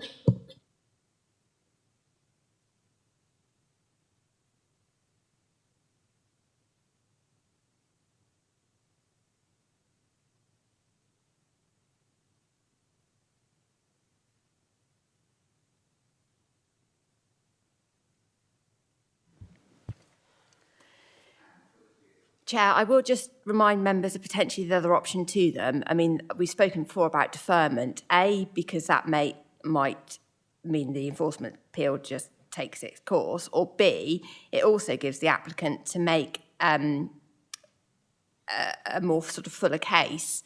Because as Tom's explained, you know, some of the information that we'd sort of expect to have seen supporting this application around the sort of justification, the sustainability of the business, etc., which might have helped satisfy members, has just not been submitted. So there is probably information the applicant could submit to us that would help potentially their case if members were so minded to defer it. It would allow that ever exploration of options and issues as per the application we were talking about this morning, Chair. There is an issue, there is perhaps a case for actually deferring the decision on this, remembering, of course, that in deferring that would allow but the point is that, as it was pointed out, you know, we've got an appeal going on at the moment regarding an order which has been placed on the occupancy of the building. Now, by deferring it, that would allow that particular application, that particular appeal to take place. And we could then respond on that to actually find reasons then in order to either uphold the appeal or not. Does that make sense? Sort of, she said. Councillor Ireland. Councillor Ireland. Yeah, I'm slightly worried about that approach. I appreciate that if the appeal is upheld, after a certain amount of time, the applicants, the residents can apply for a certificate of lawfulness. I think 4 years or something. So it's regardless of where a planning application goes forward. But if it fails, bottom line is we have a family here that's going to get evicted, and I don't think it's the will of any of the councillors here that should happen. And I'm concerned that if we go down that route, that might be a consequence. And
well, then that's an example.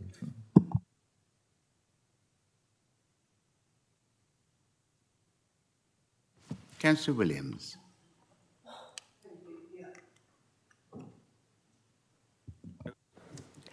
Can we just confirm when the appeal is going to be heard? Sorry, I missed the date of when the appeal is being heard.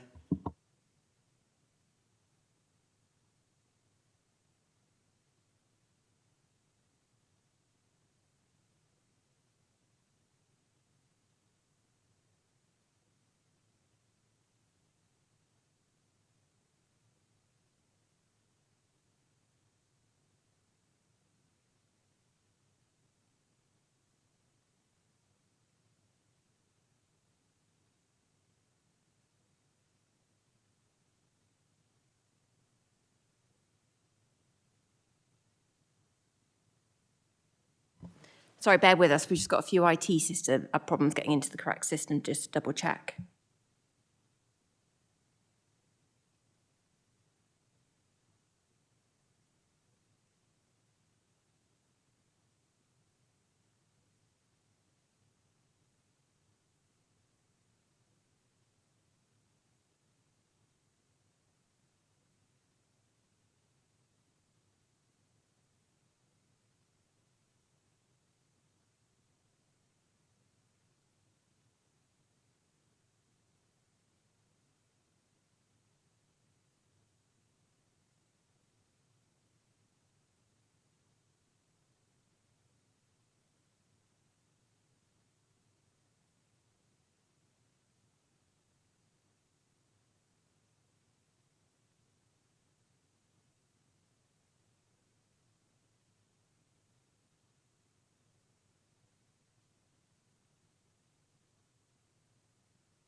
Chair, sorry, we got kicked out of the relevant system. Yes, the enforcement appeal is to be determined, we believe, by written submission. So that means the appellant has a chance to make written submission to the local planning authority and any interested third parties. And I understand the date for that submission is the 29th of April. As we said, it's already been pushed back once, and the planning inspector has confirmed to the 29th of April. And we then expect at some point after that for the matter to be considered by the inspector and a decision to be made.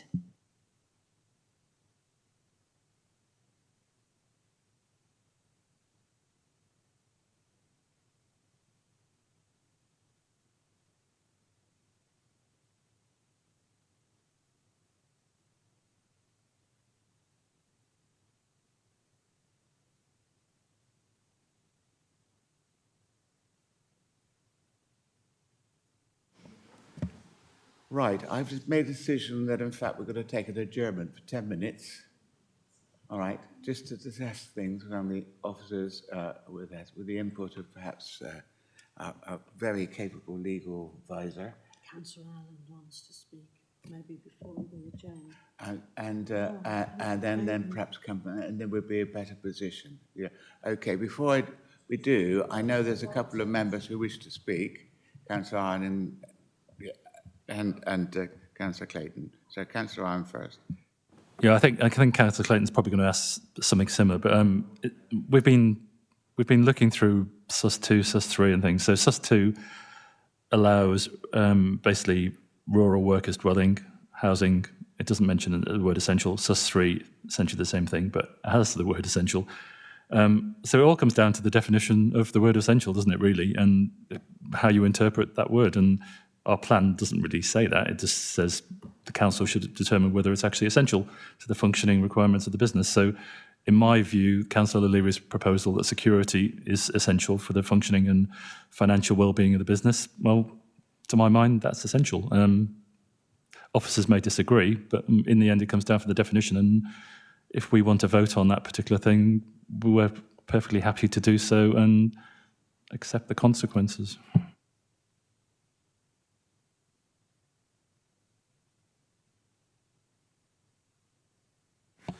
A slight variation on that, Chair. I'm going to SUS 2, where outside defined development boundary, development is limited to, it says rural workers' housing. It doesn't mention essential. Now, if we agree that the established business is already a rural business, whether it needs to be a rural business or not, at the moment it is, and a worker who's working there is therefore a rural worker, and that is their housing. So it's a push of the definition of rural worker, but I suppose at the back of my mind is the question, who is going to object? Who's going to put an appeal in if we make that decision?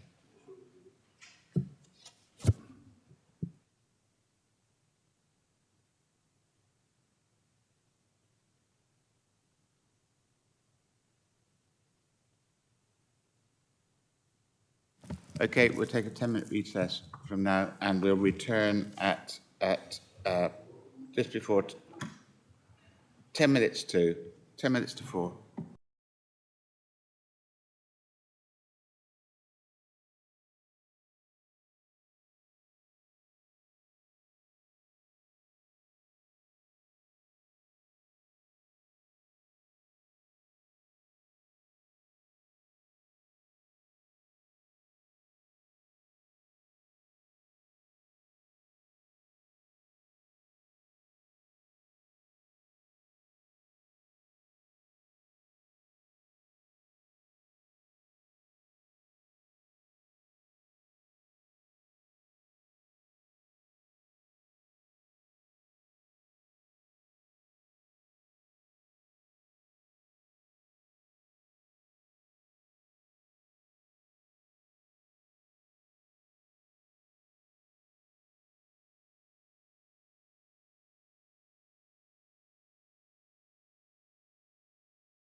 Thank you for everyone for returning to their seats, onwards and upwards. I'm now going to hand over to our eminent legal brain, Hannah. So over to you, Hannah. Thank you, Chair.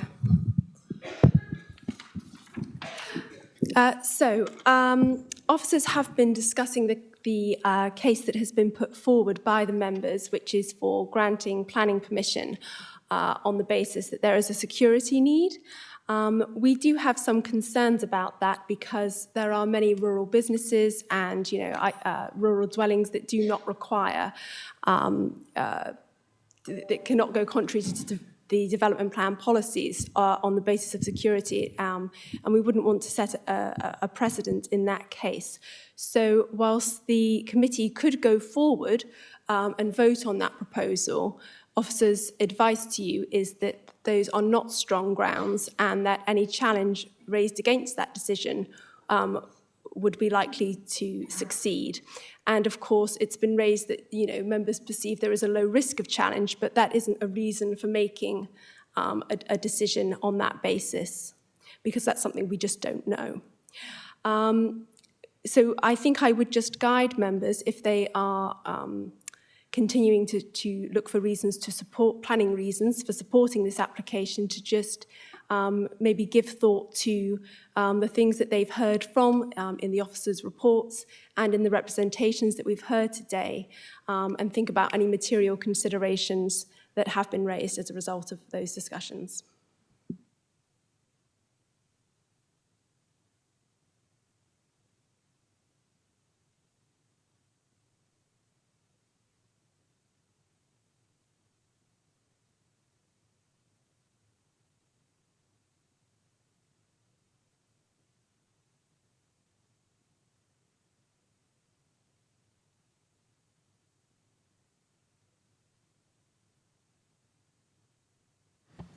Committee, in particular,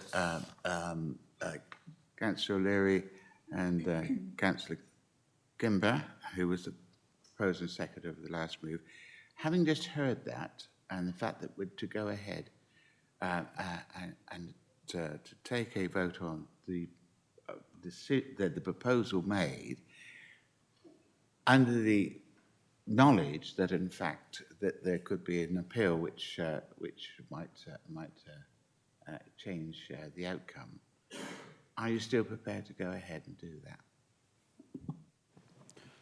Chairman, based on what I've heard today in the public section and from reading the report, it still is the case that I still wish to grant permission based on the reasons given. Councillor Kimber? Absolutely, Chair. And I've also been, during the break, trying to find out if there's any public transport that goes past the place of work, and there is none, as far as I can see. Also, so yes, I do still wish to carry on and support this. Thank you.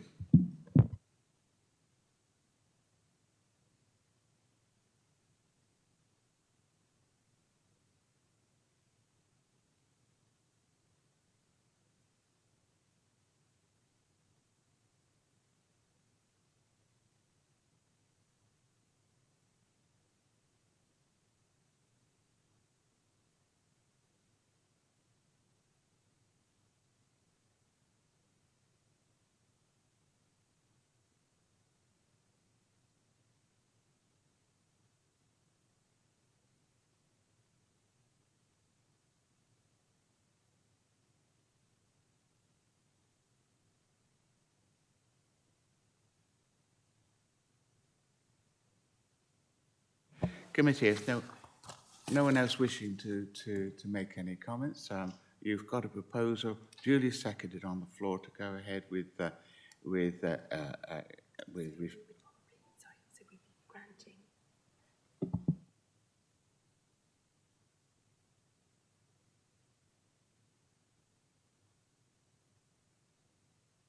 okay. What we need to do, we've got to write down the form of words which was outlined earlier for refusing the officer's recommendation and going ahead with the proposal. So what I need to do is construct an exact form of words, which is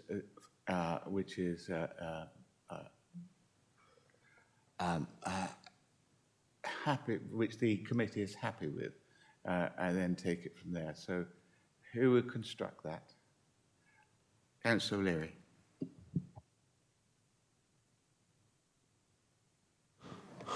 Based on the testimony presented to us today and on the evidence given to us prior in advance to today's meeting and with evidence given today, we feel that due to security concerns, due to the isolated nature of this rural business, that we would grant plan permission for this dwelling on that basis.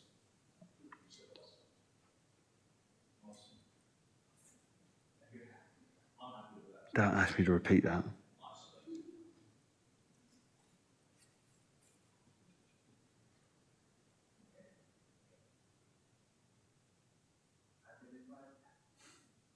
Sorry. I've been advised by our legal representative that yes, she's accepting those that form of words, but with the caveat, of course, those are not strong grounds, and might well be subject to appeal. So okay. Now, with those words, I'm now going to actually ask if everyone's in favour. No, we need to pause for conditions. Oh, conditions. Yeah, I beg your pardon. Yep. We need to pause for conditions laid out by the officer. Chair. So yes, it would be to delegate authority to the head of planning, the service manager for enforcement and development management, to grant, subject to the agreement of the conditions first with yourself as chair of the planning committee, with those conditions being, I'll just give you the heads, we haven't got the full wording, obviously the approved list of plans, a condition making this a personal permission to the applicant, and that the building should be occupied for residential use for only as long as the business is in operation, given the member's justification for approving it relates only to the security of the business. If the business is not operational, there doesn't need to be anybody living on site. Provision of the turning and parking areas to be maintained as per the approved plans. Any entrance gates to be set back a minimum of 5 metres inwards and inwards opening. Those are the conditions, along with the visibility condition, which is required by the Highways Authority. Details of a lighting scheme, so if any lighting scheme is proposed, we retain control over it, given the location, site and the national landscape, and the removal of permitted development rights for extensions and alterations to the dwelling.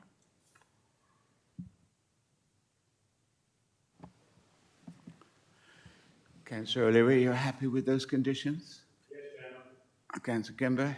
Yeah. Okay, everyone's heard those conditions? Okay. Right, shall we go and take a vote on the proposal as laid down with those conditions? All those in favour?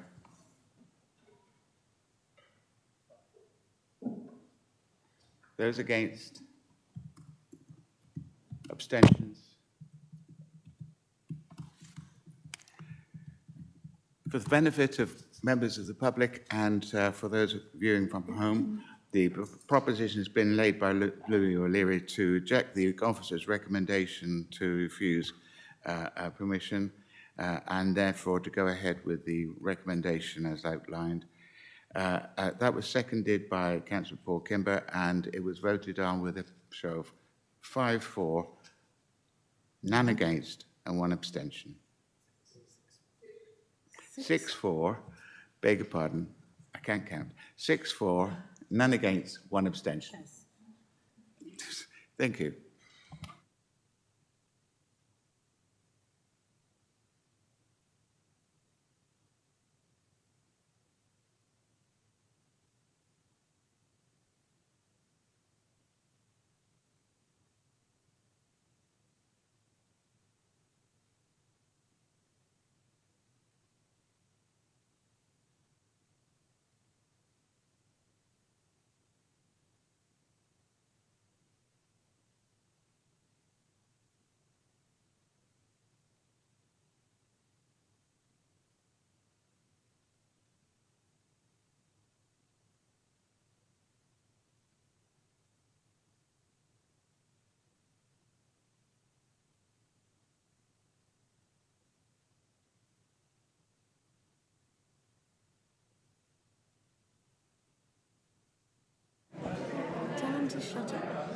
Okay, settle down, everyone. Now we've still got 4 items.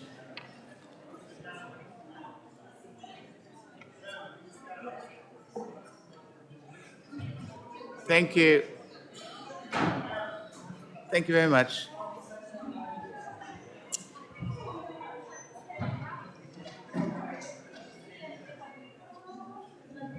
Thank you. Where's your gavel? I haven't got a gavel.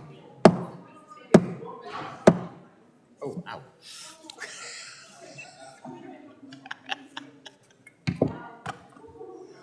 Go. Got it. Order. Order. There we go. Right, okay. Thank you for that. We have got 4 more applications to debate. And in addition to that, another 2 items on the agenda. So What's the other 2 items? exemptions. Oh, yeah. Yeah. Okay, next item on the agenda.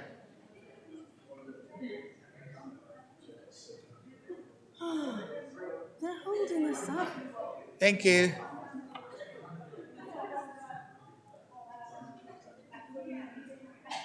Yeah, there's a. They all look a bit hippie, don't they? Thank you. Goodness.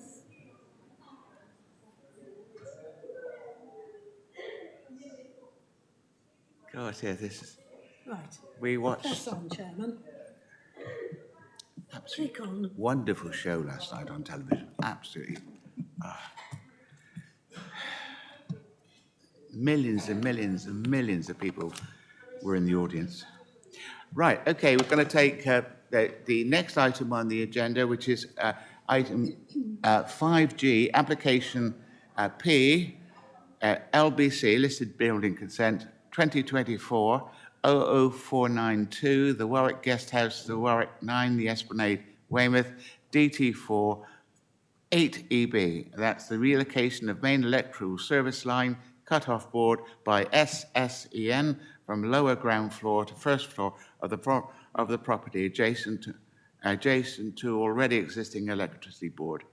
I invite Nico Yates, the case officer, to introduce this item.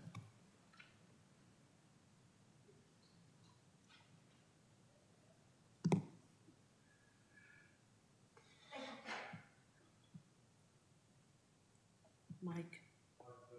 Oh, me. Mike.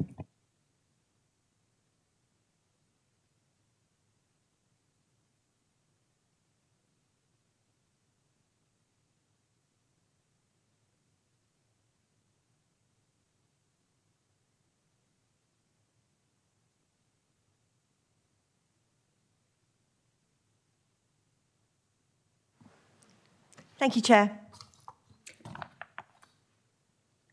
Okay. This application has been brought to Planning Committee as the building to which the application relates is owned by Dorset Council.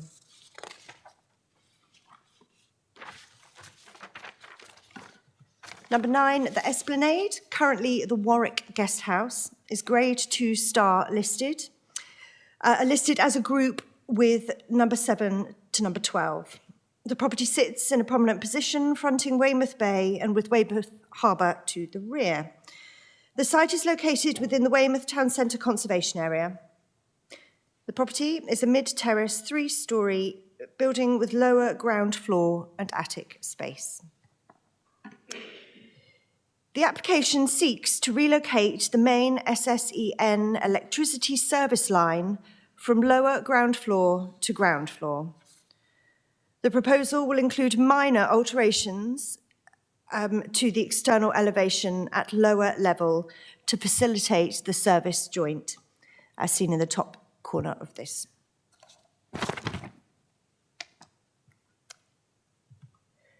The existing SSEN line is located at lower ground floor.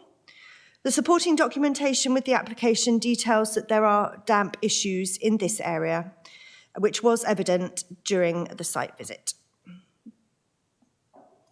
The new location for the board would be concealed within an existing service cupboard located within the entrance hall at ground floor. The connection from the front of the building would be via a cable which would be concealed behind the existing skirting board within the dining room. The new location will provide better access and will remove this service from any potential damp issues.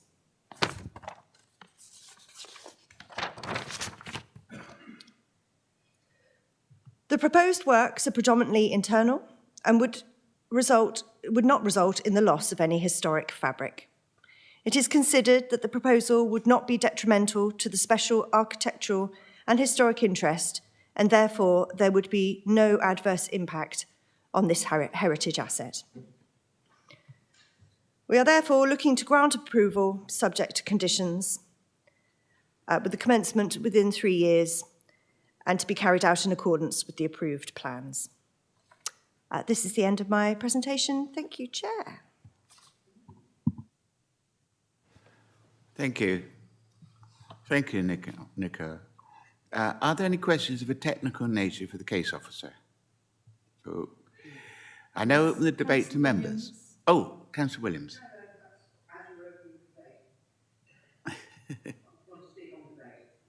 All right, okay. Councillor Williams. Thank you, Chair. This seems an enormously sensible solution to remove the electricity away from any damp issues, and I propose we accept this application. Councillor O'Leary. Okay. Who's it? Councillor Ireland? No, he doesn't want to speak. Okay, all right. We've got a proposal on the floor which has been duly proposed and seconded. All those in favour? Unanimous. Thank you. Next item. Next item on the agenda is 5H, application PFUL, so full application 2023-01319, which is Bonscombe Farm, Bonscombe Lane, Shipton Gorge, Dorset, DT64LJ, and that's for the conversion and change of use of an existing agricultural building to holiday let accommodation. I now invite Katrina Trevitt, the case officer, to introduce this item. Sorry. Thank you, Chairman.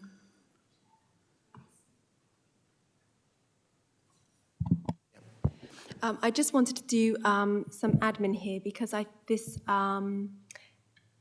was previously heard at the October meeting, so I just need to make sure that everybody has, as per my email earlier this week, has read the previous report and seen the recording. Yeah. Thank you. Yeah. Thank you, Hannah.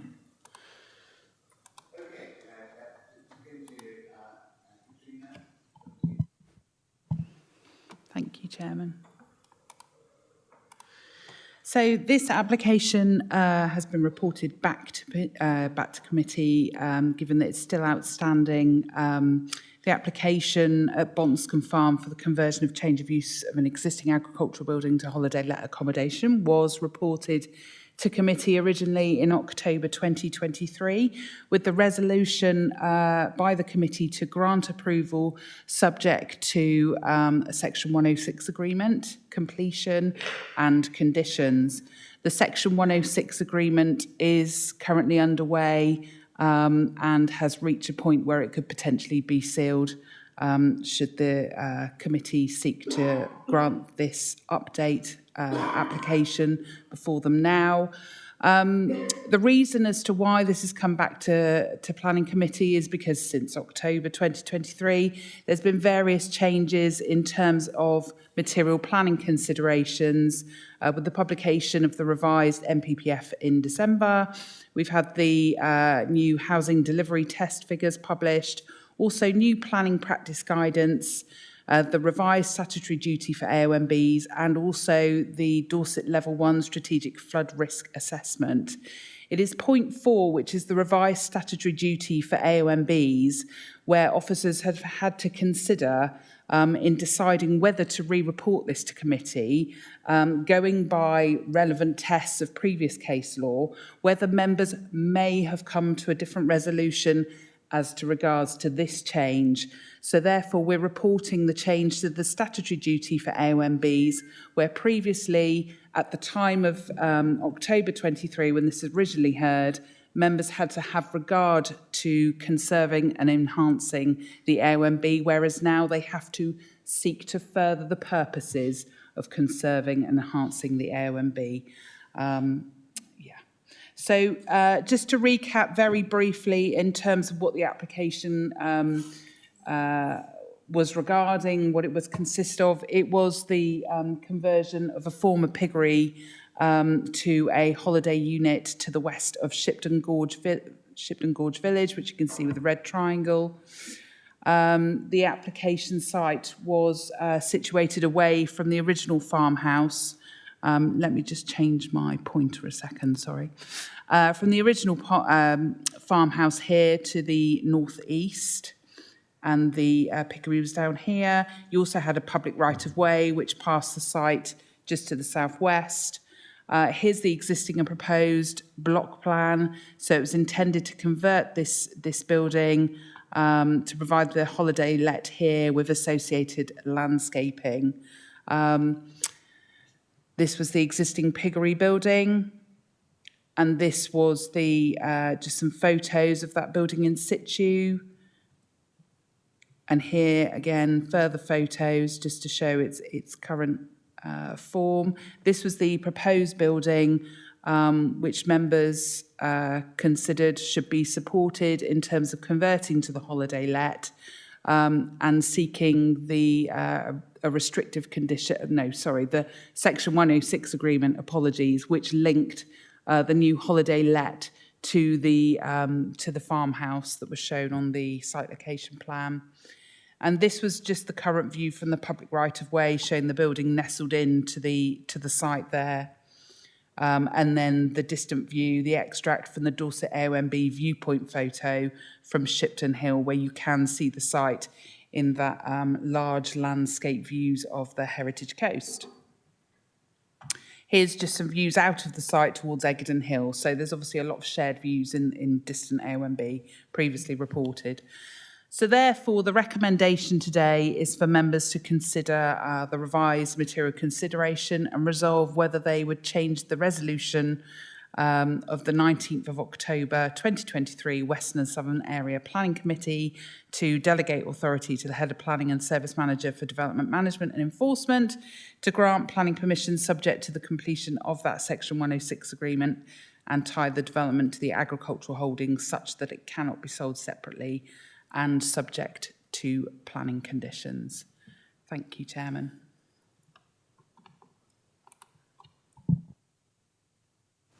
Thank you very much indeed. Thank you, Katrina. I now invite Sir Helen Benedict, the applicant, to address the committee. Please speak directly into the microphone. You have 3 minutes. Over to you. Thank you. Yes, I'm Helen Benedict and live at Bonscombe Farm. Our application for the conversion and change of use of our existing agricultural building to holiday let was heard at the Planning Committee meeting on the 19th of October. At that meeting, committee members voted in favour of the application and a resolution to grant permission was declared subject to the 106. The 106 has been agreed and is awaiting completion by Dorset Council. It was sent to them several months ago. Several members felt that the application provided important economic benefits, supporting a local business. They also felt that impact on the AONB would be minimal and there is no external lighting. The new legislation introduced at the end of December 23 is to seek to further the purpose of conserving and enhancing the natural beauty of the landscape. I would absolutely assure the committee members that our plans to convert the piggery would enhance the landscape. As per the initial submission, the piggery is currently an unattractive building serving no function. In modernising the building and providing it with a new tangible use, it offers support to the local economy and will help to cross-subsidise our farm, where we already have one cottage. Given its location and the dense vegetation surrounding it, the building is not clearly visible from the wider views, and only glimpses of it can be seen from close by. The lack of external lighting prevents significant light spill, and the nature of the conversion does not introduce a new structure to previously natural landscape. For these reasons, the proposal is considered to indeed conserve and enhance the AONB. The existing building, if left without purpose, will fall into disrepair and become more of a blight on the landscape, and this will not enhance the AONB. As such, the sensitive renovation of the piggery will enhance the AONB in both the short and the long term. In summary, the benefit of conversion of the piggery were recognised by the committee in October, and these still remain. The site is well contained and screened. The proposal has no external lighting as part of it, and the conversion of the building will contribute positively to the local economy and our farm. I would ask the committee to support this application again, as the benefits far outweigh the negatives. Thank you very much. Thank you very much indeed. I call on Katrina Trevitt to respond with any salient points you may wish to clarify. Thank you, Chairman. Now I'm just going to clarify that, yes, there is a suggested condition in relation to external lighting.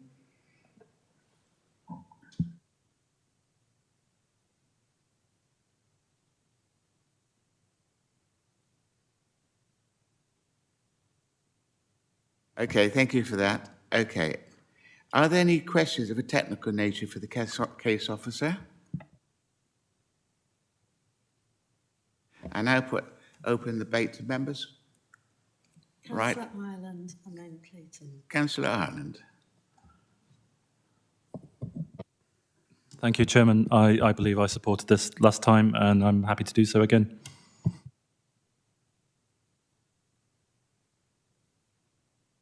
Yes, I propose we accept the officer's recommendation. No, we approve it again.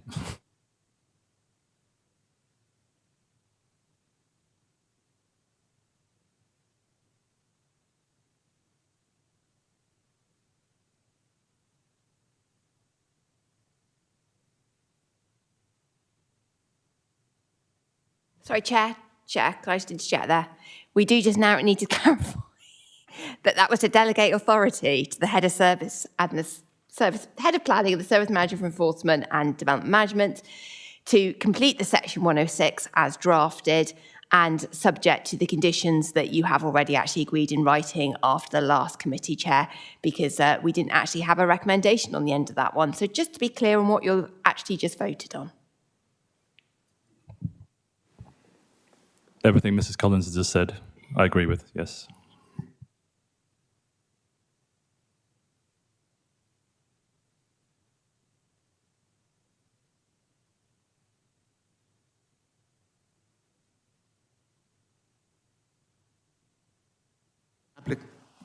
Microphone. Okay. Next item on the agenda is item 5I, application PFUL 2023-04091, Dower House, Parnham, Bemister, DT83LZ. Erection of new dwelling, construct swimming pool and pool plant house, alterations and extension to Dower House, and to provide enhanced external conservatory, garage, walling, structures within the courtyard and detached outbuilding, reinstatement of carriageway gates and piers and boundary enclosures, erection of bike stores. Has everyone read the report which was sent on the 8th of February and has been attached to the apex in the report? Yeah. Okay. I believe our legal expert would like to say a few words. It members, just to confirm, Chair, that in addition to reading the previous report, that they have also watched the recording, if they were not present at that meeting. Are you happy with that? Yeah, okay. Okay, right.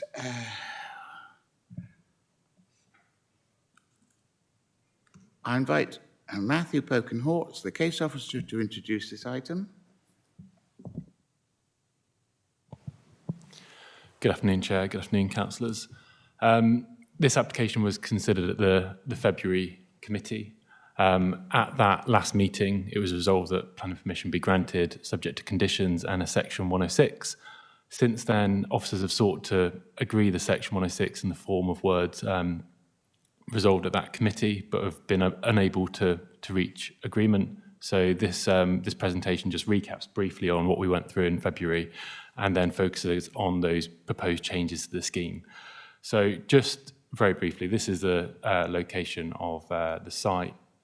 You can see that, yeah. Parnham here, the site, the Dower House is what we're talking about, and the wider estate is to the west with the Manor House here, where there's been a fire. These are the designations, relevant designations of the site. It's outside of the DDB. It's within the Dorset AONB National Landscape. It's within an SNCI.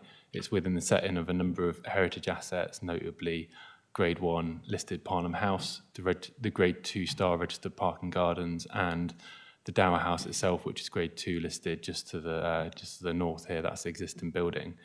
I'll just recap on the approvals over the last few years. This is the applicant's master plan that was submitted as part of this application, and the council has granted various applications over the last couple of years. I'm just going to point out the river lodges here. There's 4 river lodges on the eastern side of the River Brit and the walled garden. There are 6 orchard rooms to the west side of that river. There's another approval for a temporary marquee within the walled garden and an associated car park, and also a potting shed. Those permissions for the hospitality accommodation and the temporary marquee were bound by Section 106 agreements, which meant that they couldn't be sold off separately from other land from Parnham and other accommodation at the estate. Just going to home in on the application site again to remind you where it is. That's the existing Dower House, and the proposal is for a holiday let, which is the new building where my cursor is just over at the moment, and that's a similar size 4-bed property that is proposed strictly as a holiday let, whereas the Dower House is currently a C3 dwelling, which is occasionally let out as a holiday let. And this is just a closer up plan showing the holiday let here on the left and the Dower House on the right. And you can see the application site boundary is fairly tight around this area. So now the kind of bulk of the presentation and recapping again on the February committee, we had the original recommendation for refusal on heritage grounds. Members considered that the less than substantial harm was outweighed by the economic benefits of the one unit, and you resolved to grant plan permission with conditions in the Section 106 that tied the holiday let to the Parnham estate in a similar way to some of the other approvals. So that the reason for that tie was because of policy Econ 6 to link it with the accommodation. And unfortunately, we haven't been able to. So this is the reason why we're back at planning committee, because the applicant's been unable to agree to enter into that Section 106 agreement in the form agreed at the February committee. And the reason put forward is because of funding reasons, and with that link, it wouldn't allow the applicant to get a mortgage and fund the works for the new holiday let. So whilst funding isn't a material consideration in this case, the applicant has put forward an alternative set of Section 106 measures which together reduce the conflict with policy, but in officers' view, there is still a recommendation here for refusal. So I'm just going to go through the three proposals here from the applicant. The first is to tie the proposed holiday let to the existing Dower House and the remaining title, so that the new holiday let can't be sold off from that area, and I'll come on and show you the title area as well. Secondly, the applicant commits to undertaking landscape management and maintenance within that title area, and that that would be on the main drive linking the Dower House to Parnham and works to some of those trees there. So that achieves part of policy Econ 6 by improving the quality of the site. Thirdly, the applicant commits to restoring the gates, piers and carriageway leading to Parnham House before occupation of the mirrored Dower House. And that wasn't specifically tied down in the conditions put forward in February. So that is a additional benefit. Just showing the title now, and this is the title that the applicant proposes to bind the Dower House holiday let to. It includes the site of the holiday let in pink, the site of the existing Dower House here in blue. You've got the historic route to Parnham House, and then you've got the land to the north here. I've just done a bit of an overlay to show that clearly. So it includes what is in the application site, and then it also includes works outside of the application site. And because the applicant is proposing landscape maintenance and enhancement works in that area, that those works would need to be secured in a Section 106.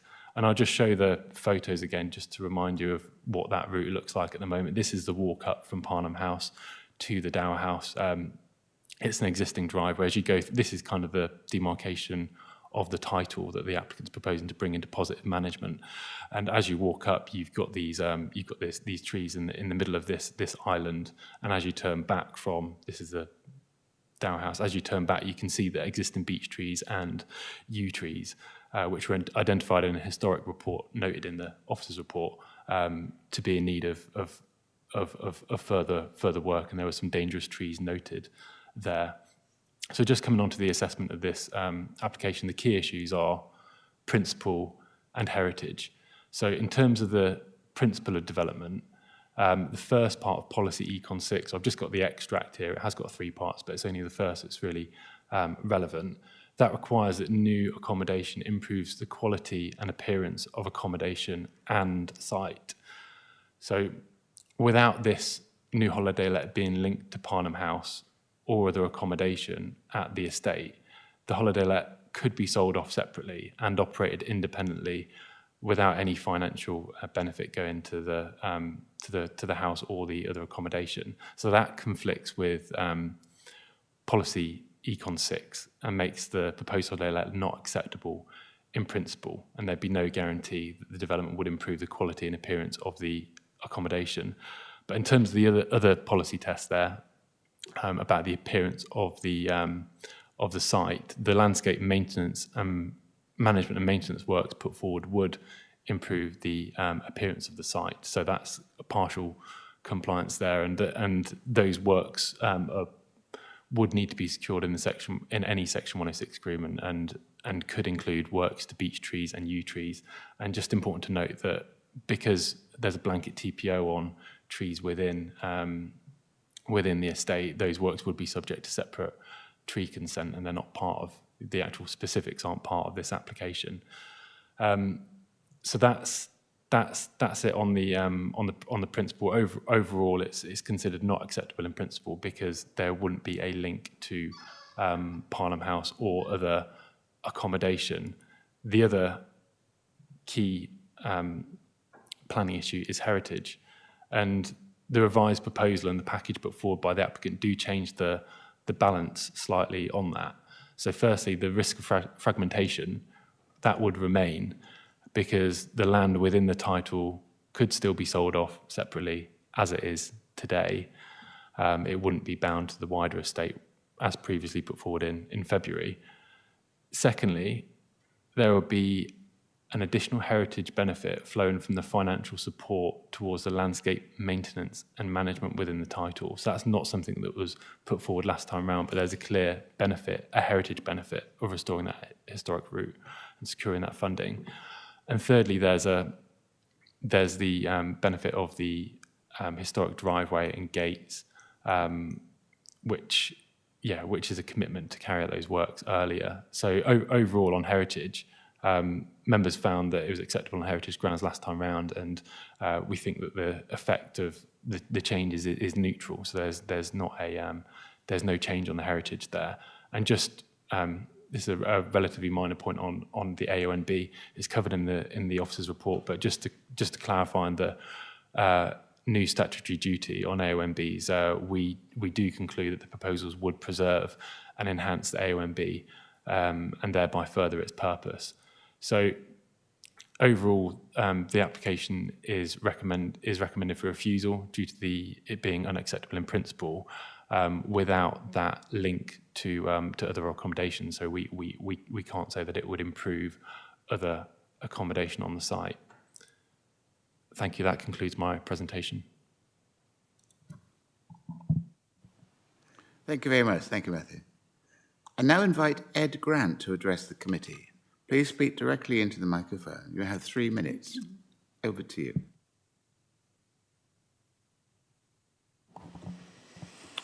Thank you, Chair. Good afternoon, councillors. I expect you are somewhat bemused as to why I'm here again, as only 2 months ago you resolved unanimously to support our plans for the new Dower House and the work on the existing Dower House.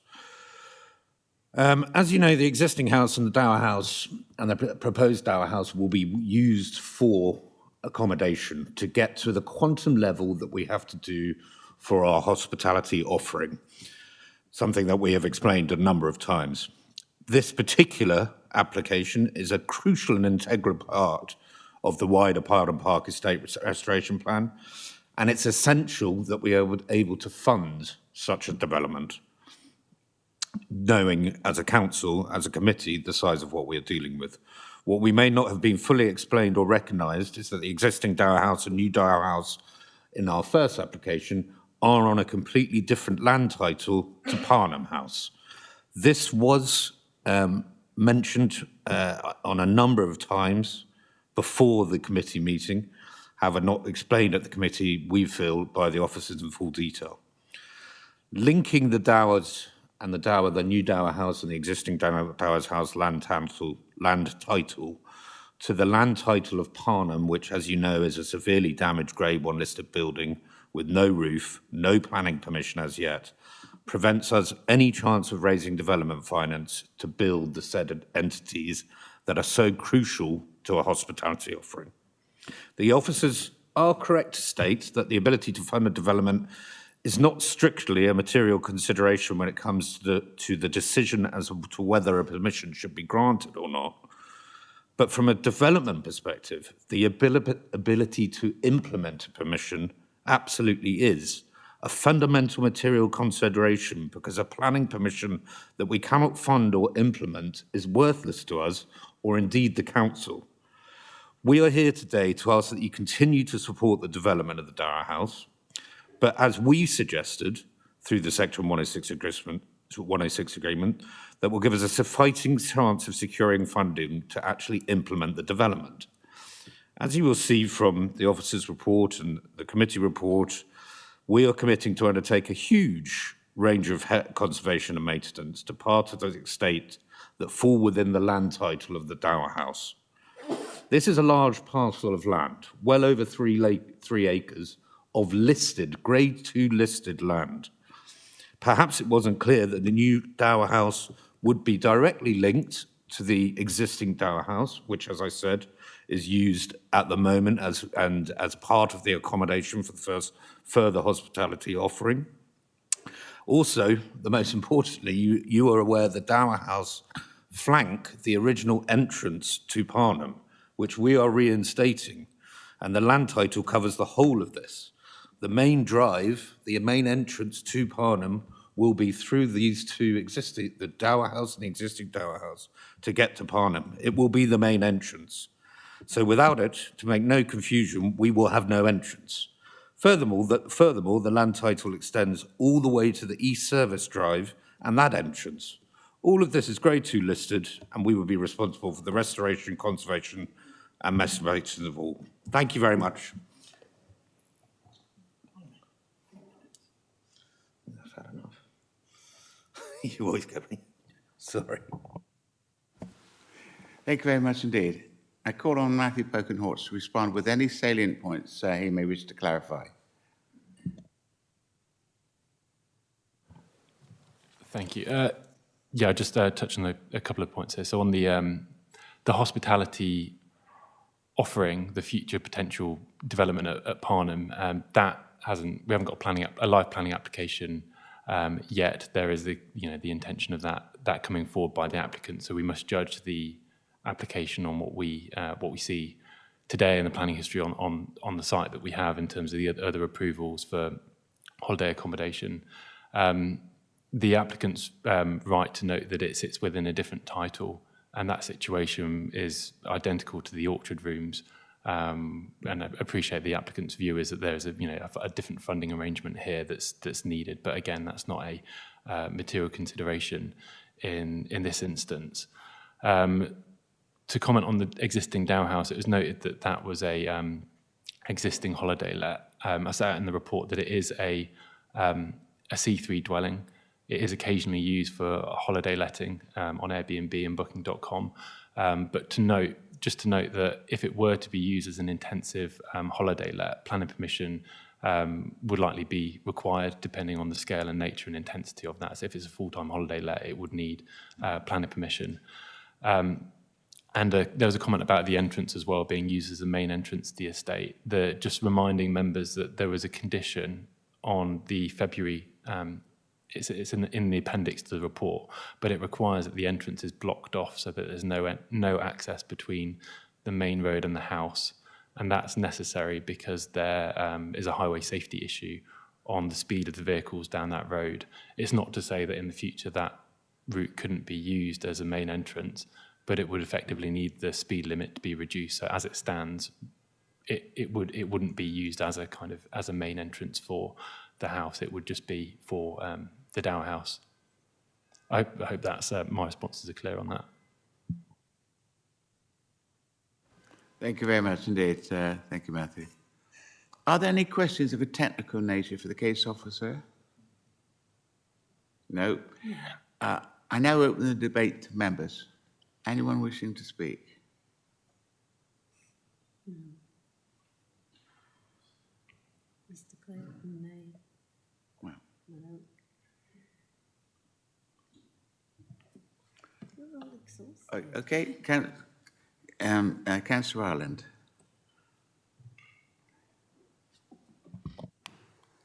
Thank you, Chairman. I'd forgotten about the entrance bit, which is slightly annoying.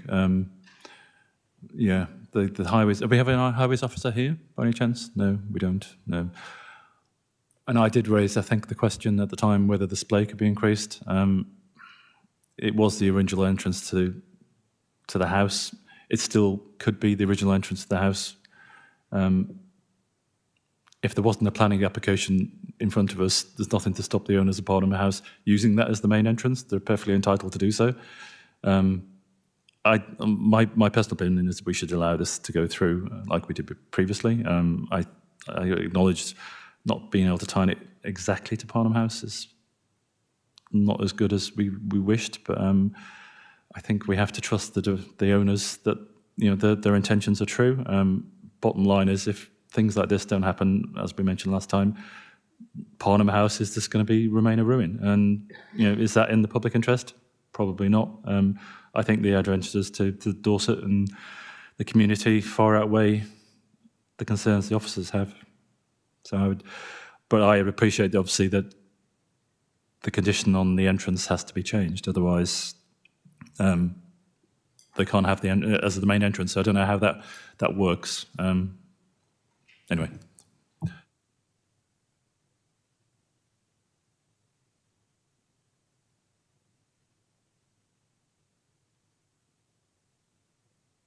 I think Paul Eastwood from Highways was available, but I don't think he is at the moment.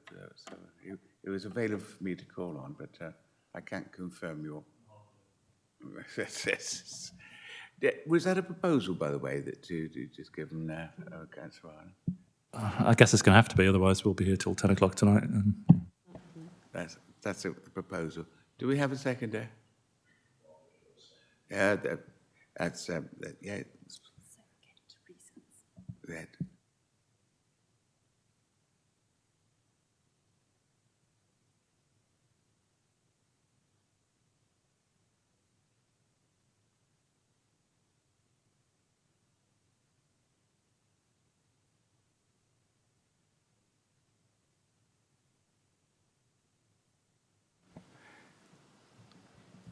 Are you proposing that that you're going to go? You are what's the word I'm looking for? Against your. Do I take it that you're against the officer's recommendation and you want to? Right. I need a reason, therefore. I don't have any other reasons than the ones I gave back 2 months ago, or wherever it was. I've lost track. It was February, wasn't it? So, yeah, I think the benefits to Dorset and the Grade 1 listed building are outweighed by the concerns. As I said, if this doesn't go forward, chances are the whole enterprise may fail, and I don't think that's good for anybody. And in the end, it's going to be tied to another property. They'd have to sell both, which would completely scupper anything. But if they're in that position, I guess the whole thing is probably going under anyway. And would that be a major problem? 2 properties available for accommodation at some point in the future? I don't think it is. And my only concern is the highways thing. Bottom line is, it was the entrance to the house. It still could be the entrance to the house. If they were using that now, I think trying to tie the fact that people speed along there is wrong. And bottom line is, we can have a TRO. Speed should be reduced anyway. So I know we can't tie TROs to this sort of thing, but I'm waffling now, aren't I? Yeah.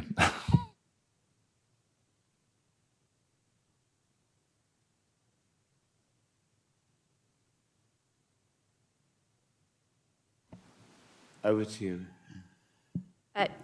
Chair, members last time approved it on the basis of the economic benefits, which related to the construction of a unit of a holiday accommodation, so the economic benefits of having that, not actually directly related to the benefits to do with the Grade 1 listed building, because let's just remember we're not tying it all together here, hence the officer recommendation. But so that is Councillor Ireland saying the benefits from the unit of holiday accommodation, and is he also having regard to the other things that the applicant has put forward to us in terms of those landscape management and maintenance enhancements, the tying of it to the Dow House, which he has talked about, and committing to restoring the gates, piers and carriageway? Is he attaching weight to that in saying that there would be less than substantial harm to Parnham House, the Dow House, the Registered Park and Gardens, and those coupled with the economic benefit of one holiday unit outweighs any harm and conflict with policy Econ 6?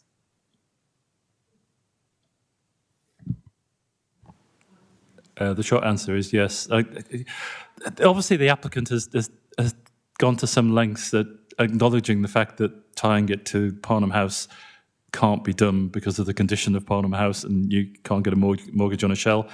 And I think they've probably gone out of their way to give us other things that change our minds or help them support the proposal. And yes, it's going to look great, hopefully.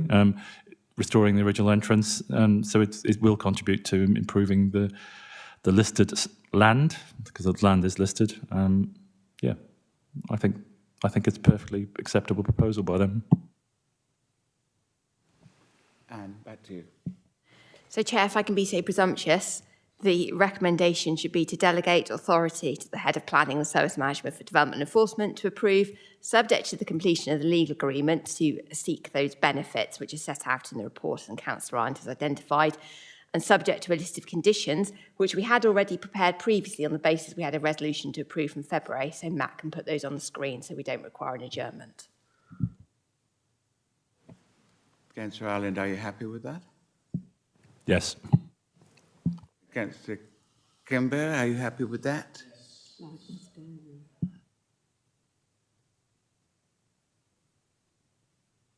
Chair, I'll just put the conditions on the screen, shall I? And I'll just sorry for interrupting. I'll just note as well that one of the conditions would change. It's on the gates, and that would be because the gates are committed to coming forward before the house, so they would be preoccupation of the new holiday let. Otherwise, they're pretty much in line with what the appendix says in the committee report. So I think I've just found the right slide. It would be the applicant's committed to doing the works to the gate before the occupation of the holiday let. So that condition it didn't talk about the timing of exactly when that would happen. So it's condition, I can't see which condition it is, 6 on here, yeah. So that's, yeah, to be completed before occupation.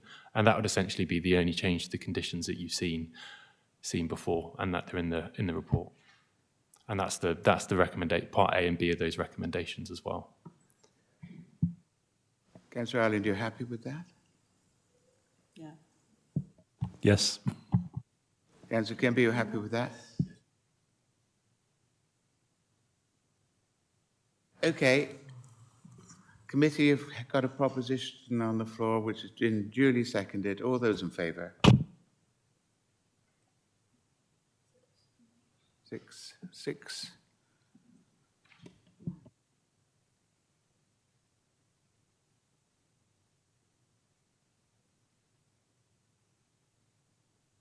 Mike? Oh, for the benefit of viewers at home, that's a unanimous decision on this particular application. And we go to the last application for the day, which is application PHOU 2023-04785, 3 Pumped Cottages, West Road, Bridport, Dorset, DT66AE, retained and alter ancillary buildings. Again, there is a report which is from the meeting held on the 16th of 23, and that's been attached to the appendix. I just wanted to confirm that everyone's seen that and read that. That's okay. All right, I invite Robert Parr, the case officer. Oh, I beg your pardon. Did you want to say? No. No, right. Yeah, I will now invite Robert Parr, the case officer, to introduce this item.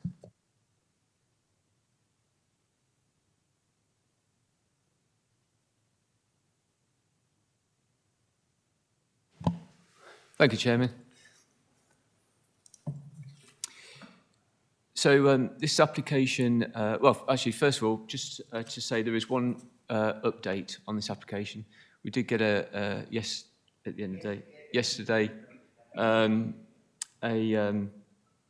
representation from a neighbour objecting to the application, which in summary was to do with the detrimental impact on the character of the area and impact on privacy through overlooking. That's just one thing for members to note. So, moving on, the application's brought before Council through the scheme of delegation, as the application it includes Dorset Coast Council-owned land on the application site. The application is to retain and alter an ancillary building in the garden of the property. Members have previously considered this application on the 14th of November last year and agreed to delegate to the head of planning the granting of permission subject to completion of a 106 agreement. And that was to ensure that the works to reduce the size of the building were carried out. Now, however, following that decision, the applicant has already reduced the size of the building. And they've also created a balcony with steps and a balustrade. Given the changes to the original proposal and the previous need for a Section 106 agreement to have fallen away, members are now asked to consider an amended scheme, the only difference really being the decking area and balustrade and the access steps to that scheme agreed back in November. So if I just remind members, the application site is located to the west of Bridport, as highlighted with the star. Here we have the application site, which comprises of a communal access track, part of which is Dorset Council-owned land. The track leads to other properties in the group, gravel parking area, and an existing garden of number 3 Pumped Cottages. Here we see an aerial photograph just to help provide some context for members. This is a view of the application site with the existing building here shown to the northwards and of the existing property. And it's obviously ancillary to that property with a green sedum roof and timber walls. And then in the distance, you can see Colmers Hill.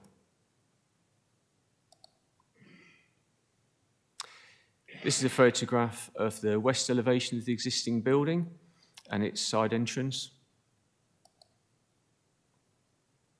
This photograph shows a north elevation of the existing building and also includes the raised deck and balustrade, which is the change the proposals to that which members considered back in November last year.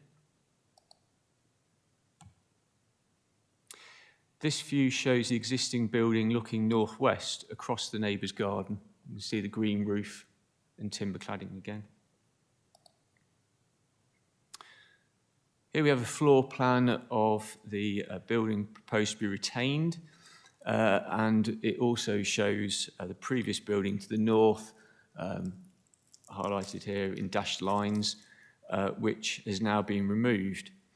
But also does include now the raised deck, glass balustrade and access steps at the northern end of the building. These plans show north and south elevations of the building proposed to be retained. And here we have the east and west elevations of the building proposed to be retained, with the plans showing in outline the building which has the previous building which has been recently removed. So moving on to the key planning issues, the principal development is accepted under local plan policies SUS 2 and House 6. The design and use of natural materials are considered in keeping with the site and would not harm the Dorset AONB national landscape. No adverse impact on highways or wildlife habitat has been identified. The reduction in scale of the building from that previously existing is considered to have addressed concerns of an overbearing impact on neighbour amenity. In regard to impact on privacy, which has been raised as a potential issue by some objectors, it's considered that given the views from the communal access track, the sloping nature of the garden, land, the elevated position of dwellings above that. And there is currently an accepted degree of overlooking to neighbouring gardens. Also, given the openness of existing boundaries and a degree of intervisibility between gardens, it's considered that development would not have a significant impact on privacy. And other issues raised through the consultation have been addressed in the report, been considered to be addressed satisfactorily.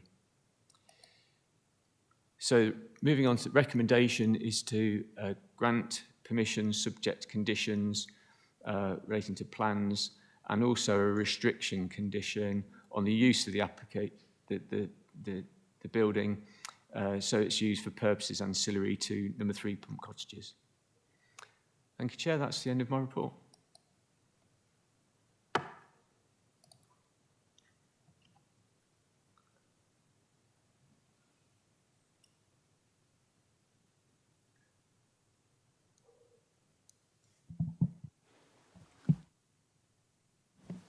Thank you. Thank you very much indeed, Robert. Thank you. I now invite Richard Tuck to address the committee. Please speak directly into the microphone. You have 3 minutes to do so. Over to you.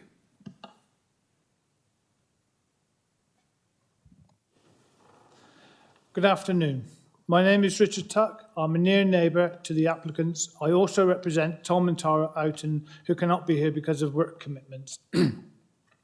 We object to this planning application because of the adverse impact on amenity as a result of loss of privacy. The applicants have rescinded on the original November 2023 agreement by increasing the size of the decking area. It may be considered that this is just a decking area. being added to the plan, but due to the sloping nature of the garden, the decking area is further elevated and provides an area encouraging people to sit above the surrounding gardens. We disagree that there is an openness to existing boundaries with a number of trees and fence panels being in place. If the officer's report feels there is openness, then that is only because there has been no need to feel loss of privacy in the past. We appreciate the suggested clause to preclude the building being used for sole purpose. We do believe that the shower, toilet, sink, kitchenette facilities make it more than is needed for a garden building, more than ancillary to the main house. According to the proposed plans discussed in the last committee meeting, the internal wall should have been adjusted to remove the shower. Estate agents' details would lead us to think this hasn't been done. We've already suffered 14 months of this building being let out as an Airbnb, and the invasion of our privacy was considerable. Different cars up and down our track, and strangers walking around our property, knocking on our doors, asking for the cabin. We feel the facilities in place, beg your pardon. We feel the facilities in place, with the facilities in place, we could be faced with the same ordeal again. When the applicants were constructing the building, they did tell us it was going to be a store and a small office, which was obviously a lie. Thank you for your time. Thank you. Thank you very much indeed, Mr. Tapp. I now invite Simon Ludgate to address the committee. Again, you have 3 minutes. Over to you, Mr. Ludgate. Thank you, Chairman. Members will remember that they discussed this application in November and felt that the reduction in size of the building was adequate to take away the imposing nature which had been alleged before. The building was reduced nearly by half and it had a sedum roof put on it, and those works have been carried out. The committee resolved also that there should be a legal agreement making sure those things happened, but they actually happened before a legal agreement could be drawn up. There was a slight anomaly in the sense that the reduced size building is mounted on an old concrete base. It's the old concrete base of an old summer house. And when the building was reduced in size, this has left an area of flat concrete on which a decking area has been placed. This looks north, away from all of the neighbouring properties. There is some view of the neighbour's garden, but there always has been. There had been decking on this concrete base, or the summer house, for some 30 years, so it's nothing new. The scheme, as it's been constructed now, is much reduced in size. The owners have stopped using it for Airbnb use, and it is now a garden building, effectively. Yes, there are some facilities in there, but I'm sure many of you will have garden buildings where you have a WC. So, Chairman, I'd ask that you support the officer's recommendation on this and approve the application as shown. Thank you.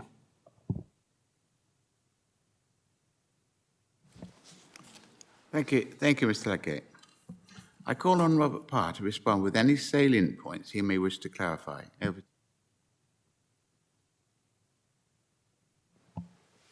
Thank you, Chairman. Just to reiterate, having been to the site, it's not considered that there would be a significant adverse impact on loss of privacy through overlooking as a result of this development. Although it can't be confirmed that I can't confirm that there was a deck there previously. It's clear there was some. It does appear there was some sort of summer house there, so there has been a use of that area for some time. And just to reiterate that, that there is a high degree of intervisibility in the site, which means that it is not a site that is characterised by many private a characteristic of private areas. Just moving on to the use of the building. Obviously, it's not the application before you isn't for a separate residential unit or something that would be used for holiday accommodation. it is for an ancillary building associated with number 3 Pump Cottages, and the condition will be applied to provide some surety of that. And I think that's all I have to say. Thank you, Chair.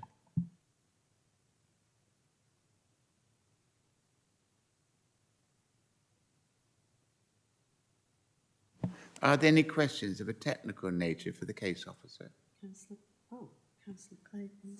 Councillor Clayton. Councillor Ireland and Councillor Kimber. Right, Councillor Clayton, you're first. Oh, wait.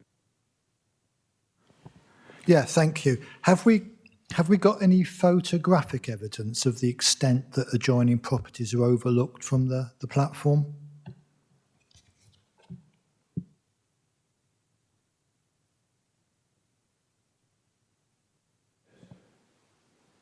No, Chairman. That's that. No, we haven't. It appears we haven't got a photograph.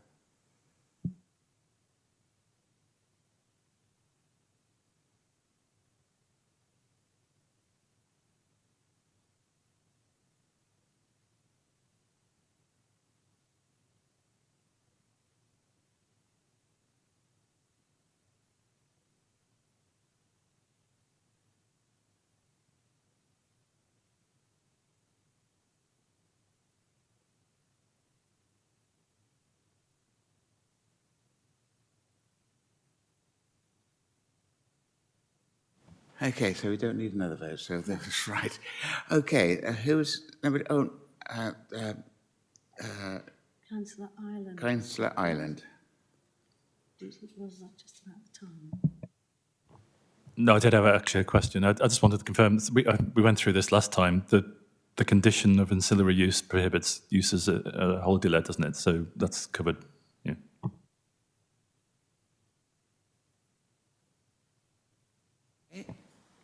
Thank you, Councillor Kimber. Thank you, Chair. That was my question was also, have we got any photographs? In spite of no photographs, have we got something we can put up on the screen that's showing the area and plus the neighbour? Thank you.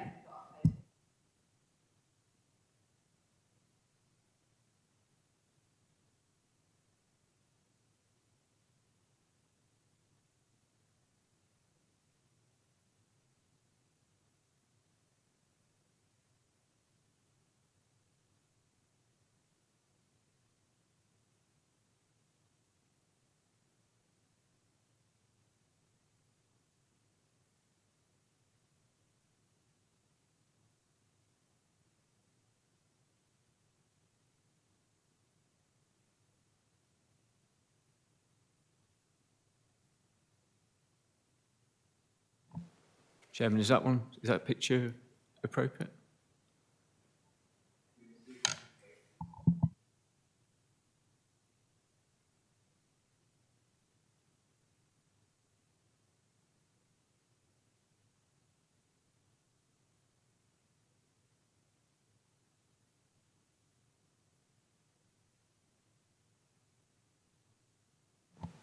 Apologies, Chair. The building is built very close proximity to the neighbouring properties. You can see with the existing panel fence there, and obviously, but then on the opposite side of the garden, there is some separation. As mentioned, the ground does slope away, and you do have this is the existing balcony and building with properties to the south on the opposite side of the access track. So the actual dwellings are, there is a reasonable degree of separation between this ancillary building and dwellings, with the gardens of all, most of those dwellings being sort of to the northern side, and sort of flanking the existing building.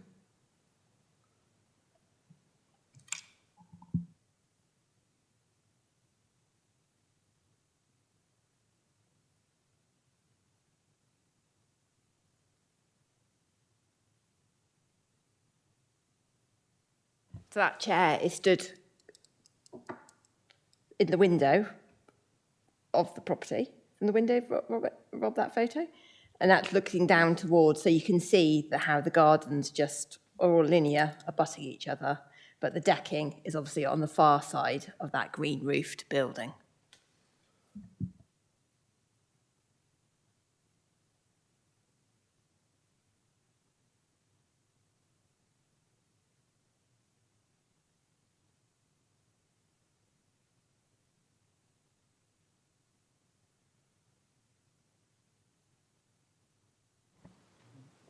Can you see that clearly, Councillor Kimber?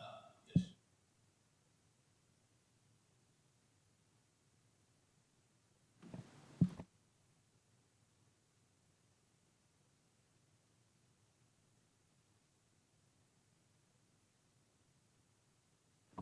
Yeah, could you go back to the photo that shows the side view of the decking?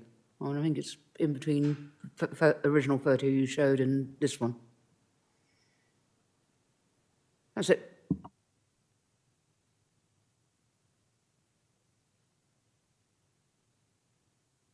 So I'm just thinking of somebody sitting on that decking, then they're going to be able to look over the neighbour's fence because it's right up against the fence.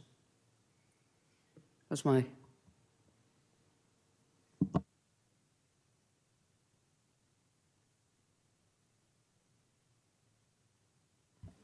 Chair, if I may just say, obviously, from that other photo we just showed you on height, you could see that Rob was stood in the house and you could look down from the windows within the house anyway across all the gardens, irrespective of the decking in this one, just to explain the context, which is what was meant in the officer's report when you say there's a degree, because that obviously that garden to the left of that is not their garden, that's the other neighbour's garden. So there's already a degree of looking, as is always the case in like a row of terraced or semi-detached buildings between all these gardens anyway. You know, they're not detached houses characterised by private gardens, as Rob's already explained. You know, there is already that degree of overlooking, just to kind of explain the rationale.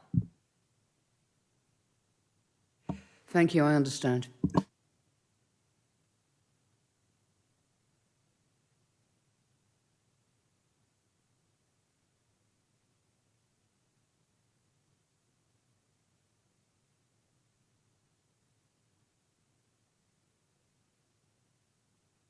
So that was questions of a technical nature. Now we're going to go and open the debate to members who would like to speak. No one, Chairman. Oh, Councillor Ireland.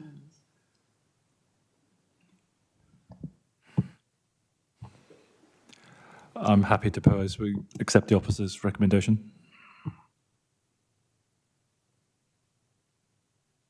Proposal. Do we have a seconder? Councillor Councillor Kimber.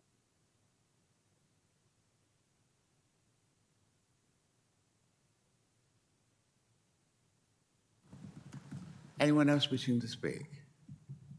Committee, we've got a proposition duly seconded on the table. All those in favour? Yeah. 6 should be. If it's 5, we're not quorum. 1, 2, 3, 4, 5. Ah, yeah. Who didn't vote? Well, Sarah, she... Oh, right, I didn't realise. Williams didn't vote. No, is she abstaining? Do we need to ask who's against? Any against? Any abstentions? Thank you very much. That's where the other one is.